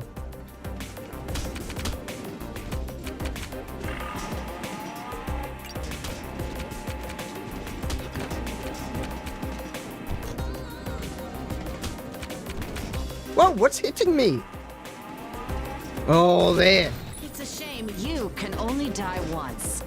Tell me about it. Now, I'm thinking... Hang on. I'm thinking in a thoughtful way, as Kiko likes to say. Is there some way of perhaps getting up through the roof there? Hang on. I don't want to waste what little ammo I've got left, so...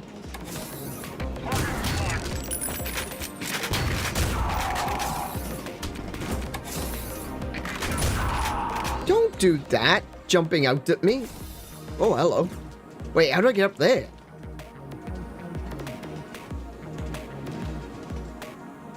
That's minigun ammo. I could really do with some of that. There? Nice. Oh, hello.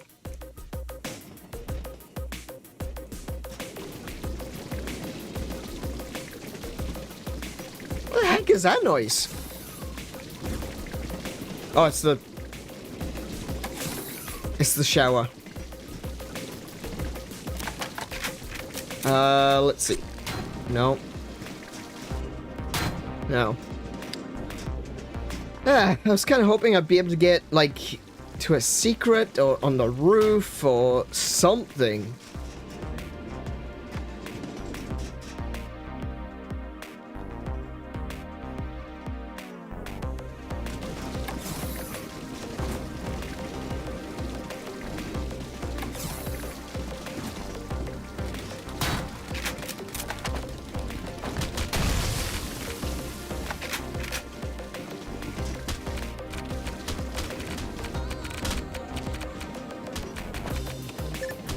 Okay, yeah, he changed immediately. He's active. Yes, and I'll take that one. Whoa, whoa, whoa, whoa. Damn, that's a problem.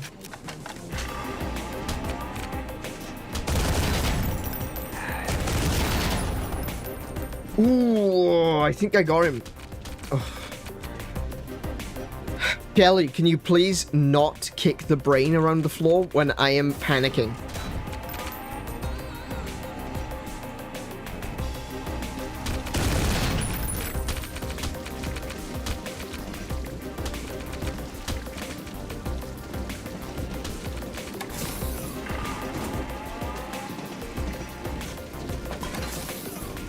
I don't have enough ammo to waste that.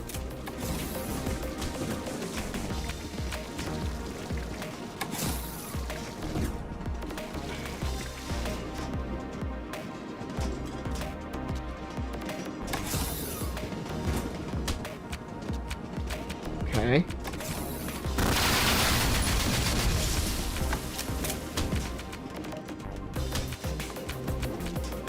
Oh, you sneak!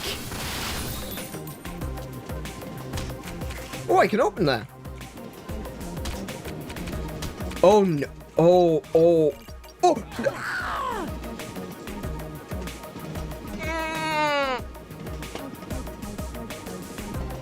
Oh, that was so stupid! Why am I so stupid? Okay, right, so,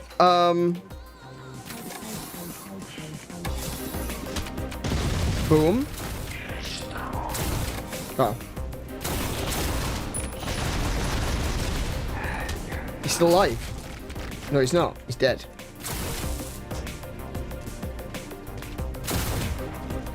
Why? Why did you survive that?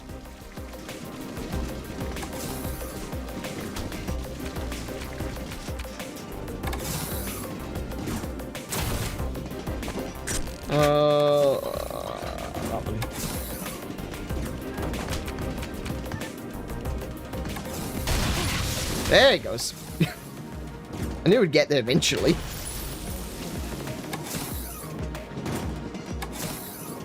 Oh!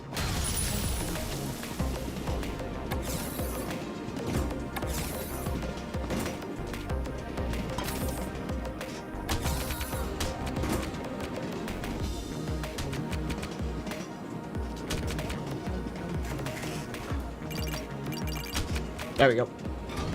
Close it again.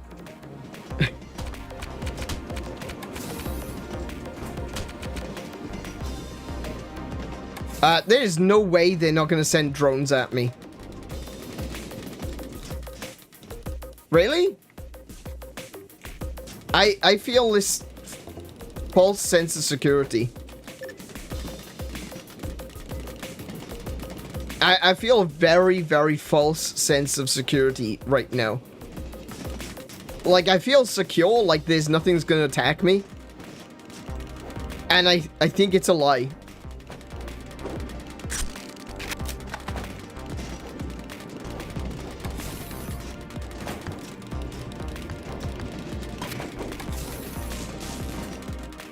Oh! That's a problem. Why are you still alive?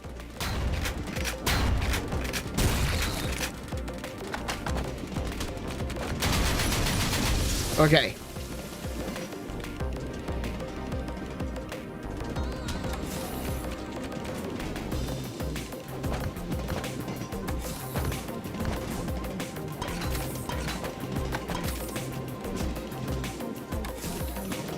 Hey! Oh no, I just remembered where we are. I just realized what we're up to.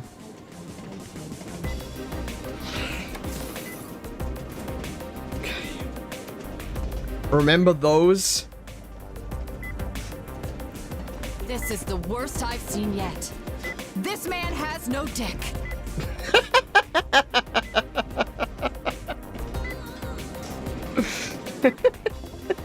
You're missing 3 secrets. I know I'm missing secrets. I just couldn't find them, alright? Stop badgering me. Where did I miss them? Oh, I never went back to the beginning of the train, did I? Let's close that.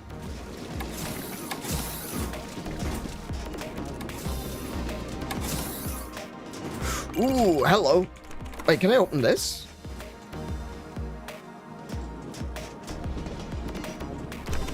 Ah, I can't open it. But is there some way of getting on top? No, I don't think so.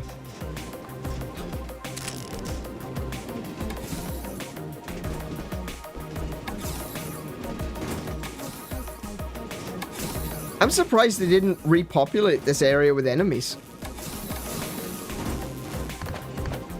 Nothing there. There's a door there, Shelly. There's a door, like, right there. Oh, look, there's one. Haven't you ever heard of the healing power of laughter?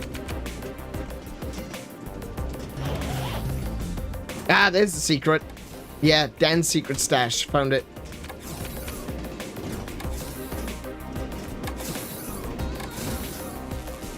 Well, at least I'm going into the next area with, better armor. Full health? Full armor? Me? In this game?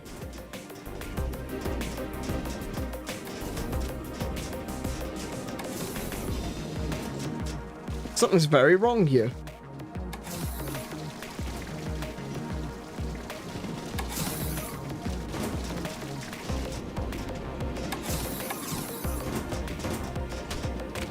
I want to know where the other secrets are.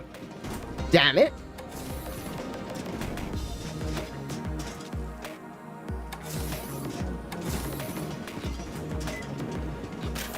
Love that. 2 secrets still remaining. Okay. Now see, look, right? He's in that one. This one's busted.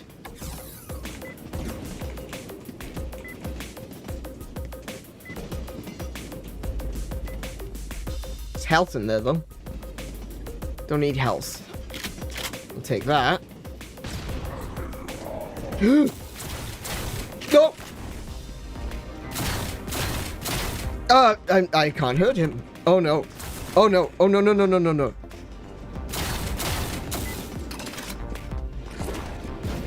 What do I do? What do I do? Ow. There he goes. Oh, oh, oh, oh! Oh! Criminy! Damn. That third rail's a killer. Damn straight it is. Tacos!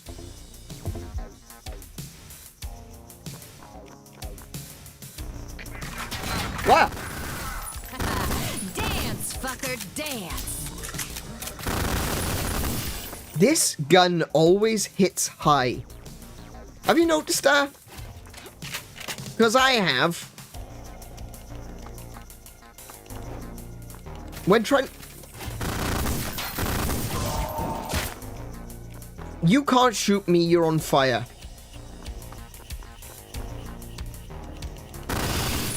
Hi.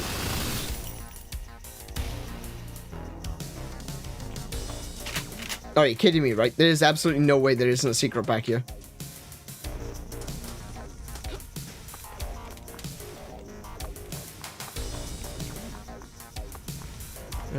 Maybe I can jump through the fire? I can. Up, up, up, up, up. Always high. See? Always high.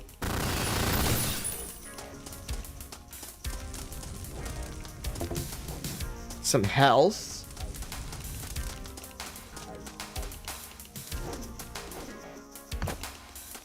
Okay.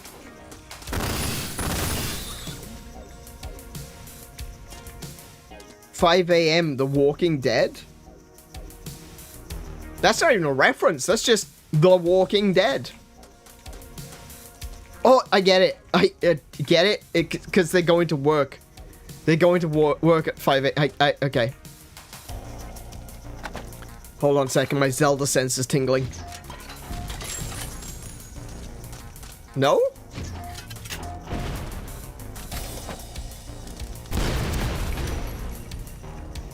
Oh. I mean, my Zelda sense was still tingling, but clearly it didn't mean anything. Like, no. Hmm.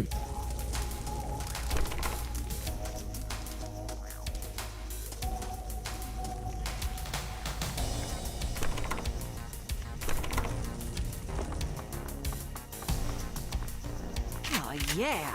I don't believe for a second that there's nothing else here. Are you serious? Alright, well.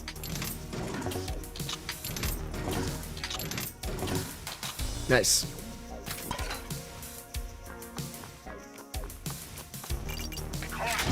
Oh, don't jump scare me like that. Oh. Could have killed someone. I could have killed someone important. I am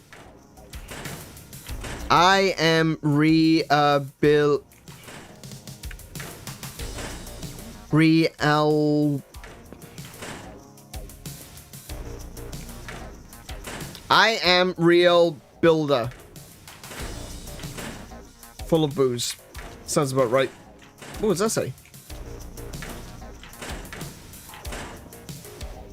I can't even read that. Okay. Oh, I'll take it.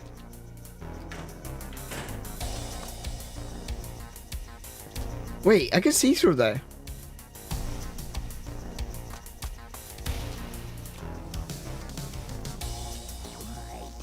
Oh, I know where I can go. Alright, I know where I can go.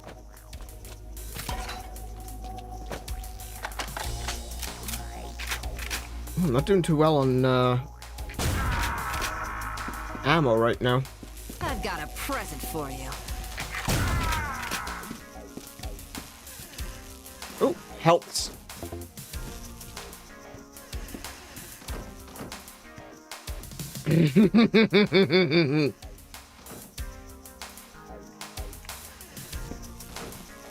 Yep, it is. That's the one.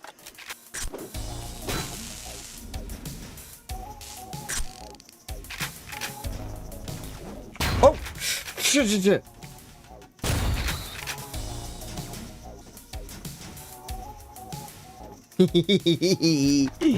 Yes, please.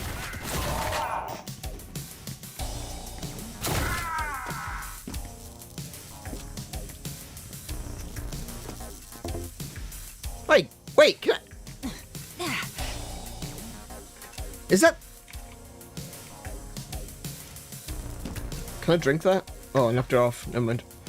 I'll have the coffee.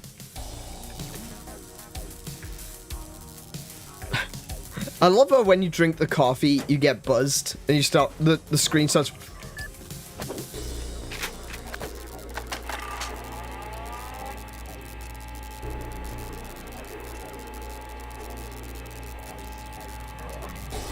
That was terrifying!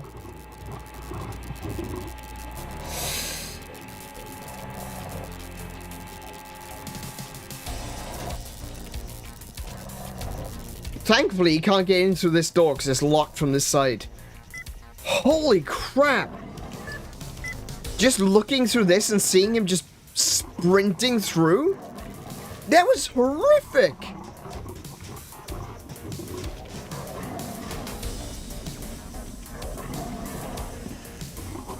Oh no, that was a mistake, that was a mistake! Mistakes were made! Ooh, he wants out. Shame I can't shoot through that.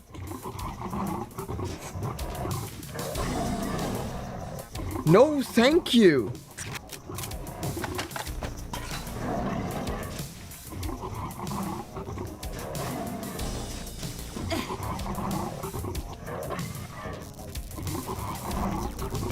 This is horrid.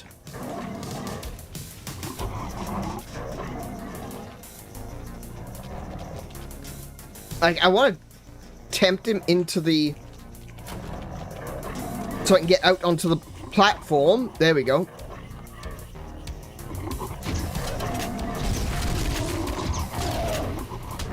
It gives me a bit more space to fight him.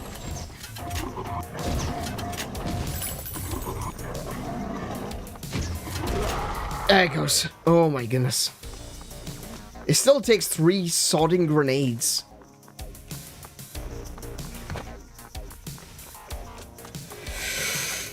Oh, I do want to fight another one of those. Ah! What did I just say?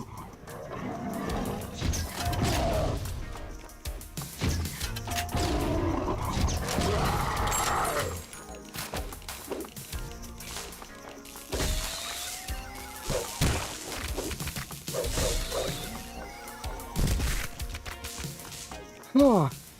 Oh. Hey, babe, come here often? It's okay. It's okay. I'm talking to myself. Damn, I'm sexy.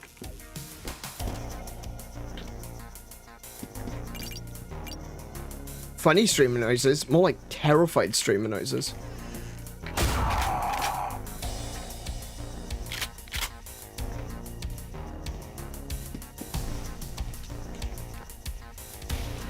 Okay. I'm done. I'm done here, alright? I'm done. I'm just grabbing my shotgun shells and leaving.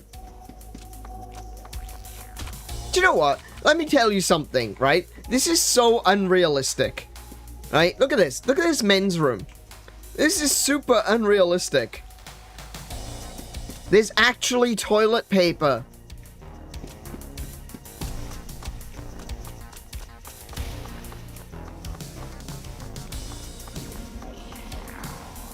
Oh no!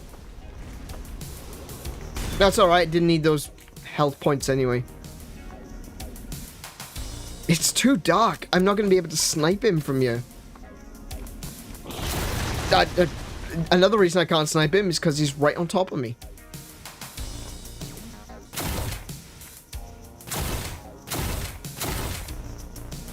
Can you? Thank you.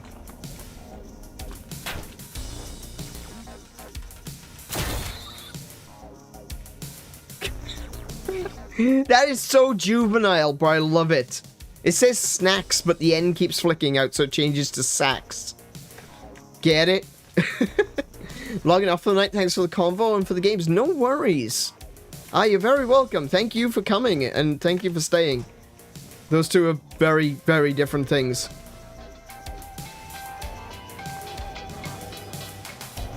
Interesting music you've got in here.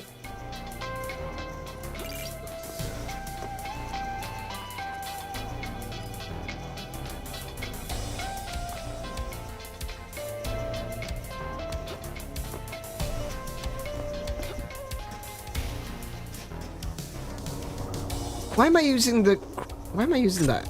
That's not...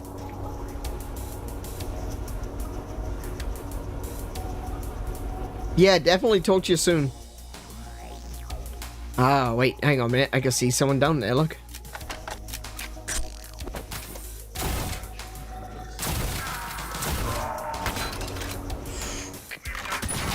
Oi!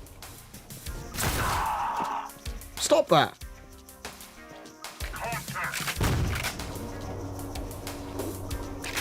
Hang on.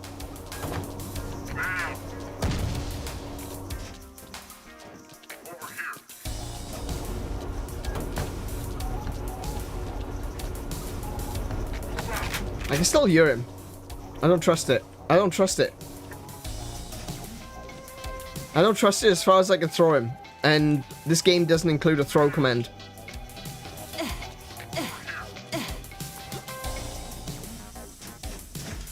Oh, hi. I hope you weren't using that head.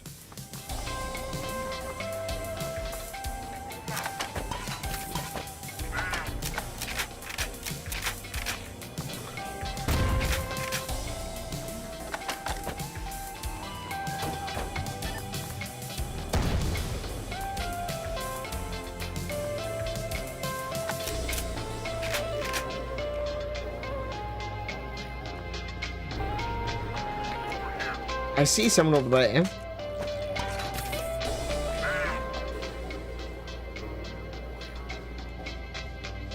No, I don't. I thought I saw someone in that room, but I can't... They're not there. Oh! I thought he'd moved.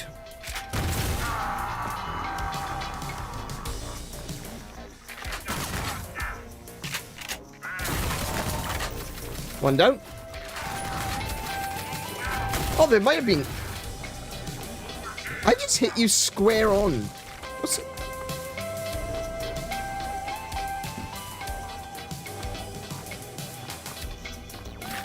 Oh, hi.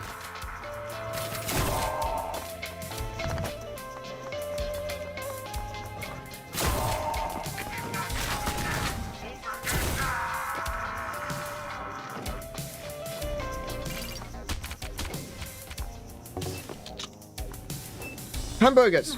Hamburgers!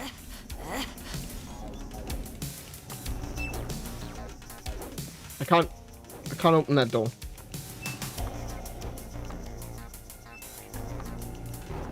Okay.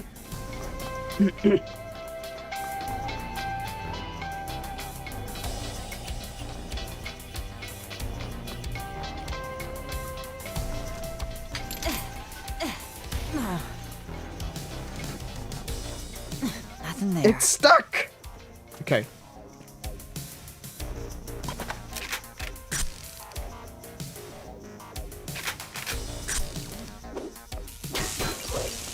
Nice.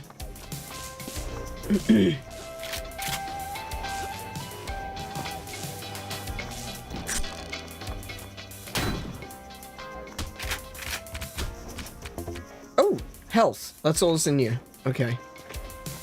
Ah, I was hoping that would take me around the back, like a secret way around the back.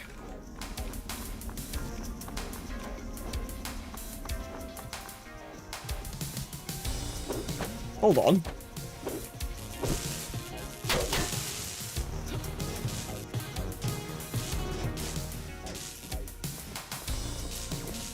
Wait. That was a secret way. It was a secret way around the back. Just I looked the wrong direction. Hang on. What about this one?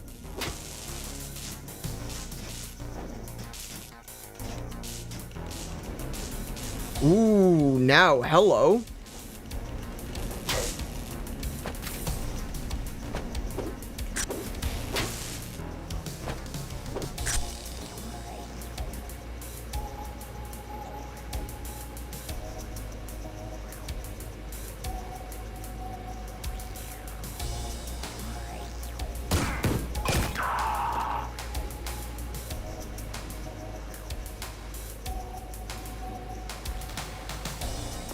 Now, where have I found myself?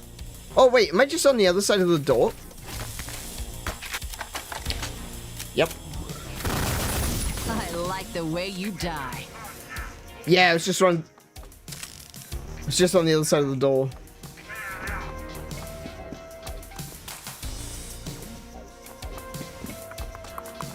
Okay.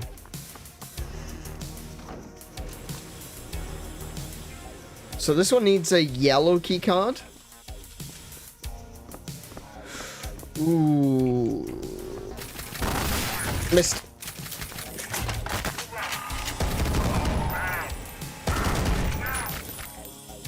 Yeah, someone's still alive.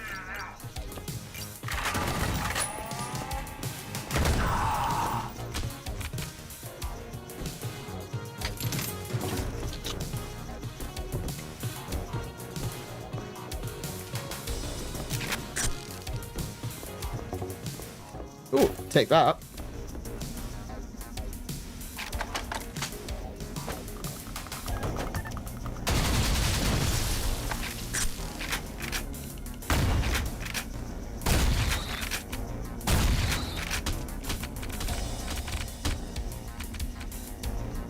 Oh, wait.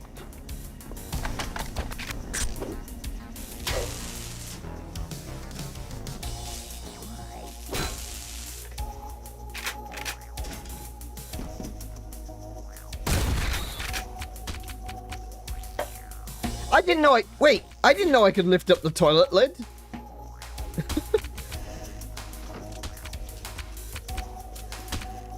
Okay, so what's through here then? Oh, that's... Put the toilet paper down there. Okay. What else can I do up here? What other mischief can I get up to? Oh, I can see some mischief for me.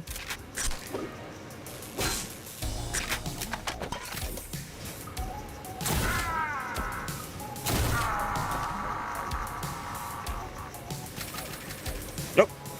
There's a red guy in there.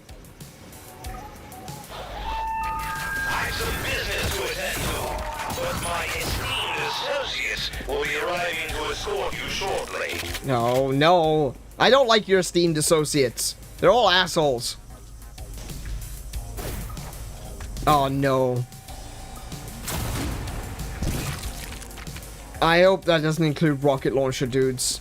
Like, seriously. I'm in a very small space. Actually, I'm directly above the platform. Oh, now, hold on a second. I said there had to be something behind the train. I didn't believe...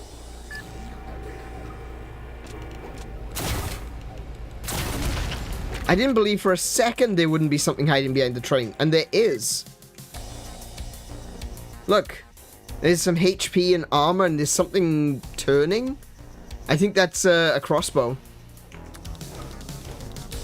Oh, look at that little head guy. He's trying to get in. He's trying so damn hard to get in. Where is that then? Oh, there's some health over there too. Right, okay. So, there's some health there. I don't really need health. I'm good for health. I am less good. Oh, wow, okay. Oh, hang on. This might be a different platform. Oh, hi.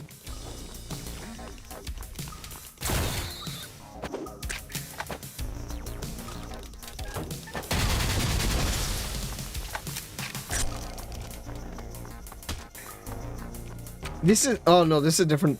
Not this time. Yeah, I think this is a different platform. Let me drink all this soda. Oh, hey, Tim. Welcome back.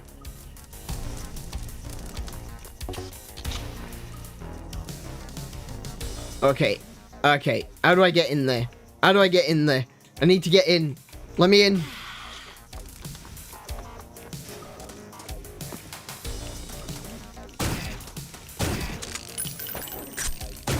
You are 100, like 99% head.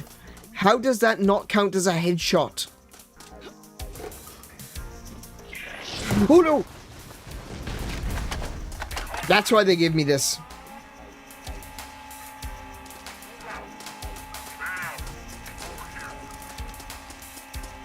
Where is he?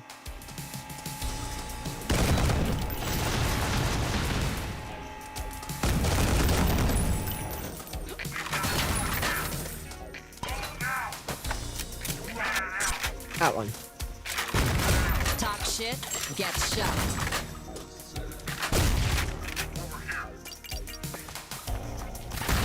Oh, oh, there's a grenade launcher guy there.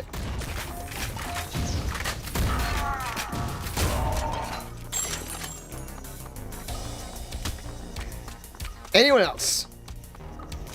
No? Bunch of pansies? Yes? Good.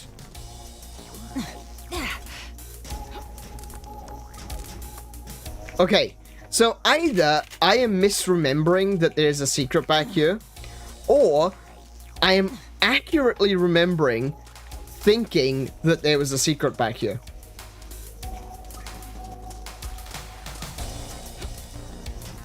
And that there actually isn't. Oh, there is! Fantastic.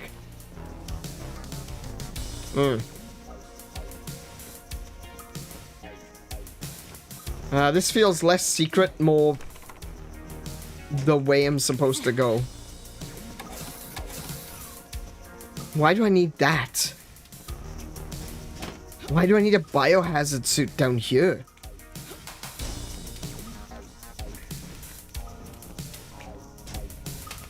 That doesn't make any sense to me. Ooh. Who wants to play? Oh, I want to play.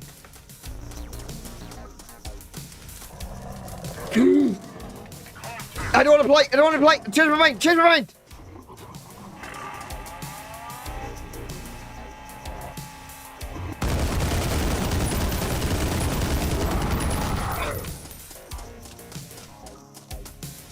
Oh.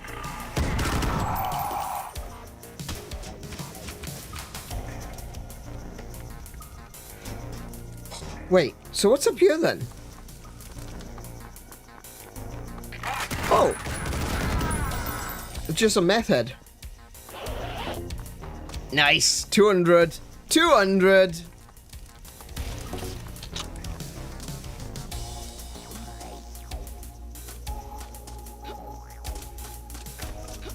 Bravery revoked. A little bit, yeah. I mean, it gets like that in this game. You think you know what you're doing, you think you know where you're going, and then all of a sudden they throw a bloody hunter at you and just like, oh, right.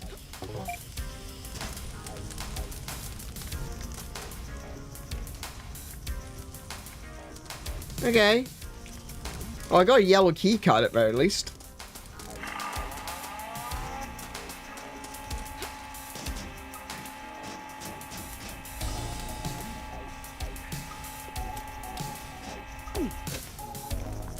Now, I still haven't gotten in there. So how do I get in there?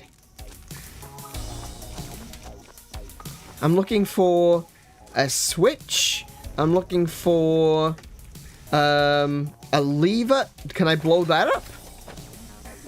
Grenade launcher. Grenade launcher. Doesn't appear so.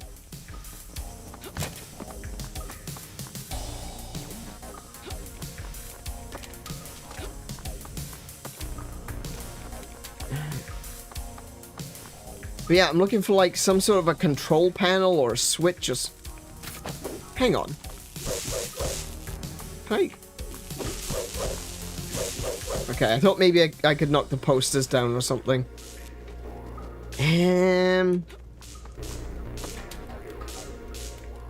That's a rather large hole. I think that's where the,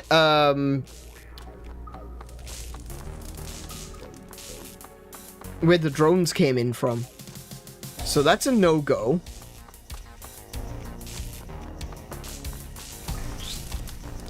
Where is the secret switch?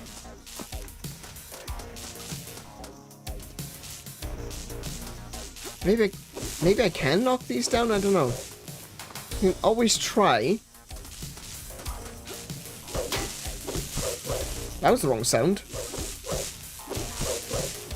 Oh, no, it's got a metal frame. Monuments of Mars. Ooh. That sounds like a movie I'd like to see.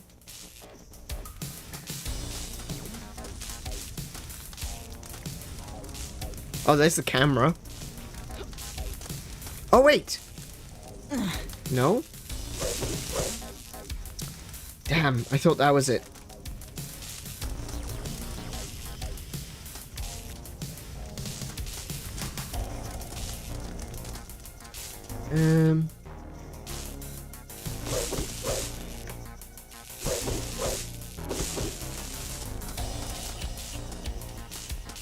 Yeah, I don't know. No. No. There's smoke coming out of that one. Nope. I've got a present for Hmm.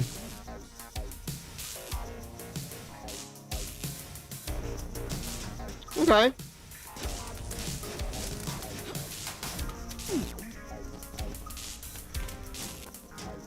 It would make no logical sense, but maybe there's something in here? I don't know. Why are you giving me this? I don't...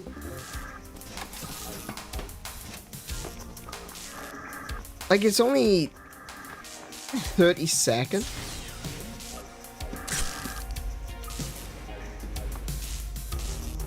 Can't do anything with that. That computer's destroyed.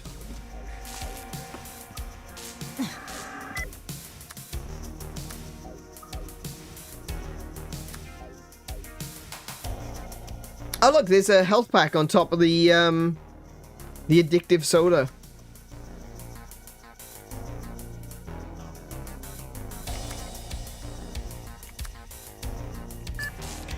Oh, hold on. There's a hunter just waiting there for me. Right next to where the yellow key card goes.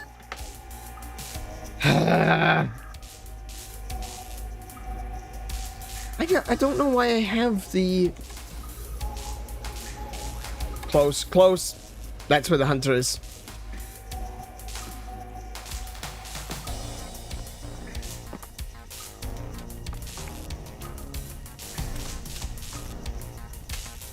I don't know.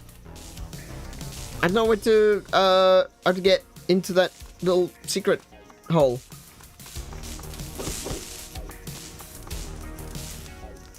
What about you? Or you just... They're not actually dead, they're just a crack addict. Hmm.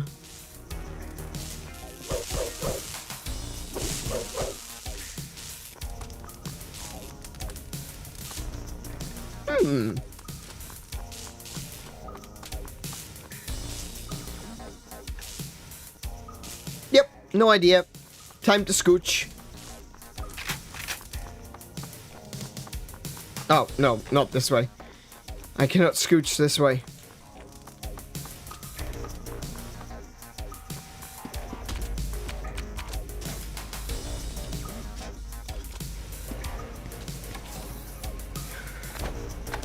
I've only got 44 ammo in this. Oh, hi. Oh, you wasted my ammo. Oh, no. He's not standing there. Idiots. Thank goodness I left that health pack there. Good grief. Oh, remember I said... Hi? Remember I said I thought this was, Mila Jovovich. It's actually not. Well, it kind of is. But there's a very interesting story behind this picture. This is me. Right? Now then, can I potentially do something without absolutely destroying this PC? That is the question.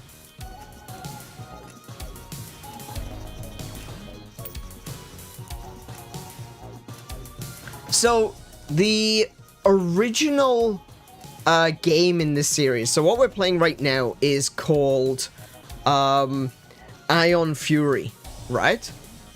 And the sequel to Ion Fury is called Bombshell. Sorry, it's called Phantom Fury. But there was another game before it, and it was called Bombshell. And this came out a long time ago. It was more of like a top-down shooter. And it didn't do very well. I do want to go back and play it at some point.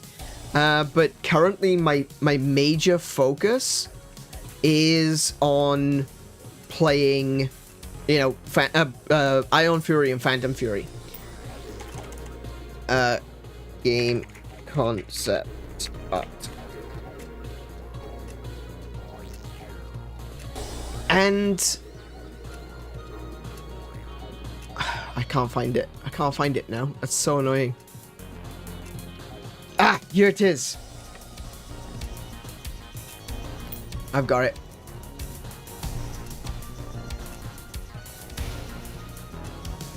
I'll save it to my desktop.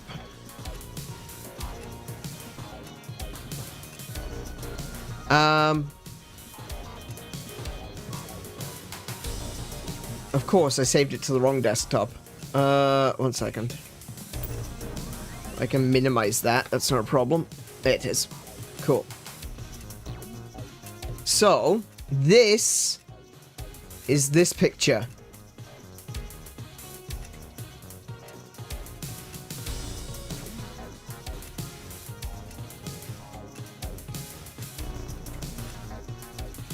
As you can see, Shelly is a little worse for wear in Bombshell. Bombshell takes place in the future. So even though it came out before, it was the first one that released, it's actually a sequel. Both Ion Fury and Phantom Fury are prequels to Bombshell. But yeah, that's it. That's it right there. I was actually looking up Bombshell because I wanted to pick it up on Steam.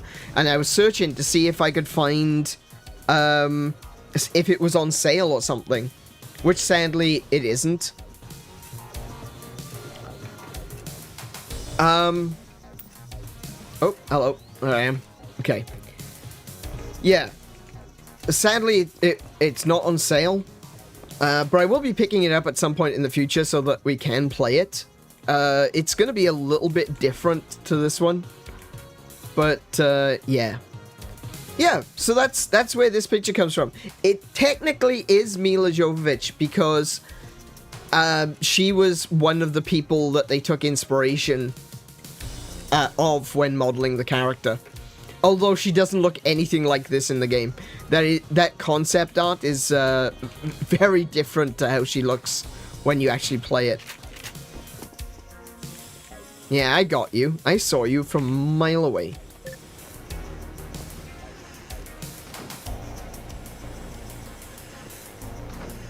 I don't believe for a second that there's no one hiding behind there. There we go.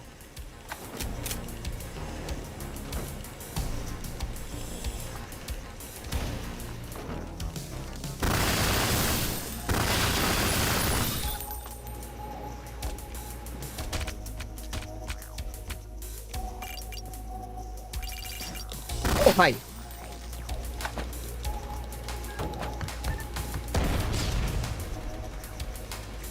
I can still hear it.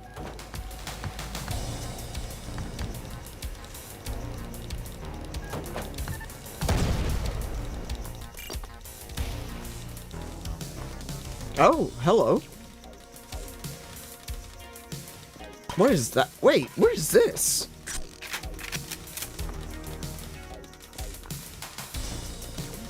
Oh, hi. Oh! He spat at me.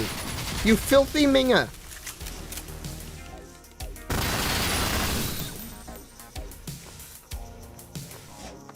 Okay, now hold on a second. What is this? That's gotta be a secret. That's gotta be a big secret on this level. How do I get there?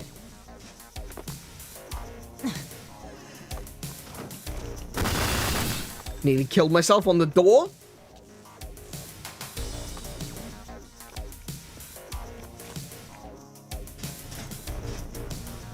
Oh, wait. Oh, oh, oh, oh, oh, oh. Get out, get out, get out, get out, go.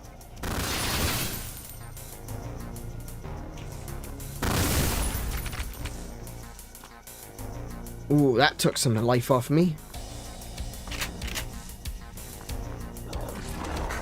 No, no, no.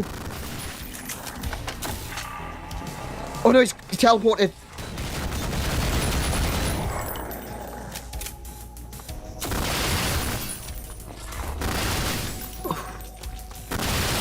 Oh, there he goes. I do not like those things. Those are worse than the hunters. They're so big. Hang on. Is that Bomble Wall? Legendary. Rest in pieces. Oh, hi.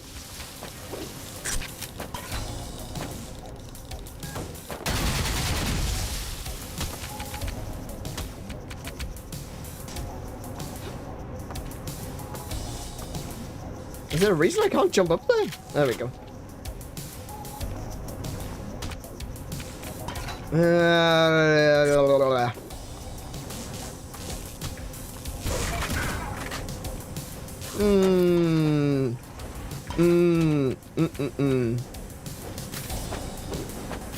I just announced my location.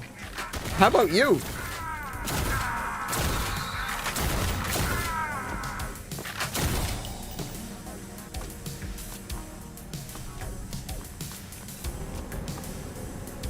Now, hold on a second. I can see your gun, sir. Hang on. Boom! Oh, there's another one.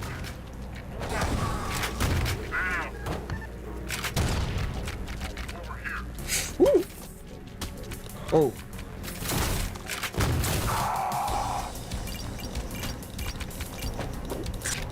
Grenade.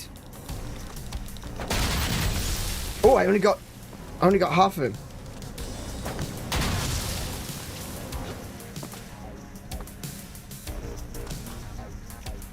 Okay. I think I'm good.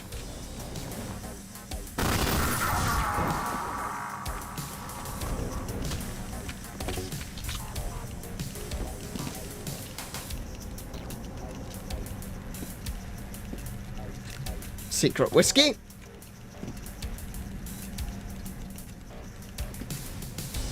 I can see him skittering out there.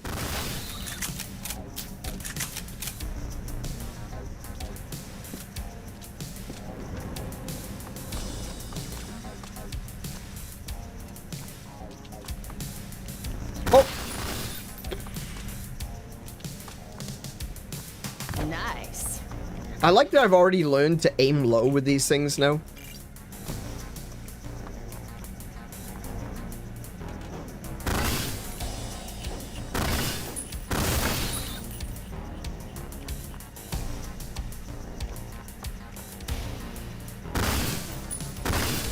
See what I mean?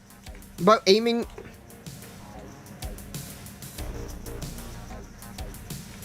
Excuse you?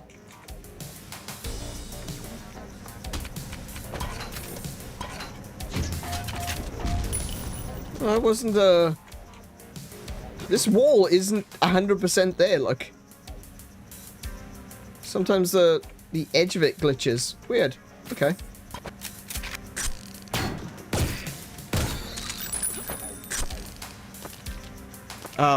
Shelly, jump, love.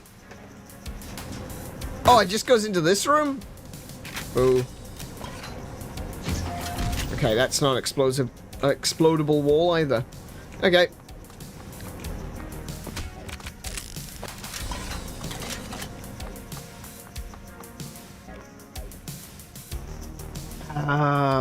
Coffee me. Oh, it's the end.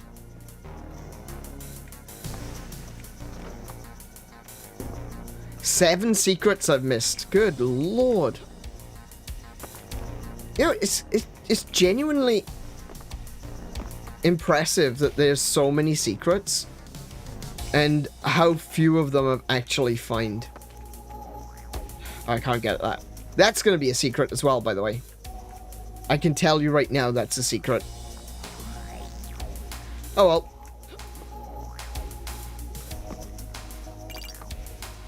And, I think with that, 7 deadly secrets.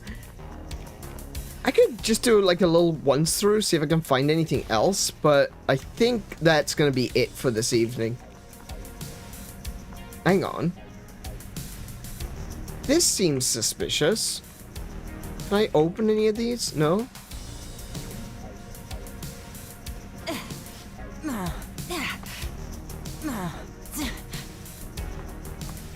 I don't know, this seems interesting.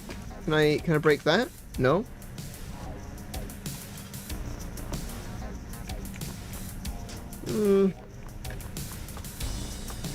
Yeah, I don't know. Hang on, I might be able to see on the map. I forgot all about the map. I always forget about this bloody map.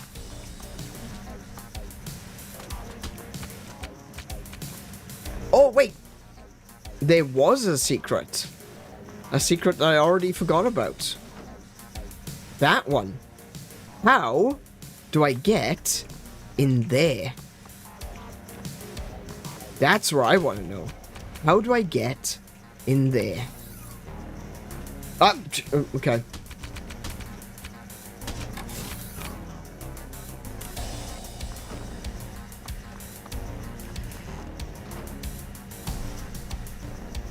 I don't know what's in there. I don't know if it'd be worth it. Is that an explodable wall? Possibly not. We'll find out now. Let's find out together.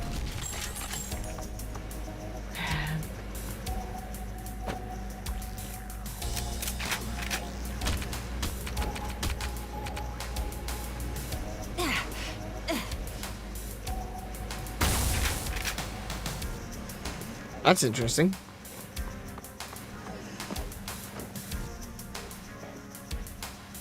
Okay, I want to figure out how to get in there.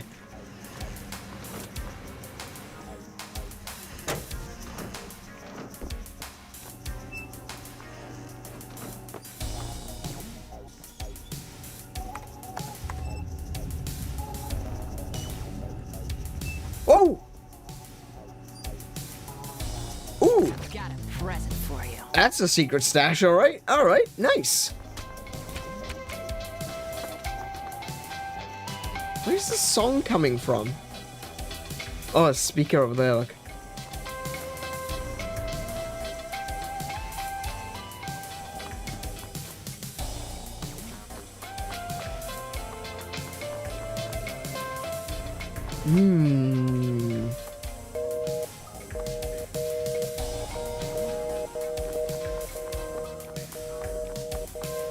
Look up there. I can't jump up there. I can't reach that. Or maybe I can reach it from here? No? No? Okay. Oh! Oh! Oh. Hang on. I found something. Oh, that's literally just a board. Okay.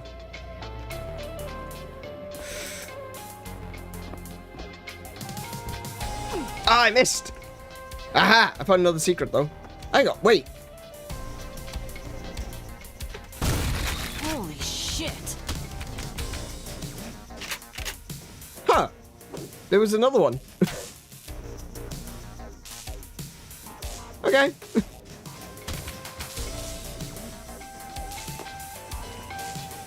Okay, so if I go up... Oh. If I get up on this, there. Up on... If I get up onto this... Oh, good. Right. Okay. Hang on. Hang on. Hang on. Then I want to go... Ah. Oh! Hang on. I'm gonna get this if it kills me. And it might just. This is gonna be my last ever stream. Ooh. That's not a secret? Alright, fine. Oh, maybe it's not a secret because I didn't pick it up. Because I can't pick it up.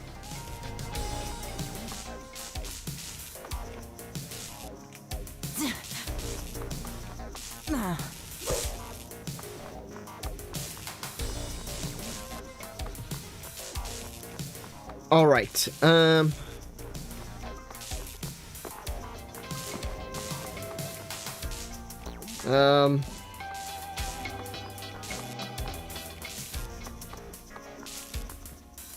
Okay.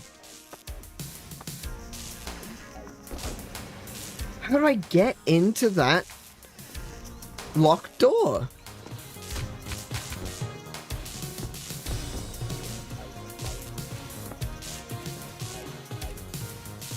Did I just zap myself? I did. Oh my goodness, I did. I actually did.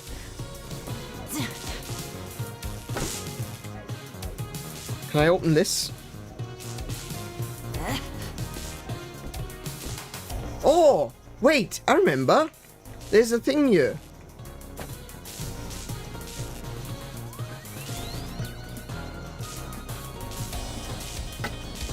Okay, that's a bit high.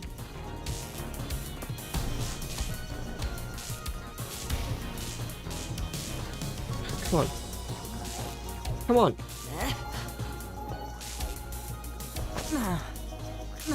Okay.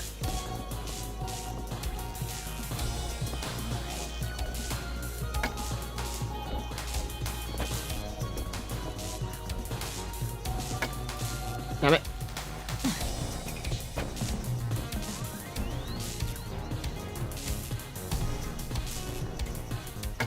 Bullseye. Yeah, remember there was a thing here. More ammo for my minigun. Sweet. Not what I was looking for, but better than nothing. I can say that with certainty. With confidence, even.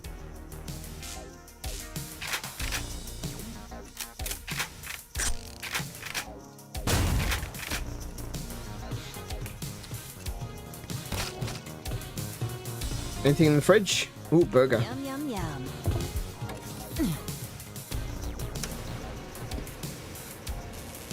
Oh no.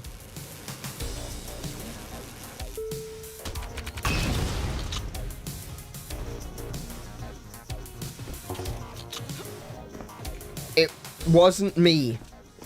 If anyone asks, I didn't do it. Okay? They're mad enough at me as it is. I don't need them to know that I blew up their microwave. I mean, I absolutely did not blow up their microwave. Maybe in here? Hi, I'm in the bathroom again. Can I jump up? No, I can't.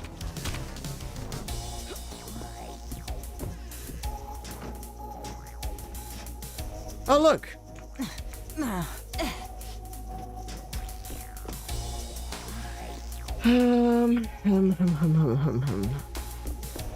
I don't know, I don't think there's anywhere that I haven't really been. Like, I couldn't even find the way into that, into this one. Yeah, it's still sealed. So look at the, like, the map doesn't show me anything.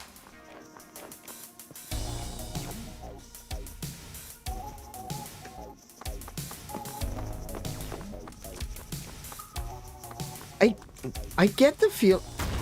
No, maybe not. I just got this feeling that it's something to do with the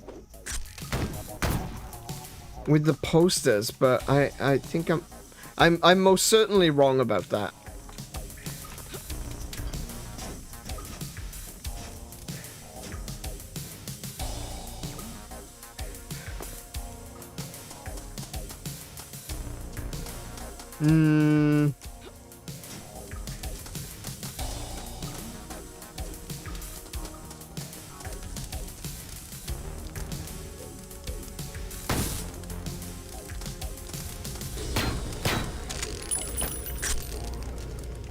Yeah, okay.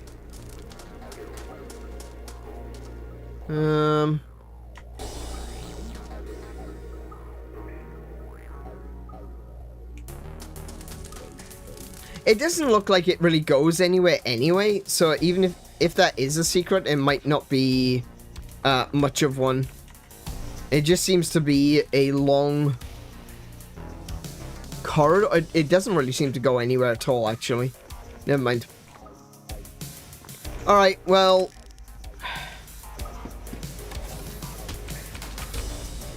The only place I have... Oh, wait, I'm going backwards now.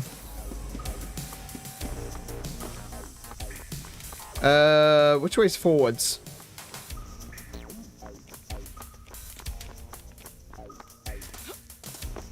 Which way is forwards? How did I get back here? This way? No?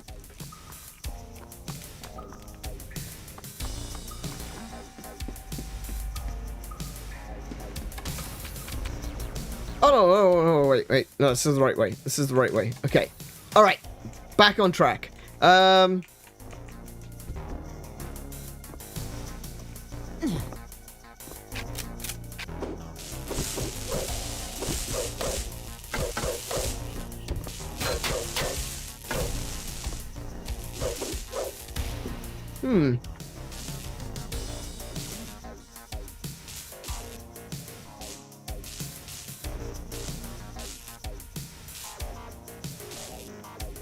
Oh well.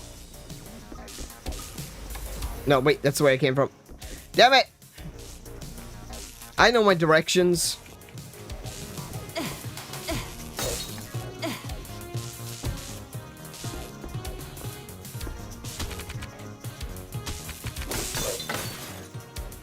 Wait, I can knock these ones down off the wall?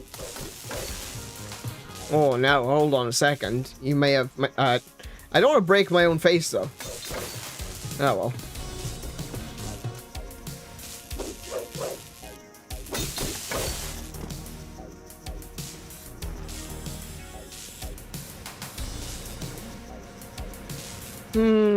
Okay. Never mind, I guess. I can't think of anywhere else to look.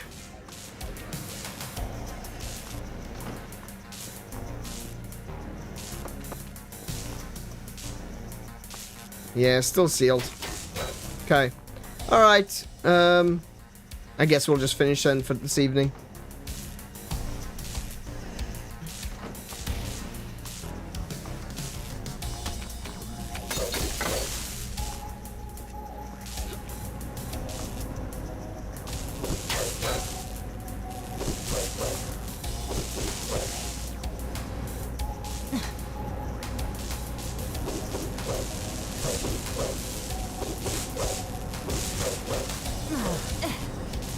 Yeah, nothing. Nothing. Nothing.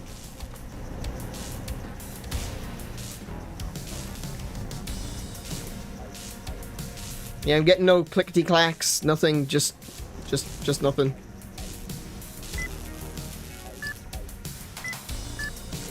Ah well. Ah well. Hey, it would have been cool if we could find the secret exit, but I'm not too bothered by it, honestly.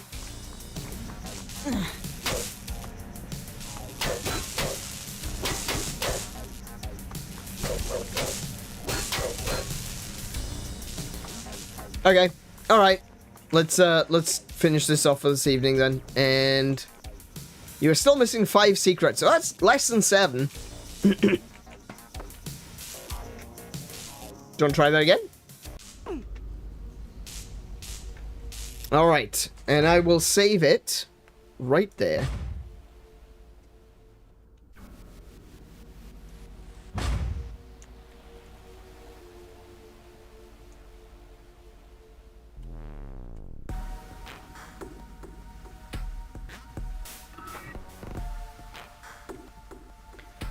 AneurynPlays 04 saved. Do I want to end game? I do. Yes, end. Thank you. Press N for victory. Press Y to die alone. Oh, well, that's a predicament, isn't it? Okay, I'm gonna hit Y.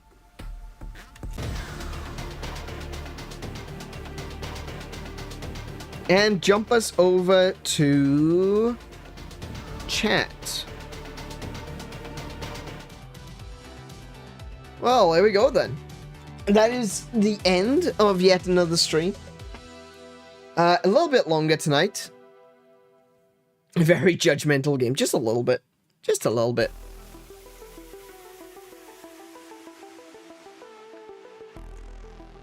And we'll close that. There we go. Alrighty. So that is that done. Oh. The knuckles, they crack. So today is Friday. This is the last stream of this week. So I probably should do... I said I wasn't going to do the schedule live, but I think I know what I'm doing next week anyway. So shouldn't be a problem.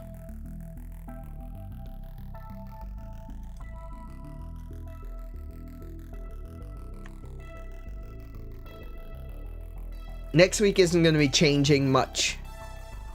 So this is an easy one.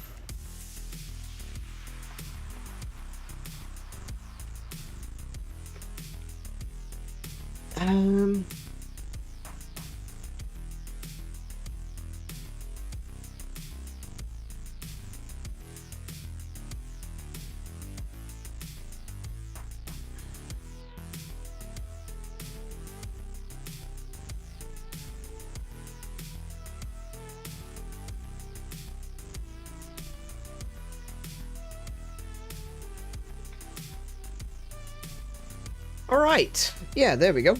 Perfect. So I'll take us over to the schedule then. Or, oh, no, I did still miss something. Hold on. Let me just change that.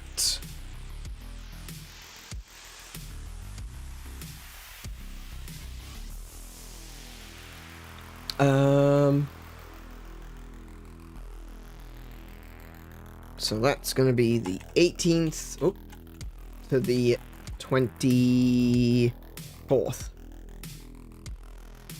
There we go. Sorted. Okay, brilliant. Alright then. So, next week, we've got Monster Hunter Rise Sunbreak on Monday. So if you want to come and join us for some hunts, if you want to play some Monster Hunter together on stream, this will be the last chance for a little while to play Monster Hunter Rise. Starting the week after, starting from December 3rd, we're going to be playing Monster Hunter World on PC. So if you want to join us for some Monster Hunter World, we're going to be starting new characters. Both Kiko and I have got World and Iceborne now. So we're going to be jumping into that one. We're going to be going into that one very blind because I've not really played it. I've started the game. I started it on PlayStation, but as I mentioned previously, I never played it because I couldn't play it online. And so I didn't have PlayStation Online because at the time I didn't have any multiplayer games. I wasn't playing anything online, and I couldn't justify getting the PlayStation Network for just one game. So I realized at that point it's just like, alright, fair enough. not going to be playing Monster Hunter online, so I wouldn't be playing Monster Hunter World. When it came out on PC, I was still very much deep into enjoying Rise, or maybe it actually came out on PC previously, but either way, I was looking forward to Rise, and I very much so have enjoyed Rise for the past few years. And I mean, I started playing Rise on Twitch back in 2021. I started playing Rise way before that, but I restarted for Twitch. And then when I started streaming on YouTube, I restarted Rise again. So I've actually had 3 different characters. And I've really enjoyed Rise, and this is kind of bittersweet in a way, because on one hand, I'm really looking forward to moving forward and going to something else and playing a different Monster Hunter that I haven't played yet. But on the other hand, I really enjoyed Rise. It's a little bit different from other Monster Hunter games. If Rise is your first and only Monster Hunter game you've ever played, it is so different from the rest of the series. And I kind of hope that they make another game like Rise that's cross-platform. I know that their focus is going to be on Wild, but usually what you get is there's not 2 teams. Like, there's a misinformation, there's a little bit of a myth that there are 2 Monster Hunter teams. There aren't 2 teams. There's 1 team. It's a pretty big team. But there are 2 directors. One director does the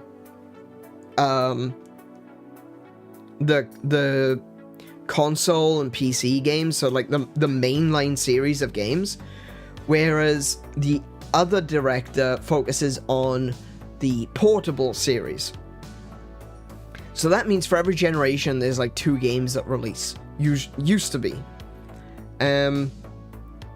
And so you had like Monster Hunter, Monster Hunter 2, Monster Hunter 3 and 4 and all that.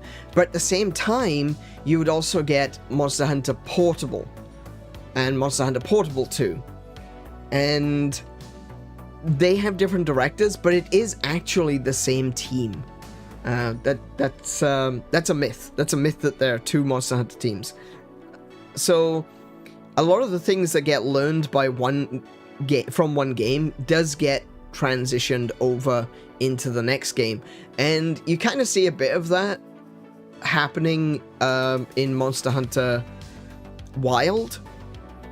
It's a very different game, but it's also really different from World as well.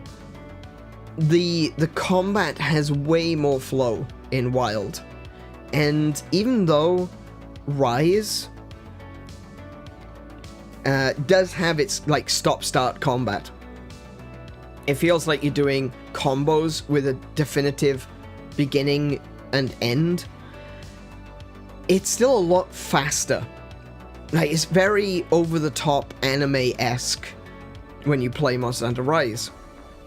And it's fun. It's really fun. It's very different from other Monster Hunter games, but it's fun in its own way. So, as we now transition from Rise into Wild, you're still feeling a lot more of that flow, the faster flow of combat that you had in Rise. At very least, that's how I felt when playing the Wild beta test. And yet the rest of the game is very much so like World. So, to be able to get ready and prepared for playing Wilds, I want to play World. I want to get used to more of that combat scheme again.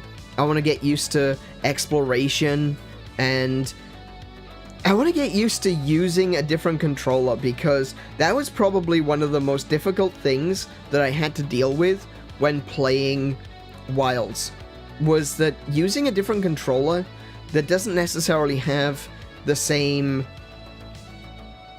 controls as what you might expect from Monster Hunter. Like, not from Sunbreak over to Wilds, the control setup is completely different. And going from Switch to PC as well, completely different.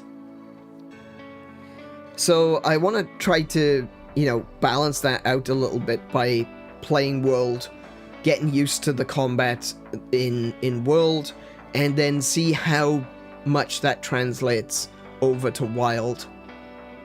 Intellectually, I knew that I was what I was doing with my Xbox controller, but my muscle memory kept taking over.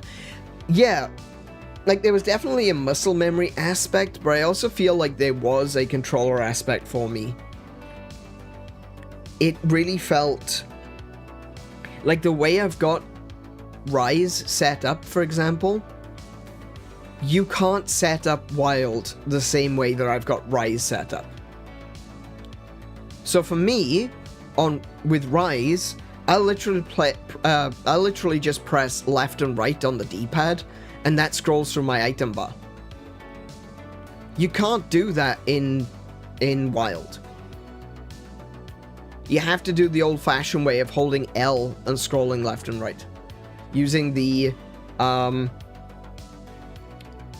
face buttons rather than using the D-pad. I don't know why that was taken out. You do have the option to use the D-pad for controlling your secret, so that may have been the reason why. But, yeah, I might find myself completely rebinding a bunch of controls, because I've got Rewazd, which is it's a program for completely rebinding controllers, keyboards, mice, whatever, you name it. You can connect it through Rewazd. You can just completely rewrite what your controller is supposed to do. So if I have to do that, I will. I would rather not.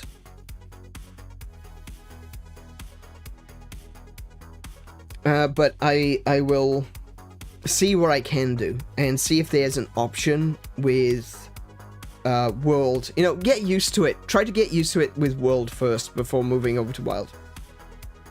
So yeah, next Monday is going to be the last time we play Monster Hunter Rise. After that, we will be moving to Monster Hunter World. Also, this will be December 3rd is when we'll be starting World. We'll also be changing when we're playing Monster Hunter. So at the moment, we've got the Monster Monday thing going on, where every Monday we play Monster Hunter. Because Monster Hunter World is going to be very new, and we want to get through the story as quickly as possible. In a way that we don't, like, we're not wasting time, but at the same time, we're not going to rush it either. So, as we do with most new games, you know, new big games, what we're going to be doing is playing Monster Hunter World on Tuesdays and Fridays. I haven't 100% decided what we're going to play on Mondays yet, but there are a few other games that are going to be coming up in the future that we're going to want to be playing regularly. And one of those is Guild Wars 2.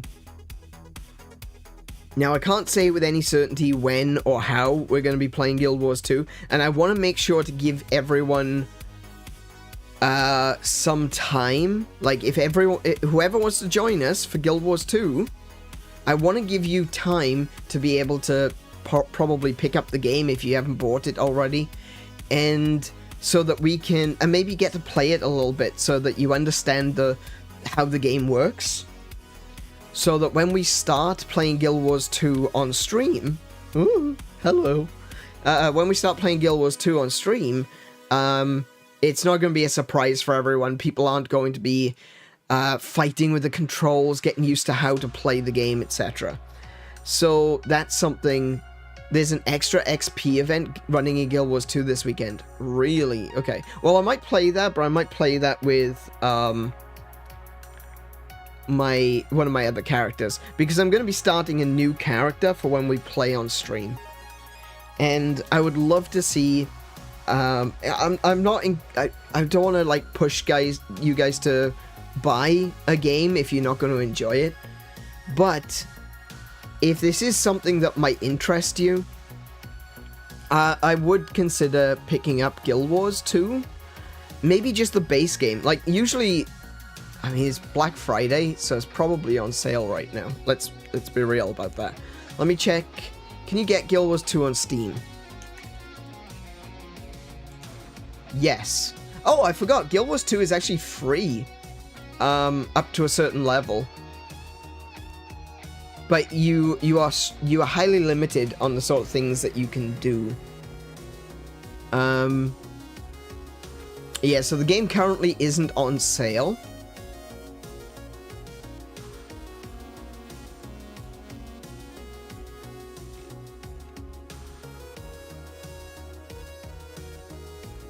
Why is it saying that I don't own this game? Oh, I don't have... Right, I don't have Guild Wars 2 on Steam. That's not a problem, though. There's no, you know, you don't get locked out of playing Guild Wars 2 if you don't have it on Steam. I don't think you'd be able to join my guild, however. Yeah, I don't think you can join the guild if you're using the free expansion. We could talk about that more on the Discord, because there is a Guild Wars 2 channel in game discussion. So I will put, I will tag people, and I will see.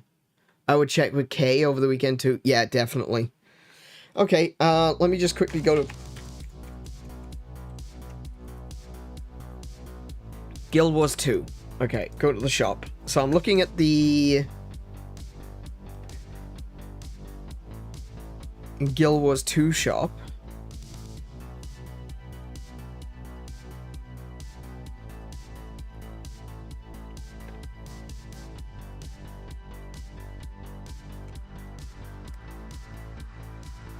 I'm just going to the... see what I can find now.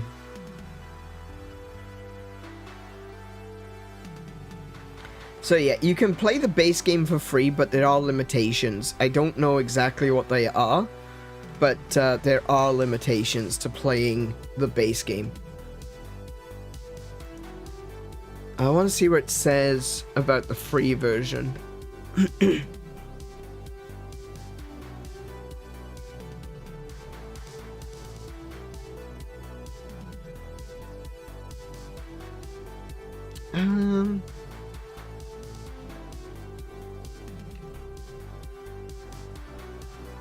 I can't seem to find...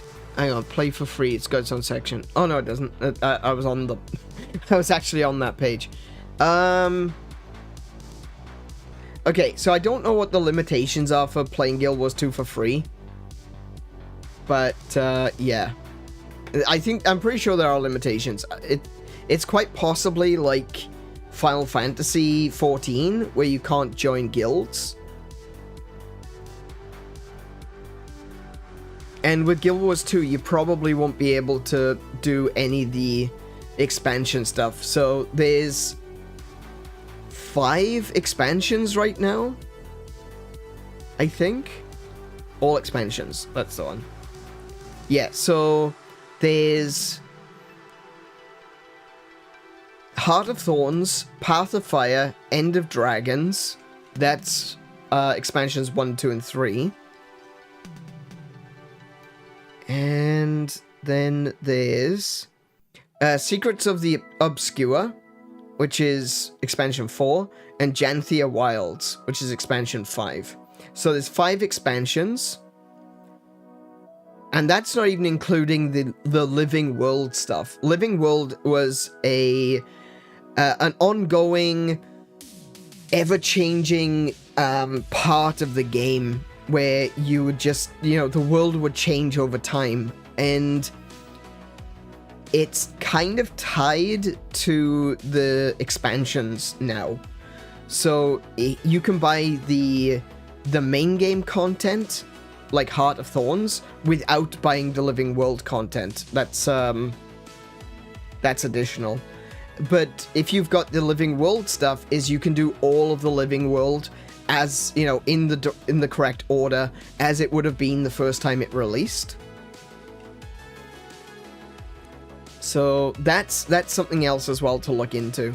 But at the moment, there isn't a sale on. I highly imagine, like, I really think that they will be, though. I imagine it's gonna really, you know, go on sale next week. Probably. If not, you know, next weekend, perhaps. Yeah, so if you want to join us for Guild Wars 2, that's something that we'll be doing in the future. Next Tuesday and Friday, we're going to be playing more Ion Fury. We're going to try to finish that. I think we can finish it next week. Where are we at? What? How far have I got left to go? Ion Fury levels.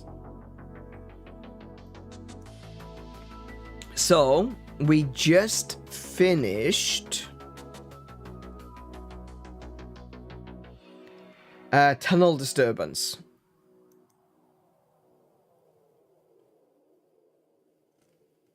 I think.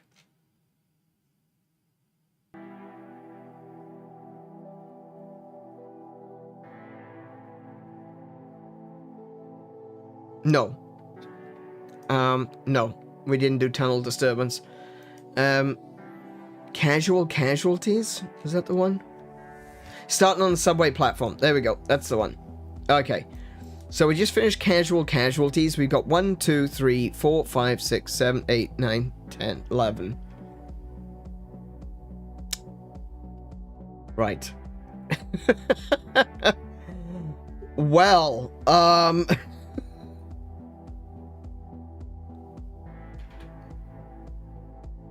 that's still a lot of chapters to go.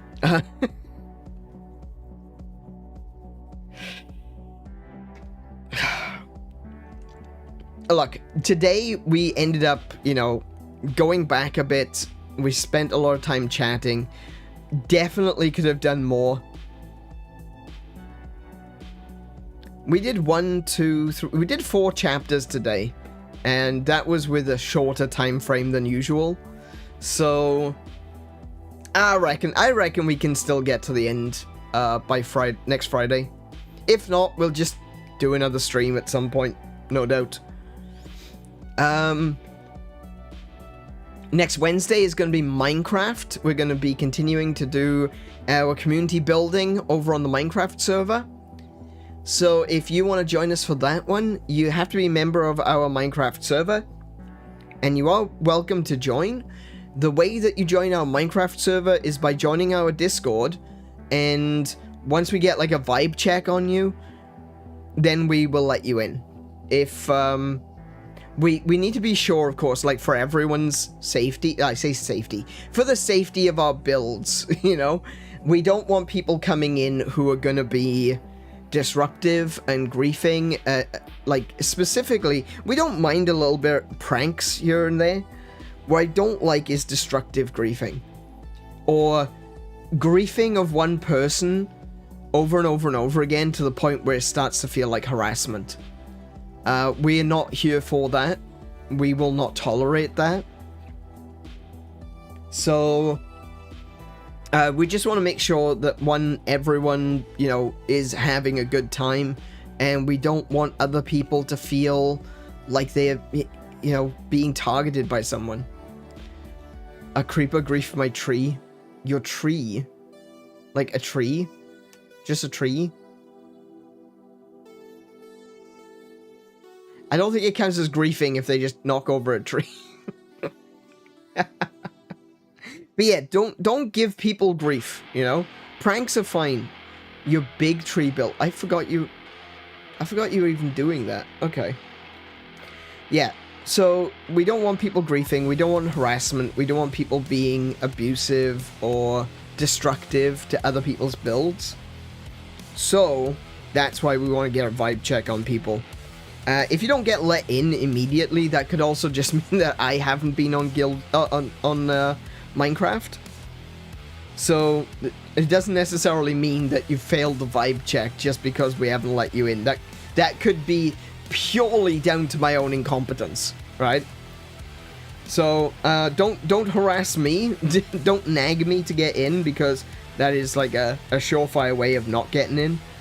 But do leave me happy reminders occasionally. I can whitelist too, so sometimes folks will be waiting for me. That's true. I think it's myself, Kiko, Ritter Wolf, and Mary. I think the four of us can whitelist people. Though I don't know if Mary knows how to do it. I'm sure she can figure it out, but still. Last of all, because I do want to get this finished now, we've got Mario Kart 8 Deluxe. And we're going to be playing that on Saturday, and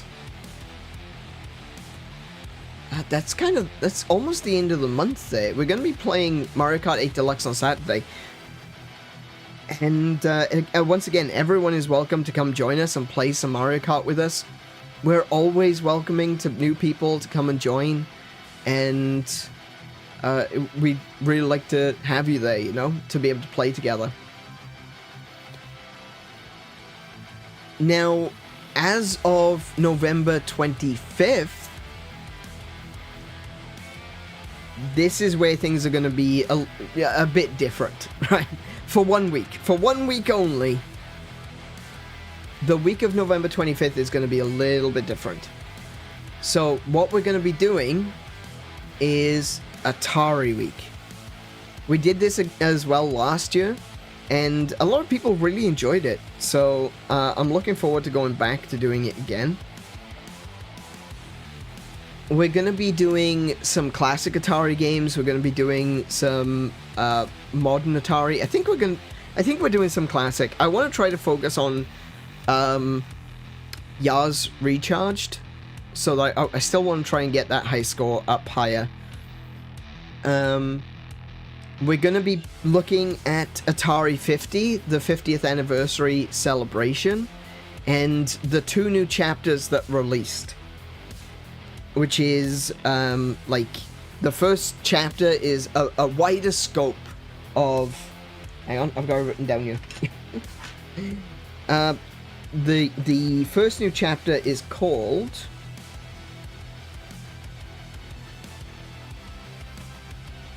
It's actually written on the inside. The Wider World of Atari. So, we've already gone over the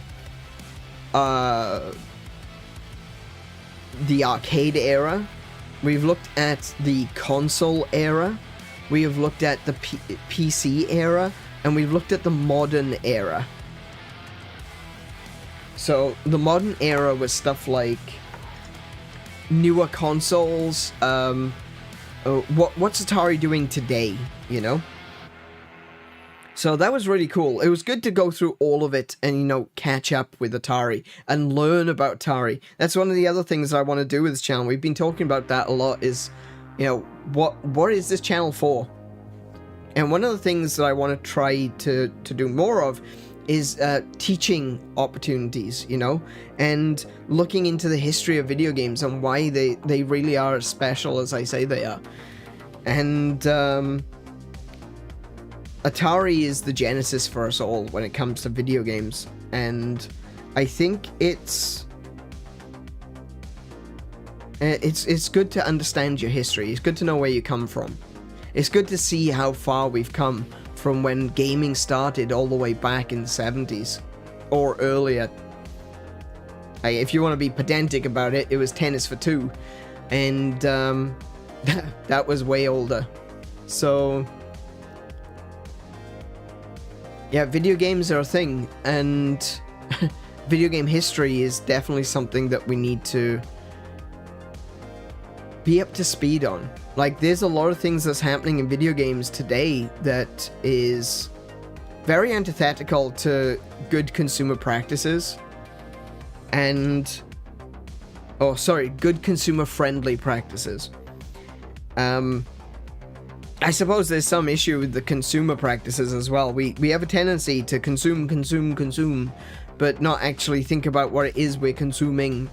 And that has resulted in a lot of issues with video games. You know, we trusted in a company that said, hey, you can buy your games digitally now. You don't need to take up all that space in your home with consoles and, you know, discs and cartridges, etc. But what we've ended up with is a world where video games are literally being taken off us. And even in the case of some games where you do have physical copies, the games are still being taken off us. Like, one of the big ones at the moment is The Crew with Ubisoft. And people could go out and buy The Crew physical edition. And while it had the opportunity, it had the options to play semi-single playerly. When Ubisoft released The Crew 2, they discontinued The Crew 1. So anyone who owned The Crew, even though you had the physical disc in hand, if you put it into your console and tried to play it, it would be like, no, you can't play it. You have to buy the new one. Which is frankly disgusting. It's a game that could be played single player. It didn't have, like I said, it didn't have a single player mode. The Crew was like a driving MMO. But it didn't have to be. You know, all the files, all the assets, all the models, all the data, everything, it was all on the console. It connected to the internet so that you could play, like I said, kind of like a driving MMO. In the same way that on Xbox you've got Forza Horizon, or some of the other what was the other one? Way back in the day.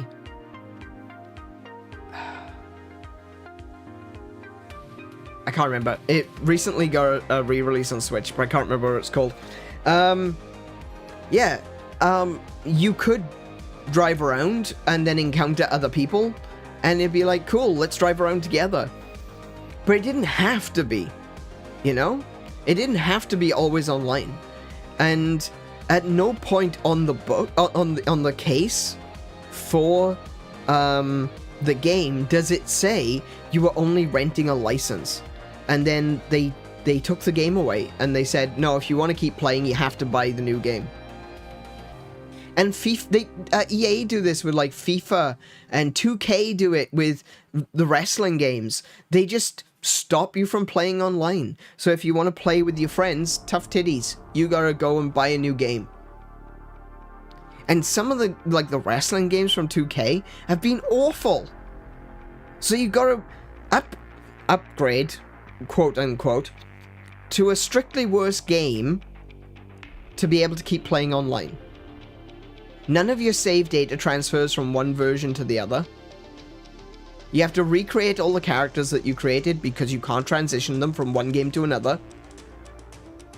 And all that time and all that effort you have spent for character creation, for getting the achievements, for getting the different, going through the story mode, it just gets washed away because it's no longer playable. They turn around and they say, no, you can't have that. You can still have the single player, sure, but after a while, games like wrestling games, they become a multiplayer game. And they just decide, you know what? No, you have to buy a new one. Screw you. And when it comes to games like, World of Warcraft, Guild Wars 2, MMOs, you know when you're going into it that it is purely online. It doesn't say that on The Crew. It doesn't say that on FIFA. It doesn't say that on a lot of these EA games. It doesn't say it on some of these 2K games. And eventually, or some of the earlier ones, they do now. They've kind of learned their lesson. But now, a game is usually discontinued a year after the new game releases. So if you get, let's say, WWE 2K23, which came out in 2024. Sorry, which came out in 20... Oh, hang on. No, if you get WWE 2K 2024, which came out in 2023, and you are still playing that now, well, 2025 just got an announcement, or like a big trailer to say, hey, WWE 2K 2025 is now going to be released. You've only got 6 months to a year before they discontinue 2024. 6 months to a year, and they're gonna shut it down. So you better upgrade. Yeah, and you better upgrade soon, or else you're not gonna be able to play online with your friends anymore. And then you'll be a sad sack. You know? It's disgusting. So this is why there's such a big cry out for game preservation. Joke's on you, I'm already a sad sack. Hey Max, welcome.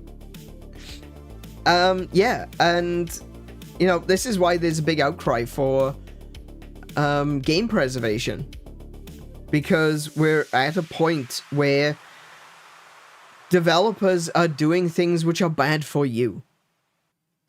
Not just publishers, mostly publishers. There are some developers that are pretty rotten as well, but it's mostly publishers, admittedly.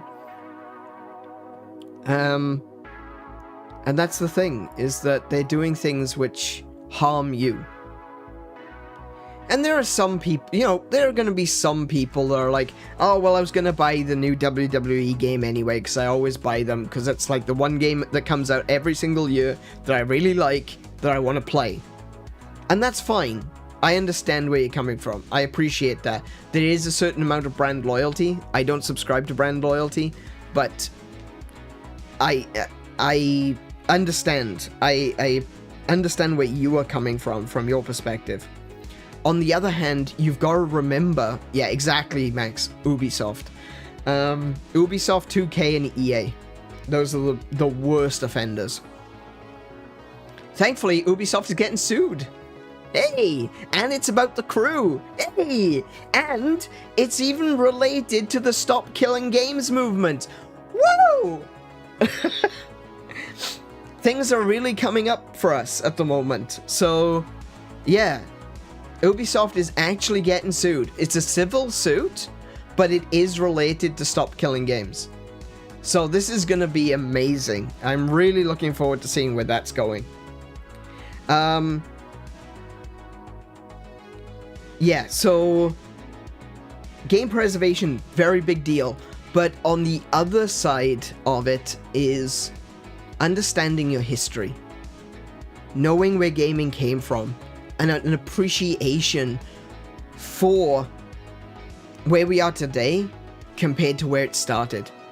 And that's why I like to do the Atari Week. It's not just because I want to celebrate my birthday, and I'm celebrating my birthday with the first console I ever played on, that being the Atari 2600 Junior. That's a big part of it, obviously. It's my birthday. I want to celebrate it the way I celebrate it. I'm celebrating it with Atari, okay? But it's also celebration of history. That's what a birthday is, ultimately. It's a celebration of your history. And when it comes to my life as a gamer, my history started with Atari. So I'm looking forward to next week, to November 25th, starting Atari Week again. And like I said, we're going to go through Atari 50, the Anniversary Celebration Extended Edition. We're going to be playing Yars Recharged. We may play Berserk, I'm not sure yet. I haven't fully decided, honestly.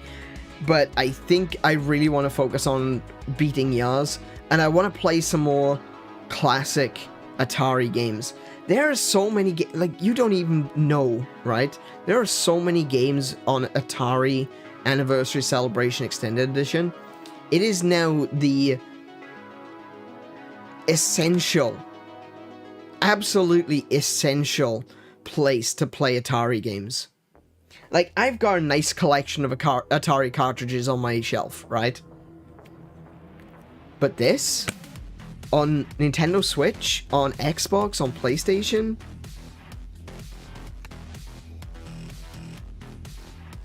it has over 140 games. Atari 50, over 140 games. And no, we're not just talking Atari 2600. It's Atari 2600, it's Atari 7800, it's Atari Jaguar, it's Atari Lynx, it's stuff for the PCs, it's prototypes, it's beta versions of games that we never got to see. There's modern games, there's fan-made games. They've included a load of stuff because Atari is still a very much so living ecosystem with a lot of people today making games for Atari systems. And some of those are represented here too. So this isn't just a celebration of Atari's history. It's a celebration of Atari's present. It's just a celebration of Atari overall, the 50 years of Atari. And that's why I genuinely love this game, and I'm looking forward to playing through the documentaries for the wider world of Atari, and the one that I'm really looking forward to is going to be the first console war. Atari versus Intellivision. That's going to be a hell of a show right there. Oh yeah, and Stern Electronics as well. That's the other one. Atari, Intellivision, and Stern. Now, no one, you probably don't even know who Stern are. But there we go. Just another name that we lost along the way. So that is the schedule for next week, and for the week after that, like I said, we're going to be doing Atari week. That is going to be... He's the actor? No, that's Howard Stern. Wait, he was in Home Alone? No, Howard Stern wasn't in Home Alone. What are you on about? Actually, Howard Stern's a radio presenter, so... Who was in Home... Someone named Stern in Home Alone?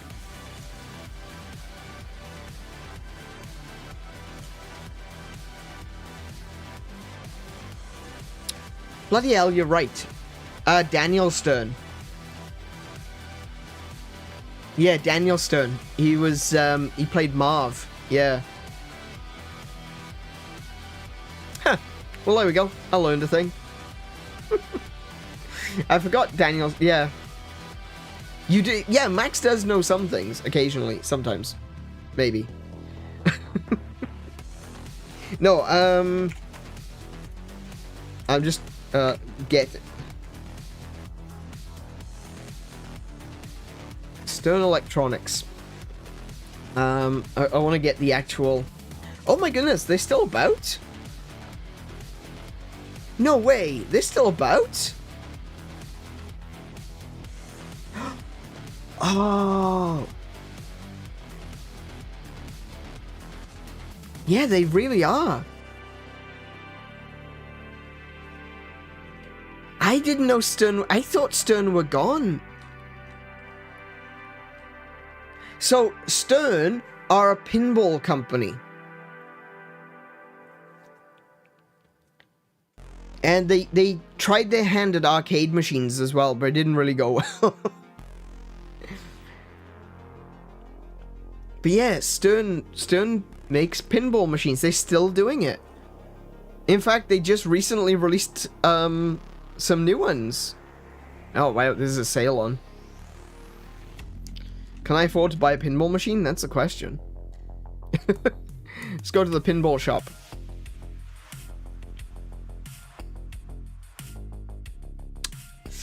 Ooh, 70th anniversary Godzilla. Oh wait, that's just the top. That's just the topper? No way. That's like $1,000. What? That's literally just the topper for $1,000. Good lord. That's pricey.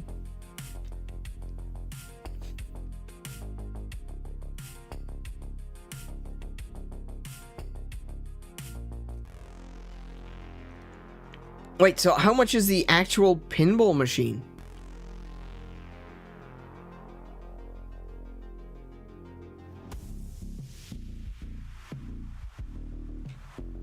I am $1,000 just for that. Wow, okay. Yeah, that's the spare parts section. So there's an apparel, spare parts. I don't think you can buy the... I don't think you can buy the, oh, buy a game. You can. But I think you need to be, like, on a playlist or something. Good lord, the prices! Holy crap! No way! Godzilla 70th anniversary pinball machine. $9,699. Yeah, I can't afford that. I can't afford... There's a John Wick one for $7,000. There's an Uncanny X-Men one for $7,000. There's a Metallica one for 10 grand. 007 Dr. No for 7 grand. Elvira's House of Horrors, 10,500. Good grief. Iron Maiden for 7 grand? I think this is American. Oh my goodness, there's a Rush pinball machine. Look, I like Rush, but no one likes Rush that much. The Iron Maiden one looks sick. Stranger Things. Man, they're expensive though.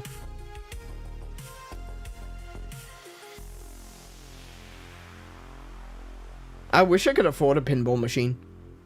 I've always wanted to have a home arcade. But, looks like I'm gonna need to win the lottery. Someone send me, like, 6 grand so I can buy a... Actually, no, that's not even gonna be half of it. Someone send me, like, 12 grand so I can buy a pinball machine. That'd be nice. Good lord. I'd love to have a home arcade. I'd love to have pinball machines, but yeah. They're very no, they absolutely are. They're actually a lot less complicated now than they used to be, but yeah. So, again, that's going to be for Atari Week. We're going to be talking about Stern because they're pinball machines, their attempts to do arcade. In fact, okay, so the reason that Stern is kind of important, they created Berserk. It's kind of a big deal.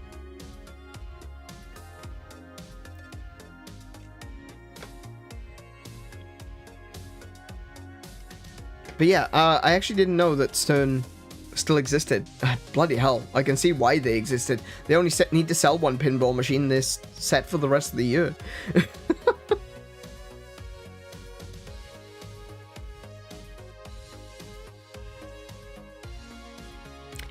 It's still owned by the same guy as well. No way.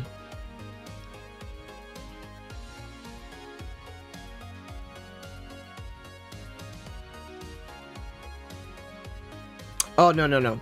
Sam's... Okay, yeah, no. So it's not...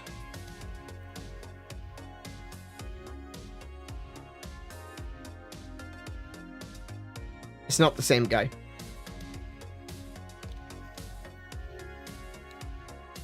Damn, they got a lot of stuff, though. Bloody hell.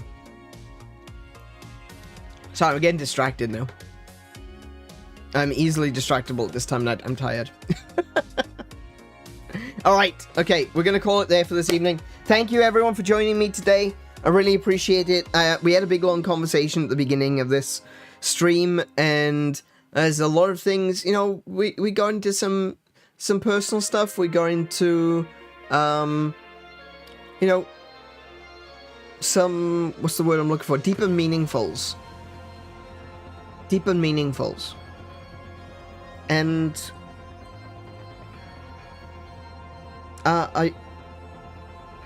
sorry, I thought I heard the door opening. Yeah. We got into a lot of discussion about stuff, like where this channel is going, what I'm planning on doing, like what it means to me, what I want to do as a content creator, what I want to achieve as a content creator. And a lot of it is really pie in the sky at the moment.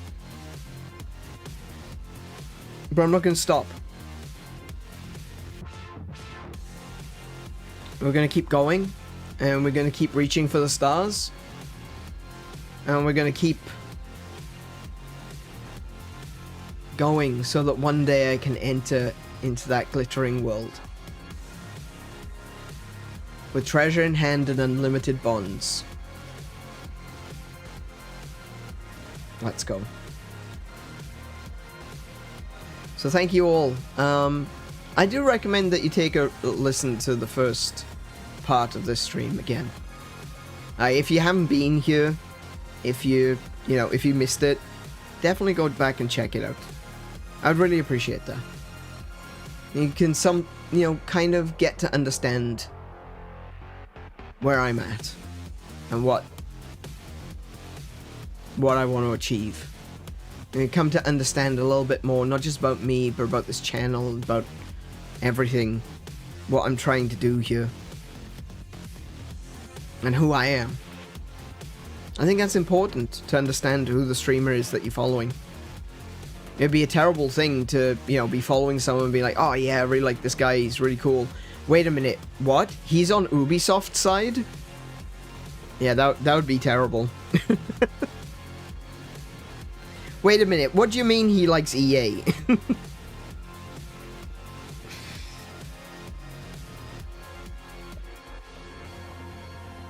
But yeah, thank you everyone who was here. Thank you everyone who listened, and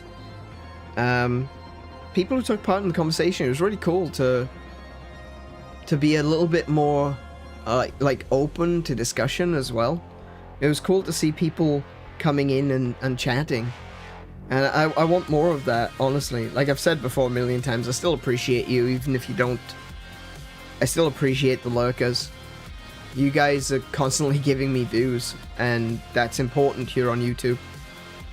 But I'd really like to get to know you as well.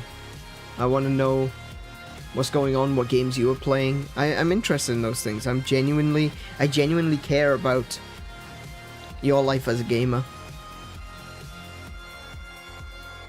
So jump on in, have a conversation, have a chat, and come and join us over on the Discord. That's where the conversation continues, even when the stream is over. You can also follow me on X and Blue Sky. I almost forgot what it's called for a second. On X and Blue Sky. And the same information goes out to X as it does to Blue Sky. I don't really use social media so much for socializing. That's what my Discord is for. And of course, you are all welcome to join the Discord. But my social media is basically just so I can get information out to everyone. There's a hashtag AneLive, and there's a hashtag AneUpdate. So if you use those, you should be able to find all of my posts related to my when I'm going live and any other updates that happen. So AneUpdate is usually stuff relating to me, but not necessarily my going live notifications. And of course, all of that then gets filtered through into the Discord. So do come check out the Discord. That is probably the premier place to be, to continue conversations, to find out about new updates, and to have conversations with other people as well, and to play games with other people. It's a community that is starting to become more active, and I want to keep encouraging it and nurturing it and bringing new people in. So do consider coming along. Do consider joining us. And if you're new here and you've enjoyed what you've seen so far, do consider subscribing. I'd really appreciate that. Like it if you liked it, dislike it if you dislike it. YouTube gods do not care. They just see it as engagement. And I'll see you next time. Be good to yourselves, be excellent to each other, play more video games, and until I see you, I wish you all peace and high scores. Good night, everyone.